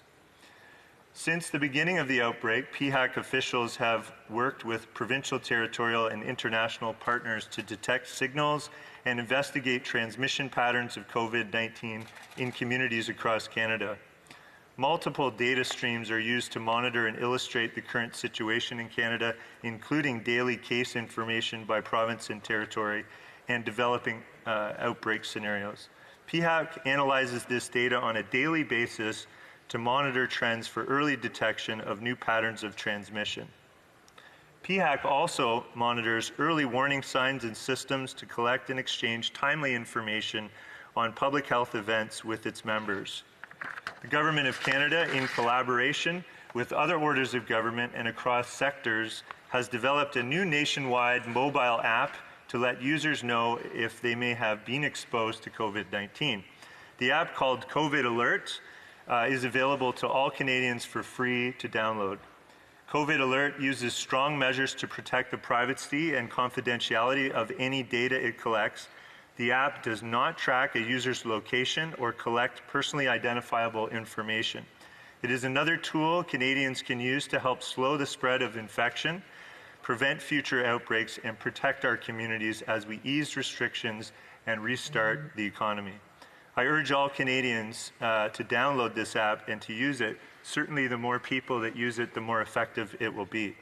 The government has also taken strong measures at the border to limit the introduction and spread of COVID-19 and protect the health of Canadians. For example, emergency orders have been enacted under the Quarantine Act to restrict discretionary entry into Canada from abroad and to strengthen measures to reduce the importation risk from other countries.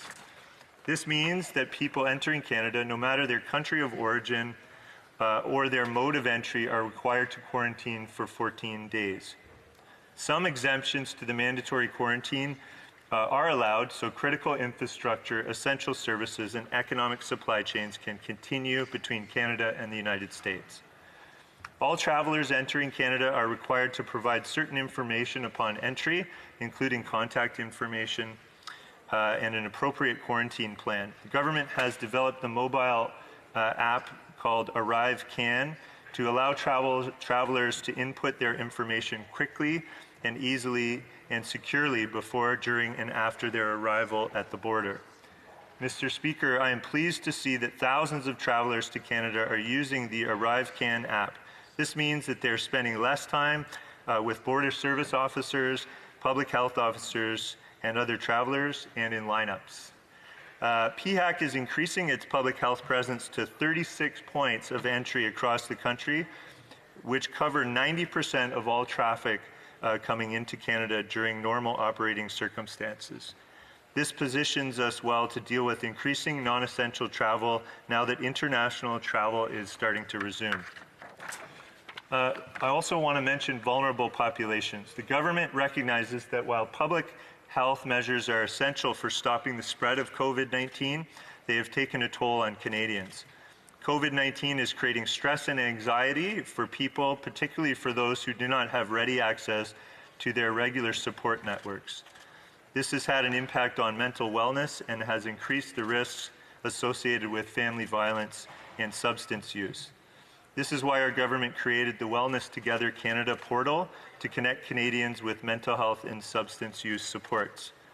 PHAC also announced new initiatives that can help reduce the risk and impacts of family violence, including funding for the Kids Help Phone, shelters and sexual assault services, support initiatives, income support initiatives, and support for nonprofit and charitable organizations.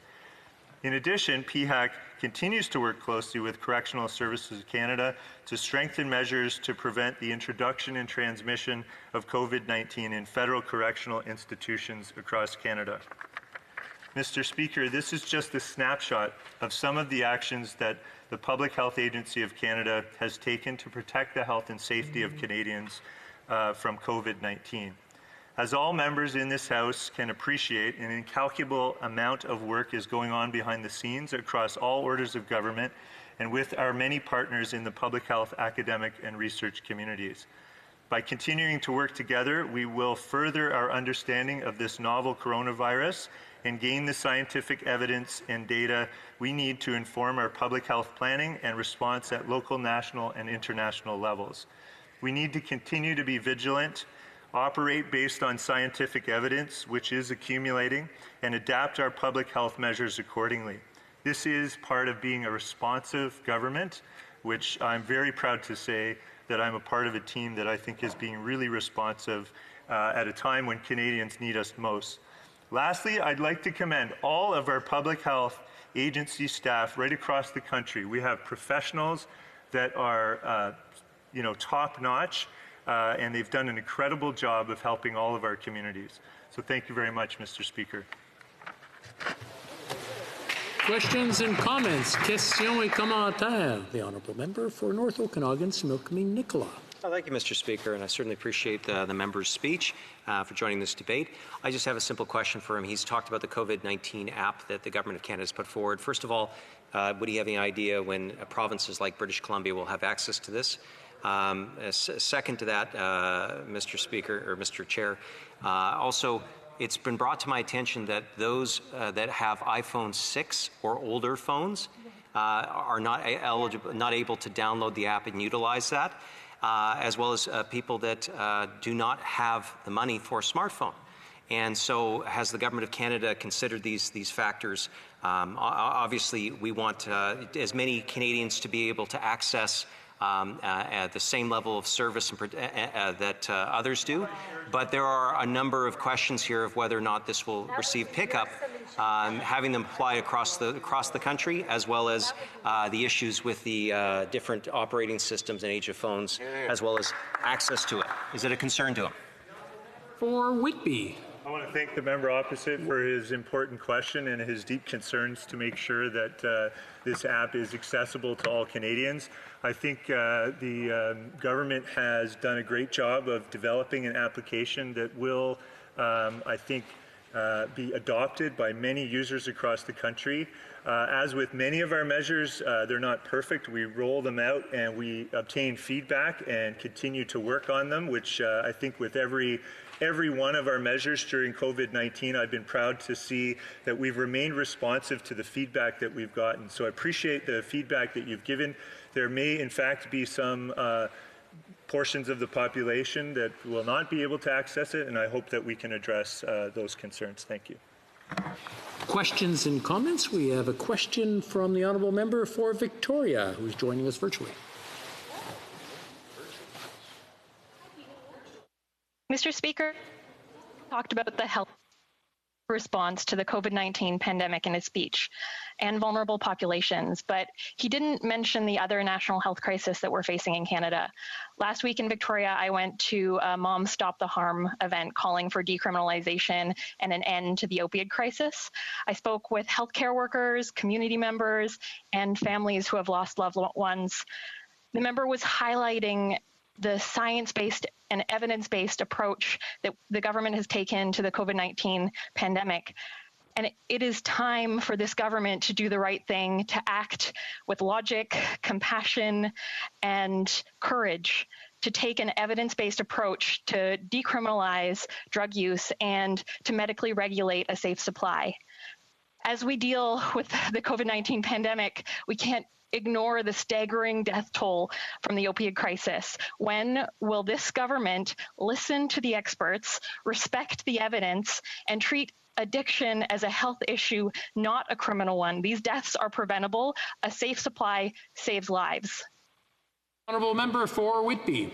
Well, I want to thank the member for her important question, and I understand the deep concerns that she has about substance use and the rise in the number of cases in her area.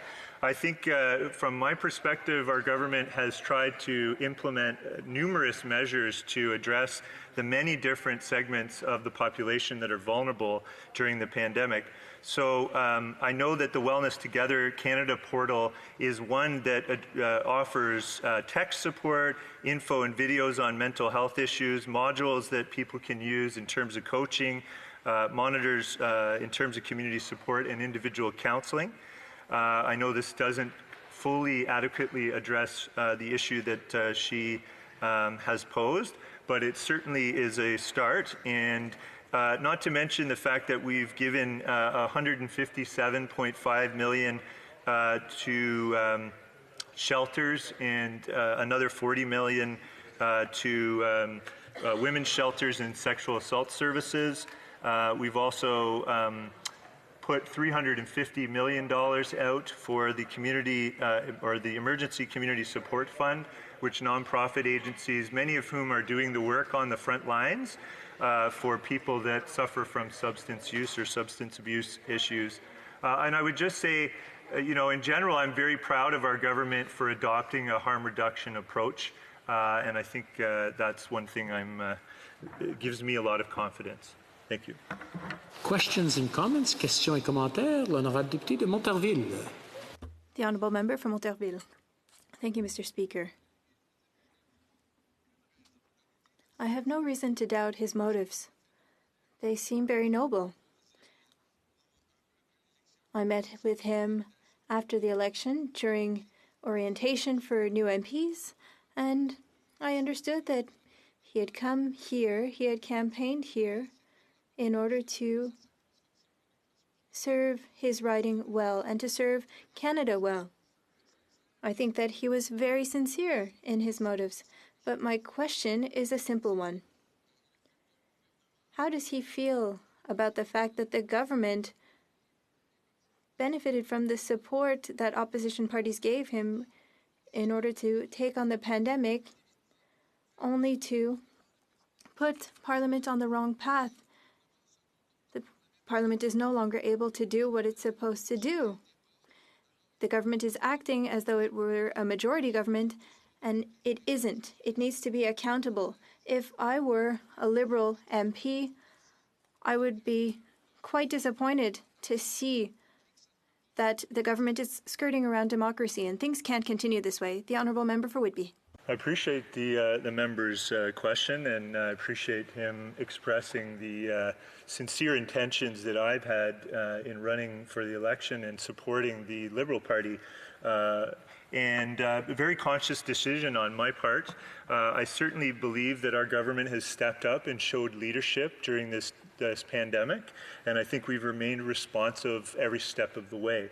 I don't share the concerns that are being raised in this House. I'm an ethics professional, and I see no basis for many of the things that are being claimed in this House. And I feel there's a distortion of the truth, and I really do think that our government is doing its best to show leadership at a time when Canadians need us most.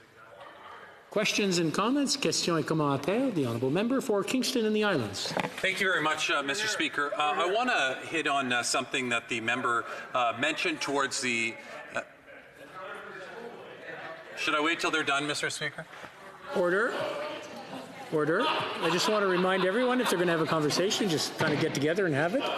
Okay, we're not shouting across. The Honourable Member for Kingston and the Islands. Thank you again, Mr. Speaker, for that. I want to hit on something that the member brought up right towards the end of his speech, and that's when he paid credit to the incredible public service that we have in this country that was able to deliver, create, implement, and deliver on various different programs that were brought forward and voted on by all members of this House, in most cases unanimously, and we're able to deliver those programs to Canadians. For example, Mr. Speaker, in a month and 5 days, we went from the World Health Organization declaring a pandemic to money getting into the bank accounts of 5.4 million Canadians. That would never have happened, Mr. Speaker, without the incredible public service that we have in this country. So I wonder if the member would like to expand on his final comment that he made to that regard.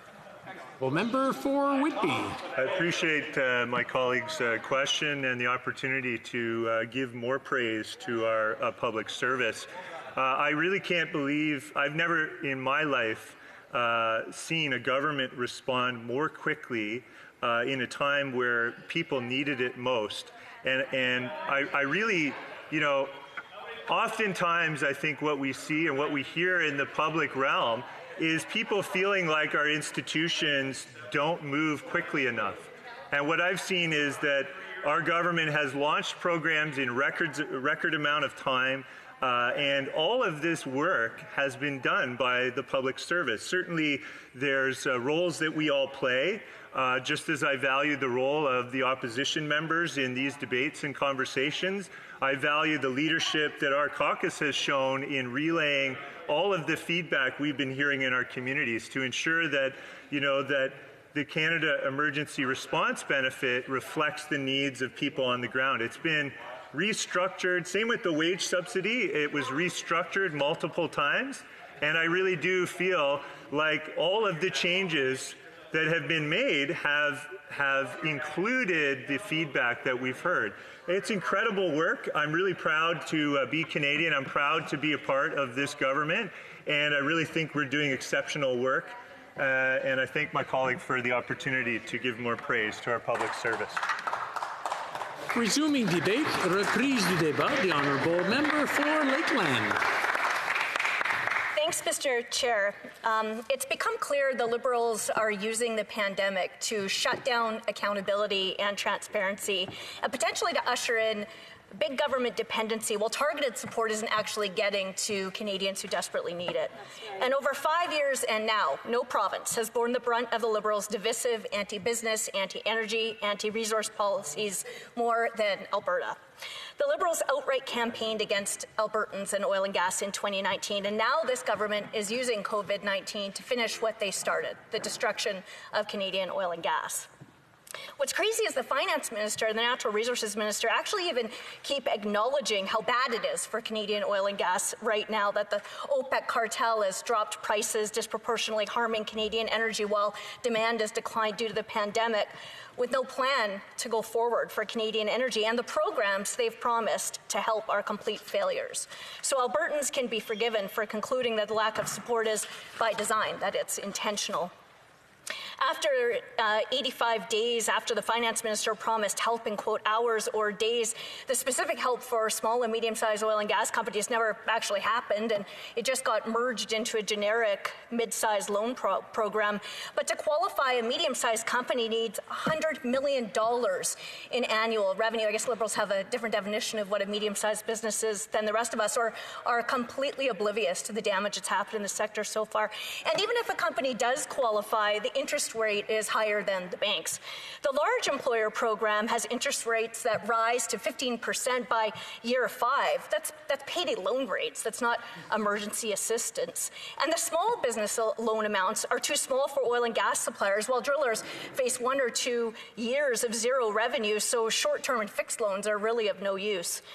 And the $1.7 billion for orphan wells, well, it's a drop in the bucket, meant to create 5,000 jobs for a sector that has lost more than 200,000 since 2015 and 20,000 since the pandemic started, with no end in sight. But orphan wells have increased 300% since 2015, precisely because of Liberal policies that have bankrupted operators. And the Liberals, they put the big banks in charge of applying for most of the BDC and EDC COVID programs, but banks are refusing because of the risk-sharing provisions or to avoid doing work for a program from which they won't profit. And the reality is, Liberal ministers have been told all of this directly, repeatedly, privately, and publicly, so their lack of action seems intentional and malicious. These Liberals are either oblivious or don't care about the damage they are doing to the fabric of our country, giving billions of Canadian tax dollars to their elite cronies and their entitled, connected buddies, or benefiting Liberal friends and families while everyday Canadians are struggling. On a personal note, let me say it's incredibly sad that as a federal representative, often the first thing my constituents say to me these days is that it's time for Alberta to leave Canada. It's not just a vocal minority, it's a growing view in Lakeland, and I believe it's my duty to express the scale and scope of that frustration and anger. People aren't just talking about the concept, they're talking about the mechanics, which should be particularly troubling given the unprecedented health, fiscal, and economic crisis that Alberta faces now. It doesn't make the news, I guess, because we're from a rural area or we're from the prairies, easy to ignore in Ottawa, but these Liberals have so destroyed many Albertans' faith in the federal government to the extent that they have given up on the idea of Canada. That should shake every person in this chamber, everyone listening. It didn't happen overnight. It accumulated after 5 years of targeted attacks on Lakeland and on Alberta, on federal jobs in my riding, on the oil and gas sector, on rural communities, on farmers and farm families. Cutting so many Albertans out of COVID-19 emergency supports is only the latest example. From day one, the Liberals have gone out of their way to destroy livelihoods in Lakeland and in Alberta, ignoring hundreds of thousands of job losses, spikes in bankruptcies, suicides, and family breakdowns, sacrificing families and their children's futures for ideology and for partisan gain. There's a serious agricultural emergency in Lakeland. After early snow-trapped crops in the field last fall, this year spring harvest was followed by excessive rains that flooded fields, prevented seeding or drowned crops, wiping out farm incomes for a third straight year. Liberal caused uncertainty in export markets, and the pandemic make things even more complicated for all producers. And to make matters worse, the Liberals, they hiked their carbon tax by 50% on April 1st, right in the middle of the pandemic, increasing costs for farmers who do manage to get their crops off the field and making literally everything more expensive in every sector of agriculture. But of course, no industry has endured the single-minded sabotage and vilification of this Liberal government like oil and gas. The Prime Minister tells the world he wants to phase out Canada's most valuable export and largest private sector investor in the economy. The Liberals blocked, delayed, and cancelled infrastructure for Canadian oil and gas, not for the benefit of the planet, because Canadian oil and gas is the most socially and environmentally responsible in the world, but in order to burnish the Prime Minister's celebrity status in the global jet-setting United Nations crowd. It makes no sense Developing all of Canada's resources and exporting Canadian natural gas will do far more to address global environmental challenges than anything the Liberals have imposed on Canada, and in particular on the prairies. After the 2019 election, Liberal campaigners admitted they vilified the oil and gas sector. They put their electoral gain ahead of the country. Clearly, the Prime Minister has learned from his father's campaign tactics. As Pierre Trudeau's strategist said when justifying the pillaging of Alberta's earnings, screw the West, we'll take the rest. Liberal cabinet ministers and Liberal MPs actively campaign against opportunities for Albertans that would benefit all of Canada, like the Tech Frontier project, and they've supported funding pipeline protesters and petitioned against oil and gas projects that would benefit Alberta and all of Canada. It's created an inherent animosity that goes beyond even changing this Prime Minister and this government. The Liberals and the establishment's ambivalence to the thousands of mom-and-pop oil and gas suppliers shutting down in Western Canada in real time, the lack of long-term assistance measures, the domino effect, or financial support for producers to get drilling started again has been heard loud and clear in Lakeland, make no mistake. For the first time since 1965, Alberta will receive more money than the federal government from the federal government in 2020 than it sends. For 55 continuous years, wealth generated by Alberta strengthened the rest of Canada. The NEP in the 80s under Pierre Trudeau took the most, over $30 billion a year. With its end, that declined, but since 2005, Alberta contributed more than $20 billion a year than it receives, more than any other province. Structural changes are needed to make Canada work for Alberta, to level the playing field. That would be good for all of Canada, to value all of the regions in our country. But these Liberals are using COVID-19 as a so-called opportunity to re-engineer Canada's economy in ways that will further alienate and impoverish the West, and they're supported by their allies on the left. Alberta punches above its weight in Canada. It's not an accident of geography or natural resources or demographics. It's not a coincidence.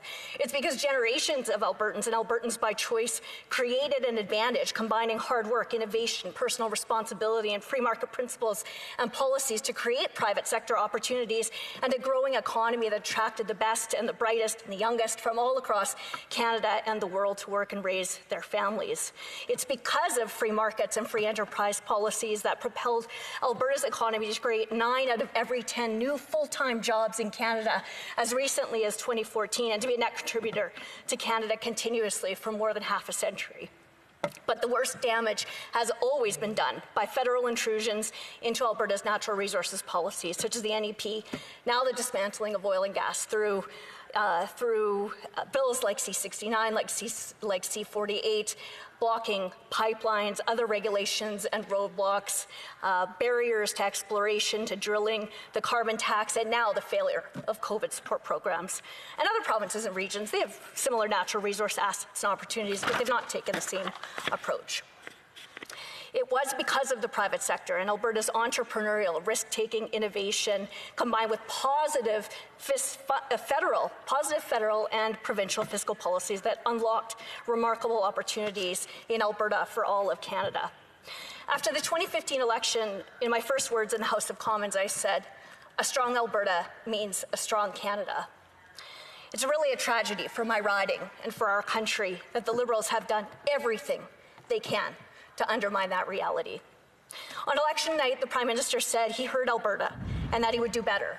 He has not. My constituents are watching everything they built for generations collapse in front of them, and the federal government keeps asking them to sacrifice more. Except one more review, one more regulation, one more tax.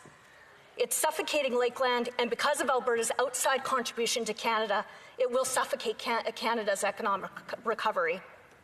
The perspective that Canada doesn't work for Alberta is unfortunately pervasive in Lakeland.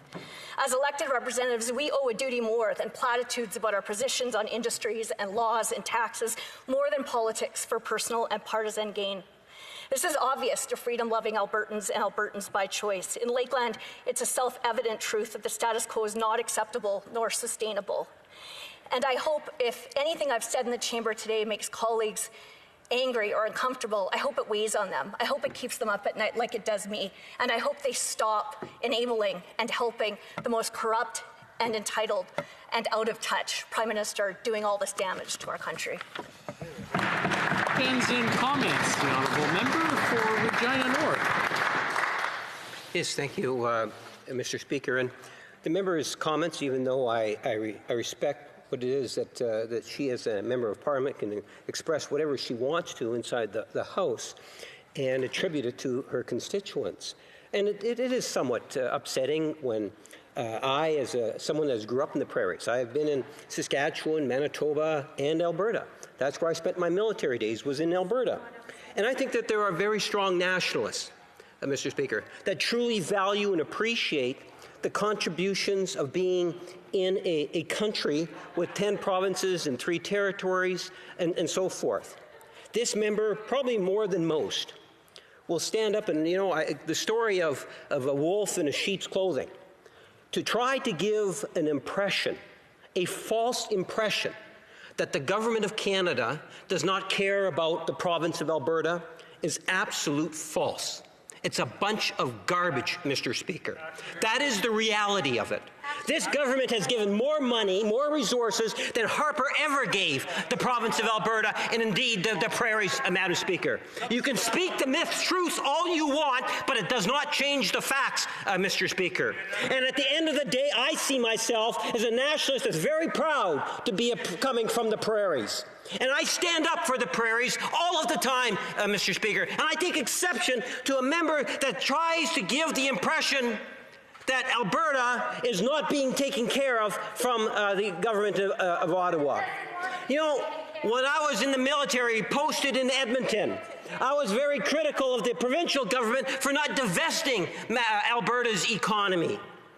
There's all sorts of reasons as to why it is Alberta is being challenged to the degree it is being challenged today. And would the member not agree that it's not just Ottawa, it's Alberta, it's municipalities, the different stakeholders. All of us have an important role to play.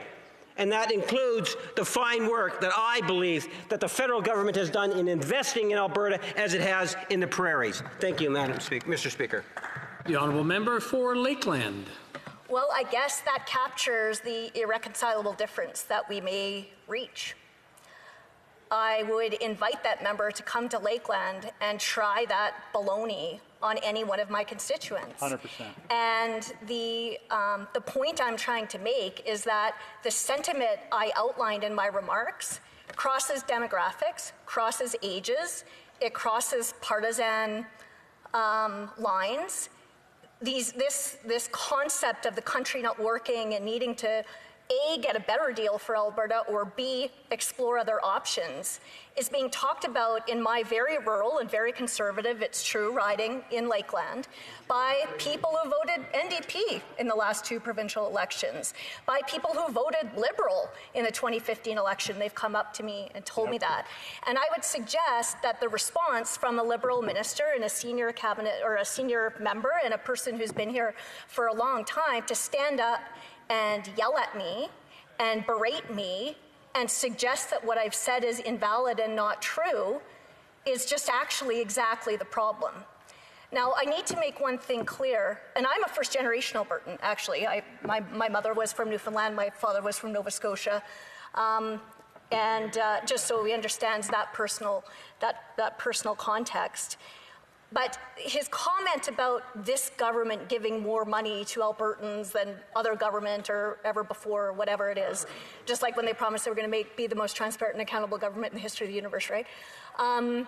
That's a fundamental misunderstanding of what people in my riding want out of the country, and a fundamental misunderstanding of the way they hope that government operates. Albertans in Lakeland, and I'll only speak on behalf of those, but I suspect some of my colleagues from the province would say the same thing, just want to be able to do their work, just want to be able to live their lives, just want to be able to contribute to Canada. But it is this federal government, through successive policies and laws and tax hikes and global messages and domestic messages, that have blocked oil and gas development in Alberta and caused this alienation and frustration. And no amount of peacocking and yelling and screaming and shouting me down and berating me will change that fact. They better get this message and get it quick, because it is these Liberals and it's their anti-energy, anti-Alberta, anti-West leftist allies who are putting the country at risk. They need to look themselves in the mirror for the sentiment that I am speaking on behalf of the people who sent me here to do this job. Questions and comments? We have the honourable member for Courtenay Alberni, who's joining us virtually. Thank you, Mr. Speaker, and I want to thank my honourable colleague for her passion for her constituents and for her province. Mr. Speaker, I was talking to the CEO of the Indigenous Tourism Association of Canada yesterday, who we all know do great work, and he does great work on behalf of Indigenous businesses in this country. They were just recently informed that they'll be getting a contract for $16 million to deliver to over 600 Indigenous businesses, which is much needed, as we know. But they were also told that they're not allowed to use any of the funds for administration or to help deliver the program. In fact, that they were told they were going to be audited. But we learned also, as we know, that the WE organization was going to get a $43 million fund for administrating their program. And of course, the chief of staff of the prime minister, his company is getting $84 million as a commission to administering this program. Does the member agree that there's two ways that this government does business? One with their friends, and then one with those that aren't well connected. And also, does she agree that there's systemic racism that exists in this country, and we can see it right now at a time when organizations need support to deliver the much needed support to the people in our country, like Indigenous tourism business operators that need help right now? The honourable member for Lakeland. I'd like to thank my colleague for that question. I absolutely agree. I think this Prime Minister and the Cabinet and every Liberal member who enables and accepts scandal after scandal, ethics investigation after ethics investigation, literally things that have never happened in the history of our country before, covers for them, reads off their notes, does the dirty work for the Kings. I think that they absolutely demonstrate, like the member has said over and over and over, that there is one standard for the Liberals. There's some benefits only for the Liberals. There are one rules for the Liberals. There's only certain things the Liberals can take advantage of, and then there's, the reality for everyone else. I also want to thank him and acknowledge him for raising this issue of Indigenous businesses, because in Lakeland, in my riding, some of the businesses and communities that are hurt disproportionately and the most because of the destructive anti-energy policies and programs of the last 5 years and the failure of the current COVID-19 programs are First Nations and Métis communities. Among the barrage of report after report after report of businesses collapsing at an exponentially increasing rate over the last several months, one situation was that a First Nations-owned energy-producing country and community stopped producing for the first time in their history in my riding in Lakeland. And so when I'm talking about the failure of COVID-19 programs to support oil and gas businesses, I'm also talking about a failure of COVID-19 programs to support Indigenous businesses and workers. For the first time, this community now has to figure out a way to cover their costs when they used to cover all of their programs and all of their services within their community by their own source revenue from their energy company. Now they face a completely uncertain future and an utter fiscal crisis. Questions and comments? We have time for a very short question and hopefully a very short answer. The honourable member for Edmonton Manning. I congratulate my colleague from Lakeland for such a heartfelt speech. And the question, since we don't have time, I don't think the debate is over who's federalist, who's not federalist, who's nationalist, who's not nationalist. The sentiment in Alberta, we all feel it. We're all members of Alberta in this House, and we know how much of a sentiment, a strong sentiment against the government. Now, what adds fuel to the fire now is the scandals that this government is going through. If the member of Lakeland will be able to tell us how much that is contributing to the position of Albertans when it comes to this government. Member for Lakeland in 30 seconds or less, please. Huge. I mean, it's exactly part of the problem. Albertans can't understand why this government blocks or roadblocks or harms them, yet has billions of their very own tax dollars that they generated to hand out, to their buddies and their cronies and their spouses and their family members and their husbands and whatever, their dog. I don't know what will be next. But one of the saddest things I would say, and getting back a little bit to what my Liberal colleague said to me earlier, is that it absolutely is a direct result of this government, this collapsing faith within Alberta in the structures of the country. But when I go to Atlantic Canada, for example, they are deeply concerned by what's happening in Alberta because it impacts them. And I remember the United We Roll convoy that came to Ottawa. While the Liberals were suggesting that they were racists and bigots, what was actually happening was Ontario towns were coming out and giving pie and Tim Hortons and waving flags, and people were right across the country. And British Columbians want the pipeline, even though their governments pretend. Resuming debate, reprise du débat, the honourable member for Fredericton. Thank you, Mr. Speaker. As a first-time MP, this has been quite the introduction into federal politics. I received a quick schooling on what is truly important to the people in my riding and how things work in this government environment, as well as the ways that I can contribute. After the initial post-election excitement, the reality of setting up an office in Ottawa and in the constituency set in, and we got to work putting together a team to serve the people of Fredericton and to represent Canadians. We spent 5 months following the election in a typical rhythm of Parliament before the pandemic took hold in our nation. We have now spent just as much time in the emergency public health, social, and economic relief efforts associated with COVID-19. As many of you know, I am a teacher by trade. Teaching is not the traditional path to politics, but there is nothing traditional about this Parliament for me. I spent a decade teaching youth to have a critical lens, to stand up for what they believe in, and to not accept injustice. I apply those lessons in my work here as an MP, and I am honored to be able to share it with my colleagues in this venue. Despite the change in career, I have kept my priorities and passions. I came here to create a better world for children and youth and the communities they grew up in. In today's Take Note debate, I want to talk about families, students, and some of the realities of this pandemic experience and the ways we can keep moving forward to get through this together. My family means everything to me, and they've been along for this intense journey. For us, the pandemic has meant months in intermittent isolation and a family bubble, days in the car to get here and back to New Brunswick, and only about 8 hours since March that I've been without my 2 children, except for the hours I've spent sitting in this house, which is perhaps why I have one of the best attendance records. If my colleagues didn't catch the humor in that, they can rest assured that I love my children and they love me, but we are just looking forward to our routines returning to normal. The point is, as a working mom, having no school or daycare these past months has been like maternity leave without the leave. Full-time work with child supervision and care is simply not possible, especially with the added responsibilities of homeschooling. I have heard from many parents of the struggles and concerns of parenting in pandemic. Parents in Canada need a break, especially parents of children with disabilities, autism, or behavioral challenges who need educational assistance, resource teachers, and guidance counselors. And children need a break from their parents, especially those experiencing perhaps neglect or abuse, and they have been on my mind these past few months. They need to hear from other adults, coaches, and role models. So let's take this time to sincerely appreciate our early childhood education and public school systems and the people that we rely on to make them work. En tant que gouvernement, nous devons nous engager.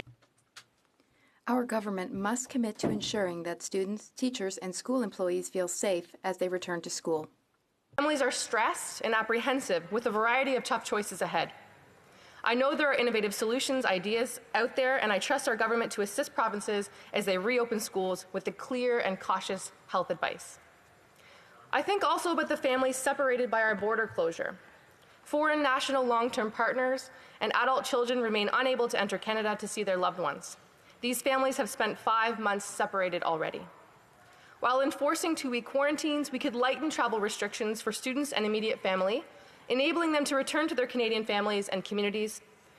These changes, coupled with the reminder that Canada is home to people from all over the world, would go a long way to combat the isolationism that has been known to breed contempt, and that may already be directed at the international students trickling into our country. Deux campus universitaires et plus. The city of Fredericton is home to 2 university campuses and many colleges. Each year are a critical component of our local community, and having so few of them return to us in person this year is a major loss. The universities in my home province have been announcing pandemic protocols for the coming semester. There are a lot of pressures on these institutions, but I can't help but think of the impact on students. On top of the anxieties the last 5 months have brought for all of us, they are facing the choice of continuing to take on personal student debt at a time when it is not clear what sort of economy they will graduate into. We will need this government, and likely the next government to come, to stand beside these students as they work to pay off student debt incurred at this juncture in their lives. And speaking of student debt, we are coming up on the end of the government's initiative to pause student loan repayment obligations for recent graduates. This will mean hundreds of dollars monthly that these debt holders will need to begin paying again. This program should be extended for at least another 6 months. And we should start talking meaningfully about student debt forgiveness. We must support families, and particularly children, teens, and young adults during these uncertain times. Health emergency over the last months has been coupled with civil unrest and action. We have seen deaths in our streets, ongoing oppression and injustice. I think of the world that my children are inheriting. All children that youth, students are inheriting across Canada. I look around, I watch the news, I read the comments on social media, which maybe I shouldn't, because they lead me to shake my head. Our kids will have questions on all of this, and we had better have decent answers for them. We must seize this opportunity and wield the responsibility we have as parliamentarians to address the prejudices that blind us. Rampant systemic racism, hiding the many microaggressions and overt acts of racism present in our everyday lives. Toxic masculinity that seeds silent acceptance for rape culture and violence against women and girls and members of the LGBTQIA2+ community. Privilege that shrinks our worldview, making invisible those living in poverty, in insecure housing, with disabilities, fighting addictions, and surviving trauma. We need to start seeing one another again and finding compassion for our neighbors. Since being elected as a member of Parliament, I have been actively involved in calls for equality and systemic change. Recently, and in light of international and local tragedies, I have supported a call for a National Senate inquiry into wellness checks as a police response to mental health issues in Canada. I attended a healing walk for Chantel Moore and Rodney Levi. I made a public pledge to call out racism when I see it online or otherwise. I signed a petition calling for a review of systemic racism in police forces. I submitted a letter to you, Mr. Speaker, to address systemic racism in this institution. I have questioned the Minister of Health about actions on their mandate to address racism in the healthcare system and asked the Public Safety Minister to declare his outrage and commit to protecting all Black, Indigenous, and people of color from racial injustice. These are the promises I made to my youth, the ones that I worked with, my students. I taught them to be activists. If we see something is wrong, we do something about it. If someone's voice can't be heard, we find ways to amplify it. As I prepare to send my kids back to school, I've been reflecting on the immense responsibility our teachers will shoulder this school year. They will balance public health protocols with school curricula and changing class composition. They too will face the questions of curious young minds about the world we live in. Their answers will be instrumental in shaping the minds of a coming generation of leaders. Les enseignantes et enseignants méritent un besoin.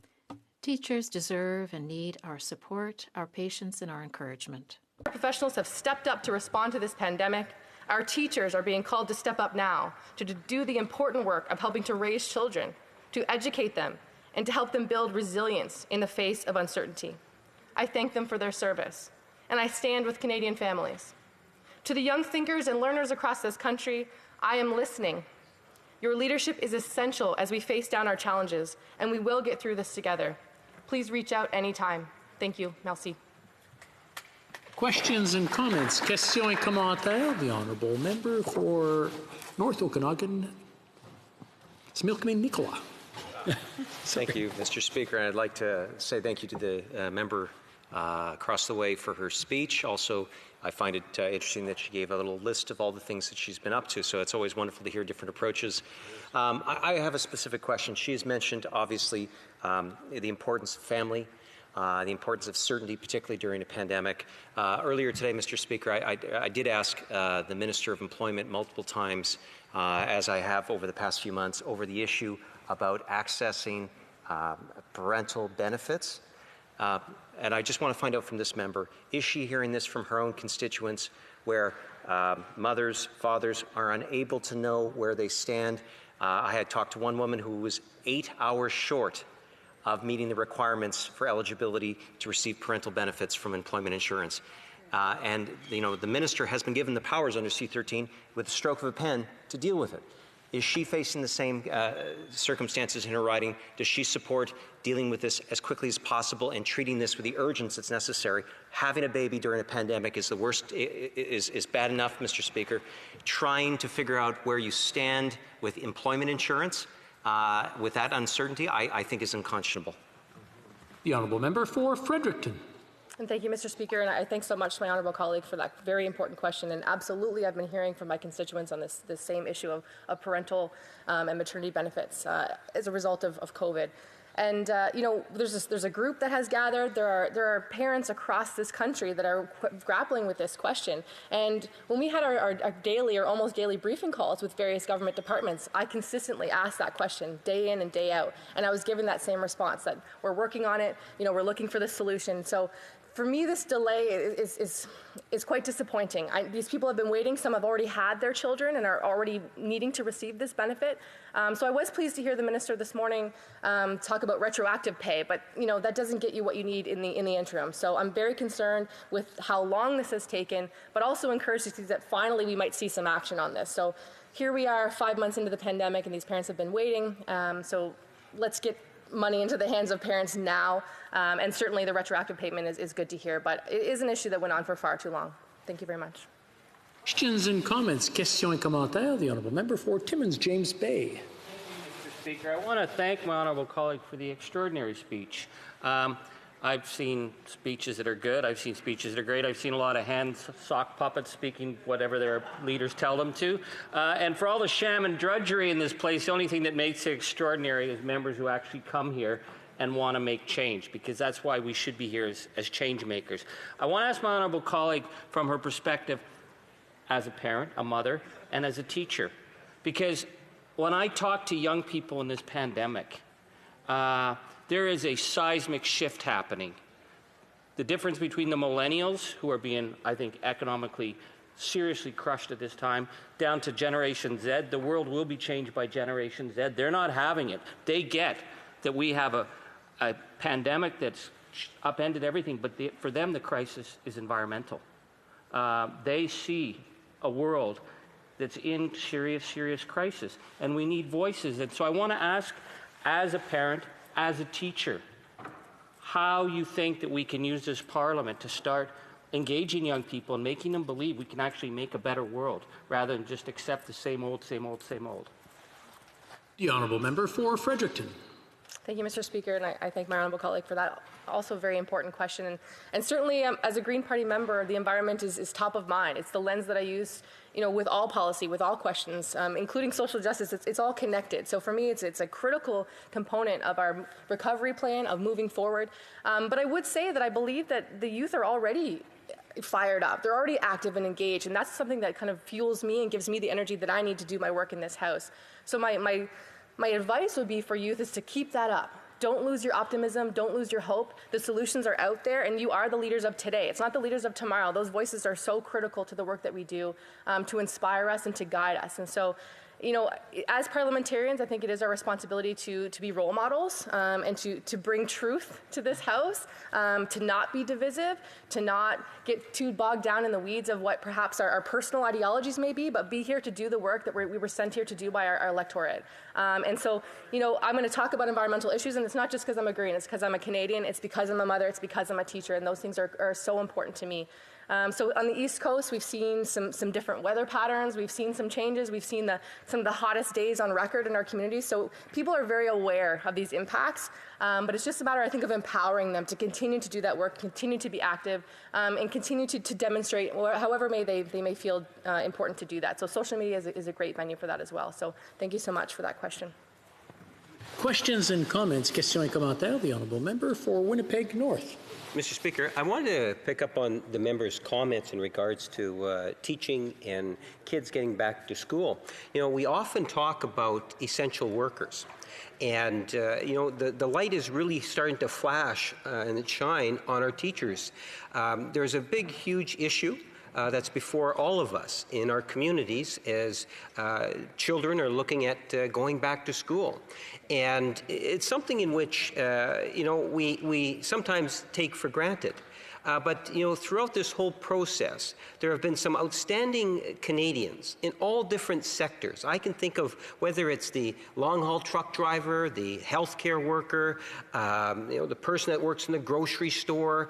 These people are really stepping up and assisting us getting through the pandemic. And now we're going into a different phase where we're reopening the economy, and schools are looking to reopen. And the teacher is going to be playing a very important role in this, Mr. Speaker. And my question to the member is can she provide her thoughts in terms of just to the degree in which the teacher and the role of the teacher for the student.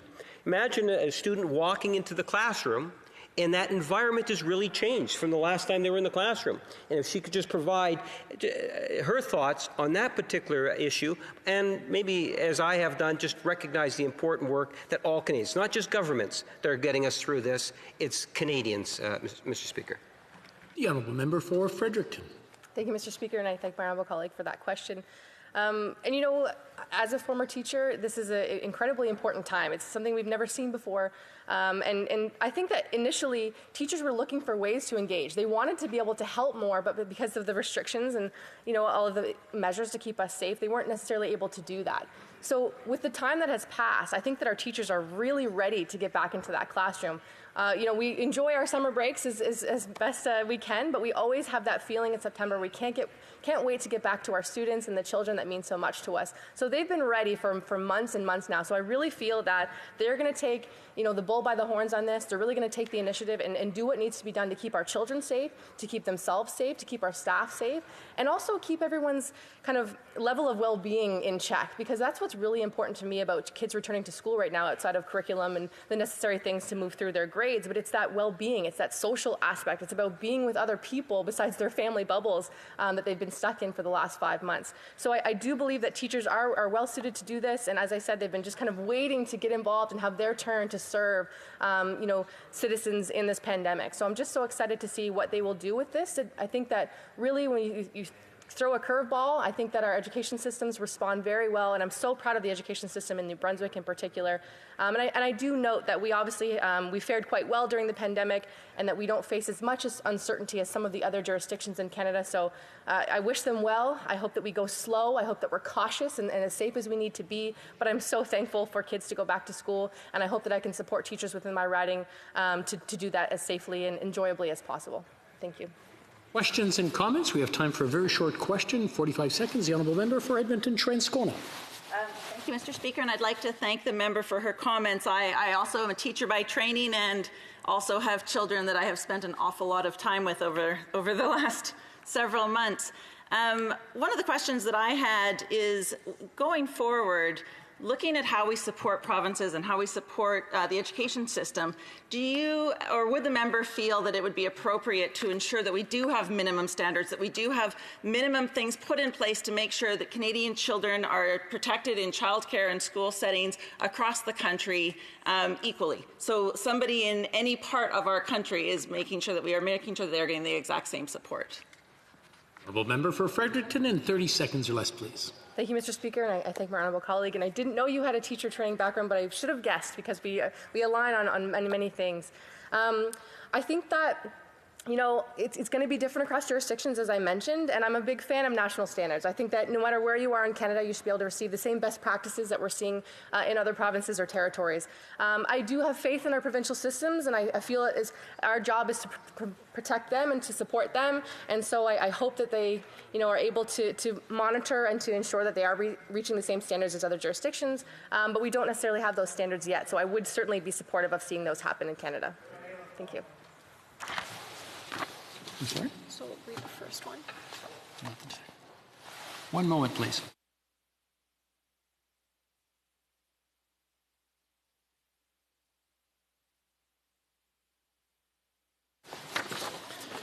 It being 4:54 p.m., pursuant to order made on Tuesday, May 26, 2020, it is my duty to inform the House that proceedings on the motion have expired and the motion is deemed withdrawn.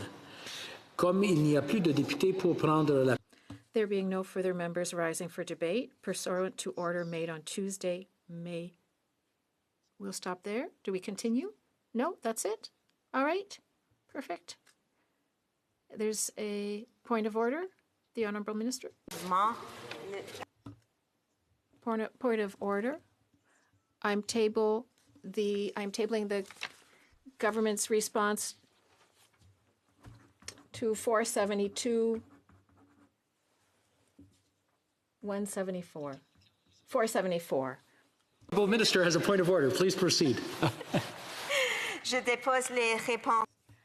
I am tabling the government response to 472 and up to 474. Accordingly, pursuant to order made Tuesday, May 26, 2020, the House stands adjourned until Wednesday, August 26, 2020 at noon. Thank you.